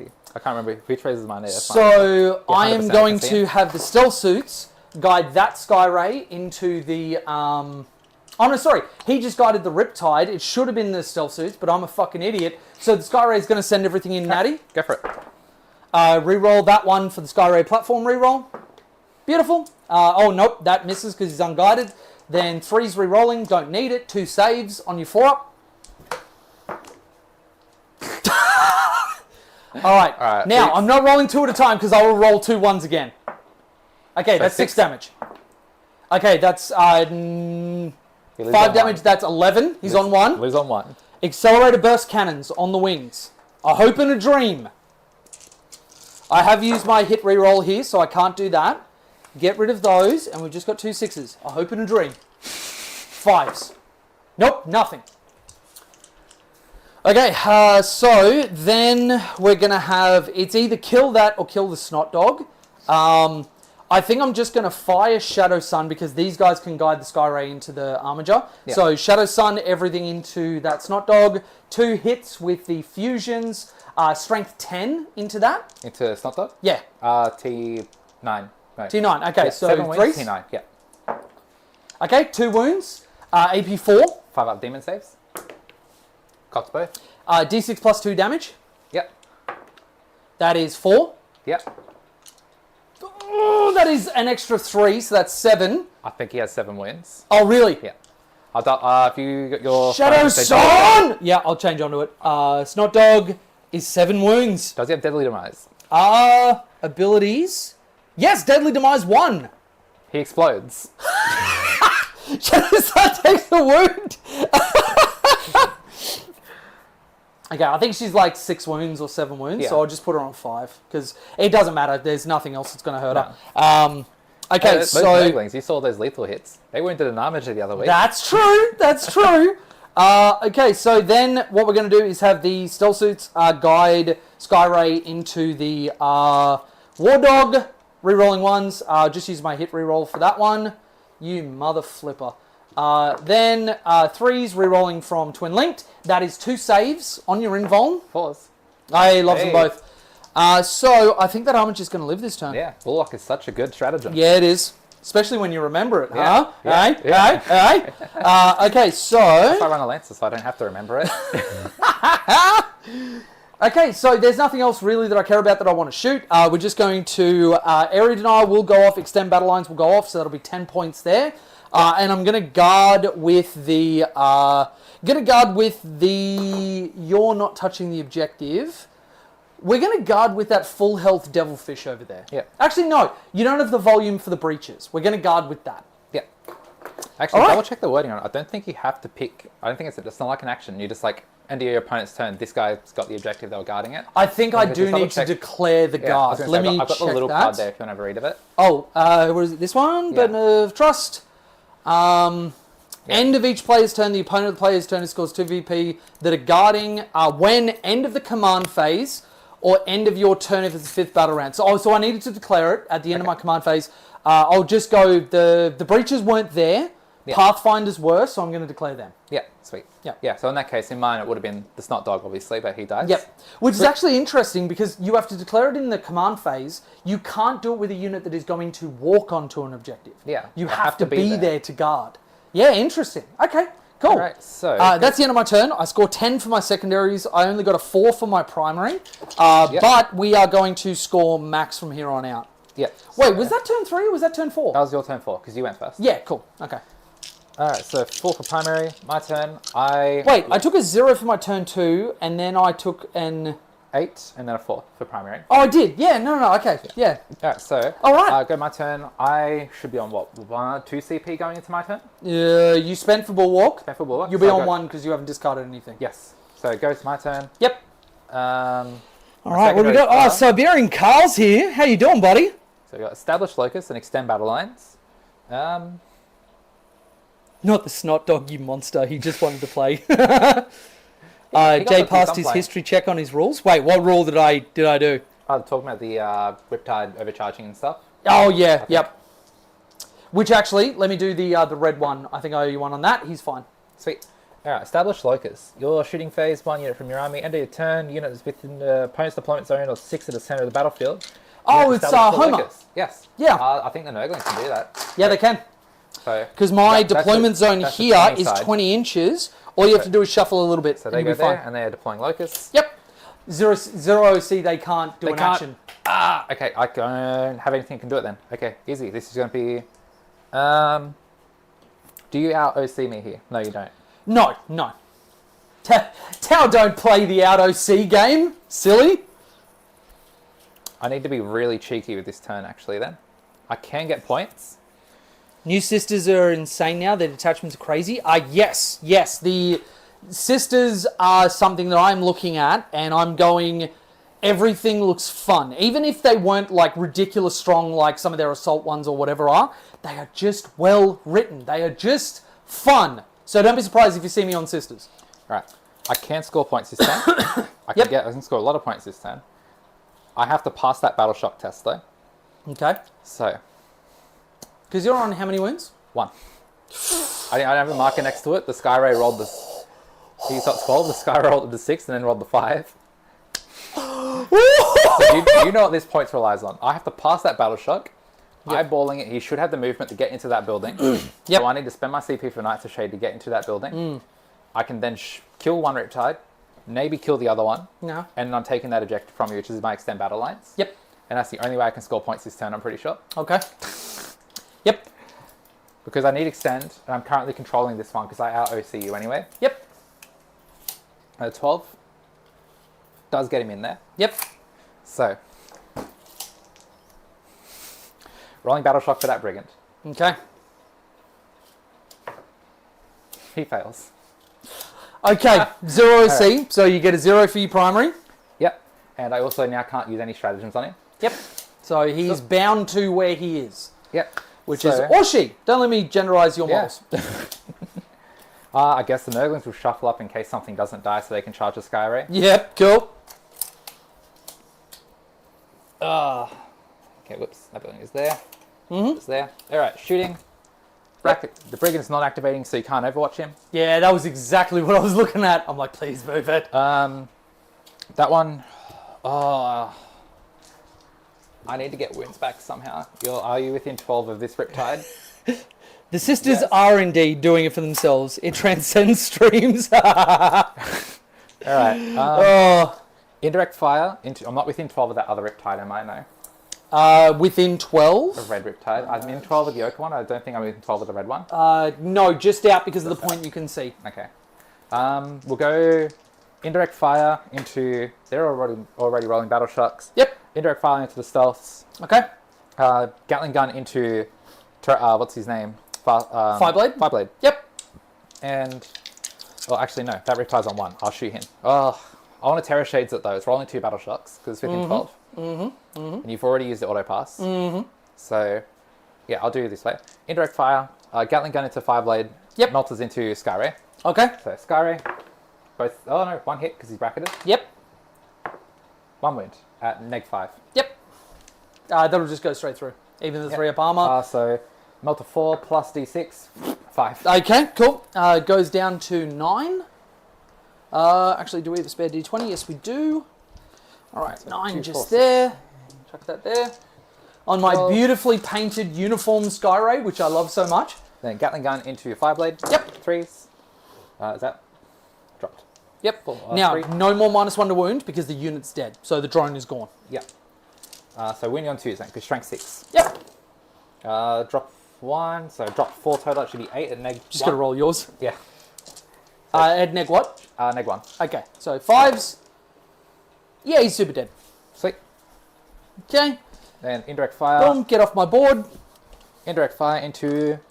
Oh, there's this squad of breaches. Sorry, I would have shot them instead of this. Oh, go for it. Go for it. This yeah. squad of breaches then. Oh, Sorry. with Gatling or the indirect? The indirect. Yeah, go for it. D6 plus 2. Yep. 6. Nice. Yeah, 1 dice here. They're hitting on 3s because he's very bracketed. Yep. Drop 1. Oh, drop 2, sorry. There's another one there. Yep. Now, they do have the -1 to wound. So 4s. 1. No AP.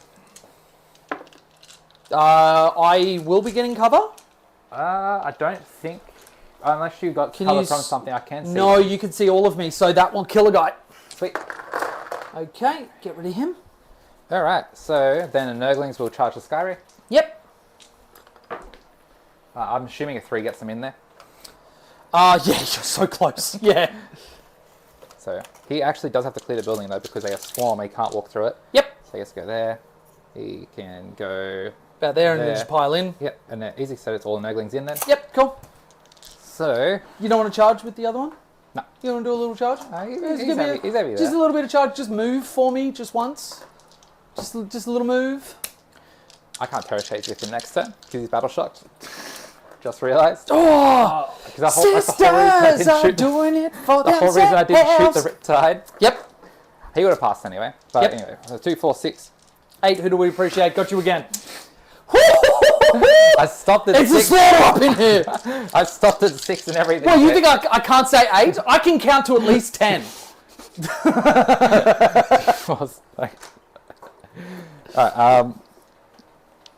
Alright, 12 dice. Alright. To the Skyway. Hitting on 5, 6 of the lethal hits. Yep, cool. 2 hits. Okay. No wins. Okay. Alright. 3 attacks. -1 because of Nurglings. Nothing. Town melee, baby. Alright, your turn. I score. Why did my phone stop again? I score Locust, and that's it. Oh no, they're OC0, I can't do an action. Yep. I score nothing. Okay. I discard Extend Battle Lines for a CP. So I'm on 2 CP in your turn. Yep, cool. So Battle Shock down here. Good. Riptide in the center. Has to roll 2 Battle Shocks. Fails. Yep. Would you like to Terror Shades me? I can't. Ha I can't. Okay, so he's shook, and Skyray has to roll Battle Shocks. Skyray, yeah, because he's below starting. This part does matter though, because there we go. Yes, does fail. So you got -1 to hit on the Skyray. Okay, cool. So let's then go. I think it's super dead. But And let's clear up some of this shit. The Skyray is just going to stay in combat because why the fuck not, and just shoot the shit out of those Nurglings. He is going to just go forward like that, so that I can see all of that business. Actually, do I fall back the Skyray? I don't think I'll need all this Dark cannon firepower. Did this camera go flat as well? Just look at chat. Yeah, Oh, that's yeah, all right. okay. Yeah, never mind. All good. No right. more dice cam. Note to Noted. self, charges for everything. Yeah. I mean, because this is USB-C, so originally it would have been like, cool, I can put that camera on charge, but then Yep. that one's got a dodgy plug. Yep. So I've only got the one USB-C cord out here. Yep. Oh, for what it's worth, I will get 12 primary for holding yours, the middle with the stealth suits, and that one. Yeah. And then all my cards before I do anything else. Behind enemy lines and assassination. Okay, so assassination I already score. So you got both of those already? Yep, because I got those two that are sitting there. Yeah. And then I'm going to move anywhere because I don't think I need that output, honestly. Okay, so let's have Shadow Sun. She is going to Waddle Baby Waddle, Waddle Baby Waddle Baby Waddle, which was the weirdest song I ever heard when I was in the States. And I remember thinking, I'm like, why do you want them to waddle? Is it like, are you talking about pregnant women? Okay, so Stealth's going to go there. Actually, holding my home field objective actually doesn't do anything. You can't take it, and I don't get points for it. But anyway, this Skyray doesn't really need to move, except it will because I want to be able to see those nergs. Stealth suits, am I even able to get on the other side of the wall? I do have a gun drone for assault, so I will. That is an extra 2. Does 10 do it? No, it only gets him to the wall, not on the other side of it, so we'll have to go forward. So 10. Yeah, I can go out here on the other side of the riptide. And then these guys just strang. Yeah, there we go. So I can see there, I can see there, I can see there. You're not doing anything, you're not doing anything. And the devilfish, now that was the long end for you, is that correct? Yes, the building should be the 20-inch side. Okay, so he will just come down like this. Yep. Maintaining the behind enemy lines. Yep. Cool. So then let's get into Mr. Schust. I can just move these because they're already scored. Yep. All right. I'll double check how many points they are in Pariah Nexus, and you can do your shooting. Yep, cool. So you can't use your 4-up invulnerable. No. So I think realistically Shadow Sun should just be enough. Oh, actually, she can see them as well. I'll probably want to save that. So let's go the stealth suits just there are going to guide the Skyray into the Nurglings. Because it's -1 when I'm in melee, or is it just melee attacks? I mean, you're getting -1 from Big Guns Never Tire anyway. Oh, I am, yeah. It's -1 from... The Nurgling rule specifically is only a melee. Yep. So this will be hitting on +1, -1, so 4s. But re-rolling 1s because of the stealth suits, and 1 free re-roll because of the Skyray platform. Which Skyray shooting? It's the one in combat, into the Nurglings that he's in combat with. Can't do it because of how Big Guns Never Tire works, remember? Because he's in engagement range with the... Oh, no, I can still shoot in combat. It's units that aren't monsters and vehicles can't shoot. It was him, yeah. Yes, yeah, so. Okay, cool. Re-roll, Skyray platform re-roll. Nope, drop 1. I mean... 2's re-rolling. Game's over at this point anyway, but thinking about it, yeah. Can you shoot into a unit that's in... It doesn't allow you to shoot a unit in engagement range, right? I can't shoot non-monsters and vehicles with a unit that's not in combat with them with Big Guns Never Tire. Oh, Big Guns Never Tire. Because the same as like if you were to charge your guys in, you can still shoot people when you're in combat. It's the exact same sort of precedent. Okay, yeah. So just 2 saves on the Nurglings. +1. Okay, damage. 2. Okay. Nurgling Blaze lives on 2. Then the little guns. 4s. I've used my rerolls, but reroll 1s from stealths, and this is why we bring them. Get rid of those. Much better. Okay, and then strength 6, so it's 2s again. Yep. I reroll 1s for the stealth suits. Thank you, boys. And that is 3 saves on your demon save. That's a dead Nurgling. Yep. Well, 1 was on 2 wounds, so yeah, how much damage each? Just 1 each. Cool. So dead Nurgling base, and the other one's on 3. Yep, so that is that unit done. I won't be killing the Nurglings this turn, that's fine. The Breach is going to guide the Riptide into the War Dog. Ignoring hit modifiers, so get rid of those. No lethals.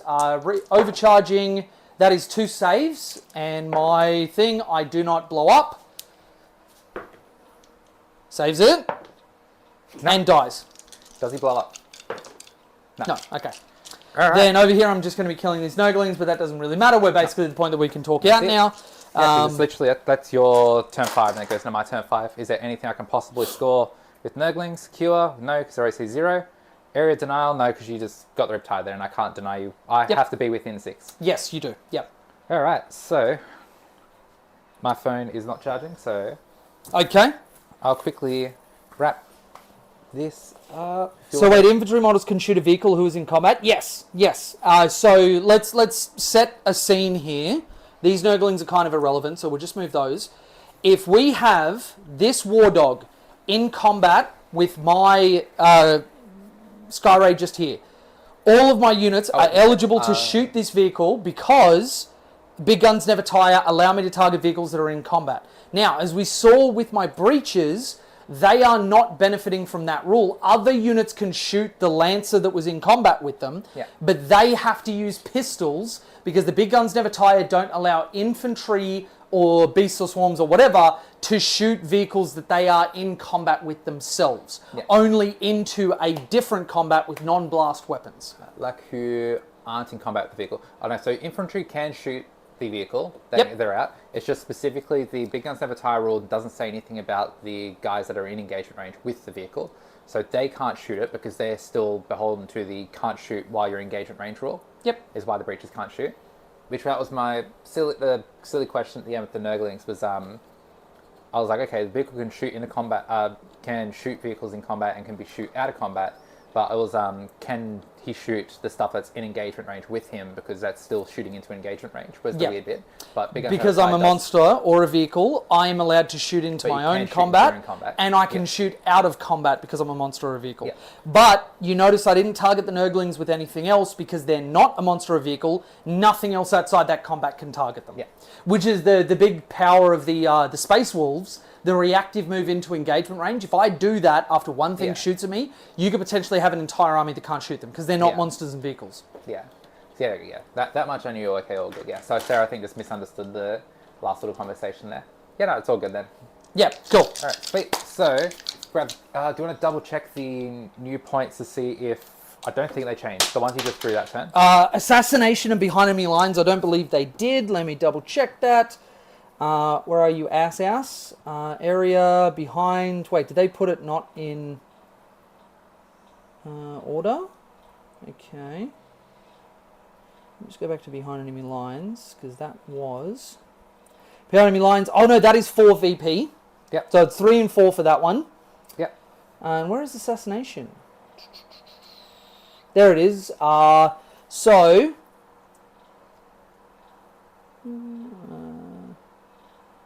Yeah, 5 VP for tactical for assassination. If you take fixed, it's 4, same as before. 5. And what is the maximum primary you can get for this turn? You get 2 for guarding. So I got 12, and then I'll get 2 for guarding. And then 12. So I've got you on 76 points, I think, unless I've missed something. I completed basically every secondary I did. How am I on so few points? 86 if we count pain points, sorry. So no prisoners, which I got 4. Containment, which I got 6. Recover assets, which I got 3. Overwhelming force, which I got 5. Did you get 3 or 5 for recover access? I had 5 written down. 3, because it's either 3 or 6, but I need your deployment zone to get the full 6. So 10 for turn 1 secondaries. 3 and what was the other one? And 5 for overwhelming force. Yes, that's what I had the 5 written down for, And then I got a 4 for engage and a 5 for area denial. Plus 4, plus 5, And then extend battle lines. I got that one for 5. It's 1, 2, 3. What do I have an extra one? Assassinate behind enemy lines was the last turn, Because you did. Yeah, what do I have an extra one? You discarded Defend Stronghold. Because I did. You didn't discard Defend Stronghold. Yep. You spent CP to discard Defend so Stronghold. 1, 2, 3, 4. Oh, I'm missing a secondary card. Because I discarded... At the start of turn, you discard defense. Discarded defense stronghold. Oh no, Yeah. that's why, because I kept it for a turn. So that was my turn 4, was extend battle lines. That's why I had you on 0 for one of them. Yeah. Yep. So, but I did get 5 for extend and then 0 for the other, and then 5 and 4 for behind enemy lines. So it's 10 for turn 1, 3 and... And I got a 4 and 8. No, sorry, a 0 and 8, a 4 and 8 and a 12. Yep. That's 40. I've got you on 45 for secondary then. Yep. Which caps at 40 still, I believe. So Yep. max secondary. Yep. Primary, you guarded every turn. Yep. No, you denied one guard. So you got 8 points so for guarding. So it should be 8 points for that, and... You scored... I've got you on 8 primary for one turn, 4 primary for another turn, then you're getting definitely max for the last turn. Yep. So 24 there plus... Yep, so 24. lost one turn, and then, yeah... I've actually got on less points, and I got you on 60 there. If you've maxed 40 for secondary, and then you only scored 20 primary. It must be just the primary letting me down. I think it's primary then, yeah. That's really weird, because, like, 0 for turn 2... Because you got 2 in turn 1, I should still get... No, you kept blocking me off the home, and you were taking these ones, yeah. Yeah, because I had So, yeah. Sweet, and then my turn, mine is rubbish, so it's 62, 5, plus I got... Did I get any primary at all this game, actually? You actually should... No, because I killed stuff. You denied first. me, and then I killed your stuff. Yeah, so I got 2 for primary for the one turn I could guard. Yep. Because this happened in your turn 1, but because you... Yep. So... And... Yeah, okay. I might have had it... I should have had guard for 2 turns, I think. Yes, you would have. So, yeah, yep. So 4 for primary, and then secondary I got 5, 3... and 7 because of the point changes. So 5 plus 3 plus 7 and nothing. So 15 for primary and 15 for secondary, only 4 for primary. Puts it 19 to 60, not including paint points. So 29 to 60. Oh man, I enjoy good game. I enjoy the new mission pack. It's going to take a bit to get used to though. Yeah, like that was for both of us. That was hilariously low scoring. Like I don't think. No, I don't think I've played a game in recent memory where I've scored less than like 30 primary. Not getting your home field objective fucking sucks. Yeah. Because that one, and that's probably why this was so low scoring, because this would have been 16 extra points across the course of the game. I was saying, like, mine was sticky up until the last 2 turns, so that still would have been 4 points for an objective. Yeah, that would have been same, like 18 points. Yeah, 18 points for me, not including guarding it. Yep. So. Yeah, so... I think this one, I kind of need to just lean into it because you battle shock me a lot.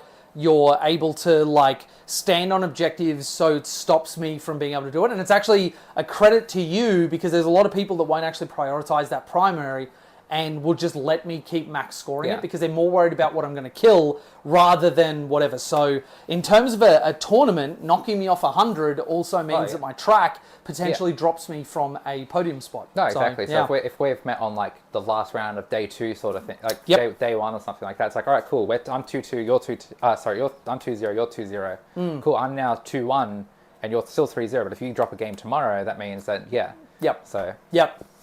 Absolutely. I'd still definitely get a point. But yeah.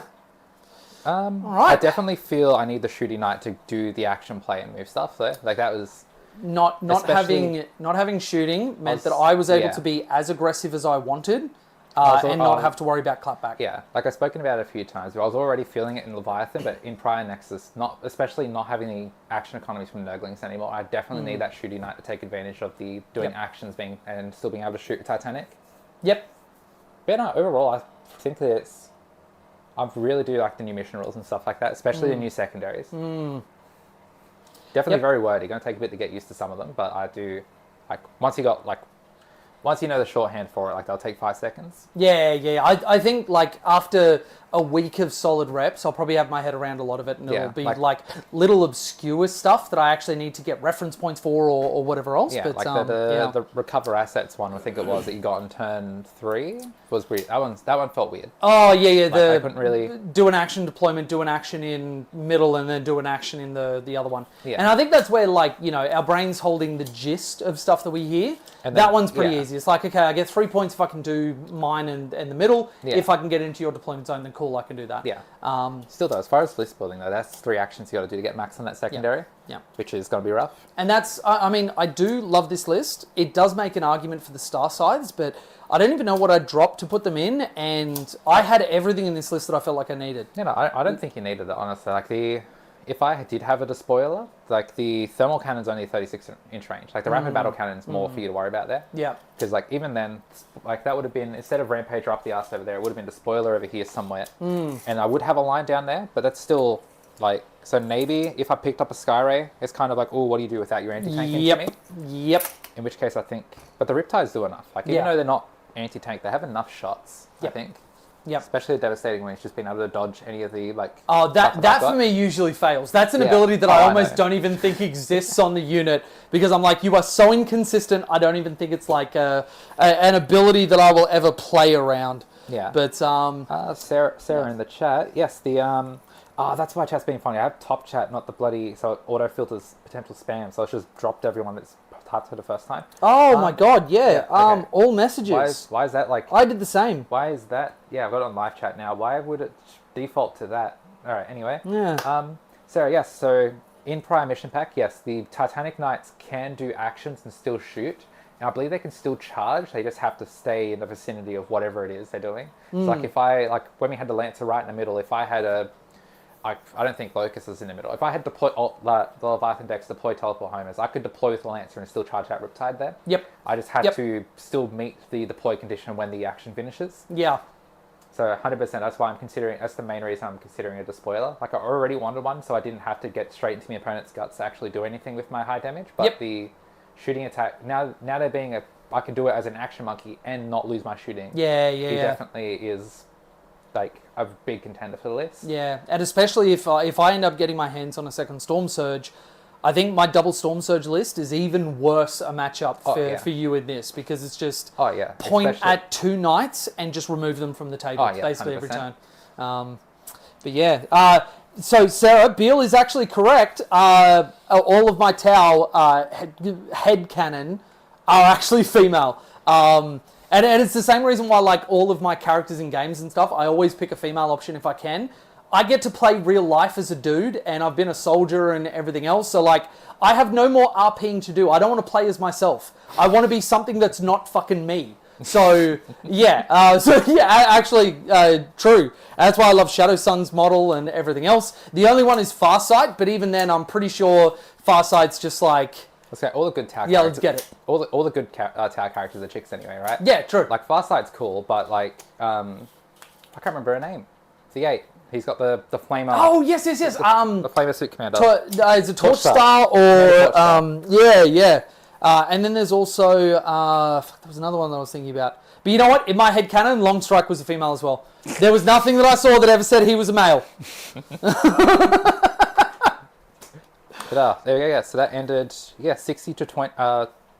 29 to 60, including pain points. So there we go. Thank you very much for the game, Jay. Yeah. And very, very good first stream. Hope everybody enjoyed it. Obviously, make sure that you do all the internet things and like and share it and comment and all that sort of stuff. For a brand new channel starting out, that is one of the biggest hurdles to start getting eyes onto a video, is actually having some sort of algorithm engagement. So costs you nothing, takes 2 seconds, and it means the world for a new channel starting out. So make sure you do it. All right. So thanks for tuning in, guys. I'm going to wrap this up. Thank you. Thank you, everybody. Have a great night. And, we will... I'm sure Sam will see you again for another stream. I don't know the next time I'll be able to track down here. But, looking forward to it. Yeah, I'll definitely... minimum my setup is designed to be, as mobile as possible. So I'll 100% be able to bring it to an event or something. So very nice. All right. All right, catch you later, everybody. Have a good night. See you.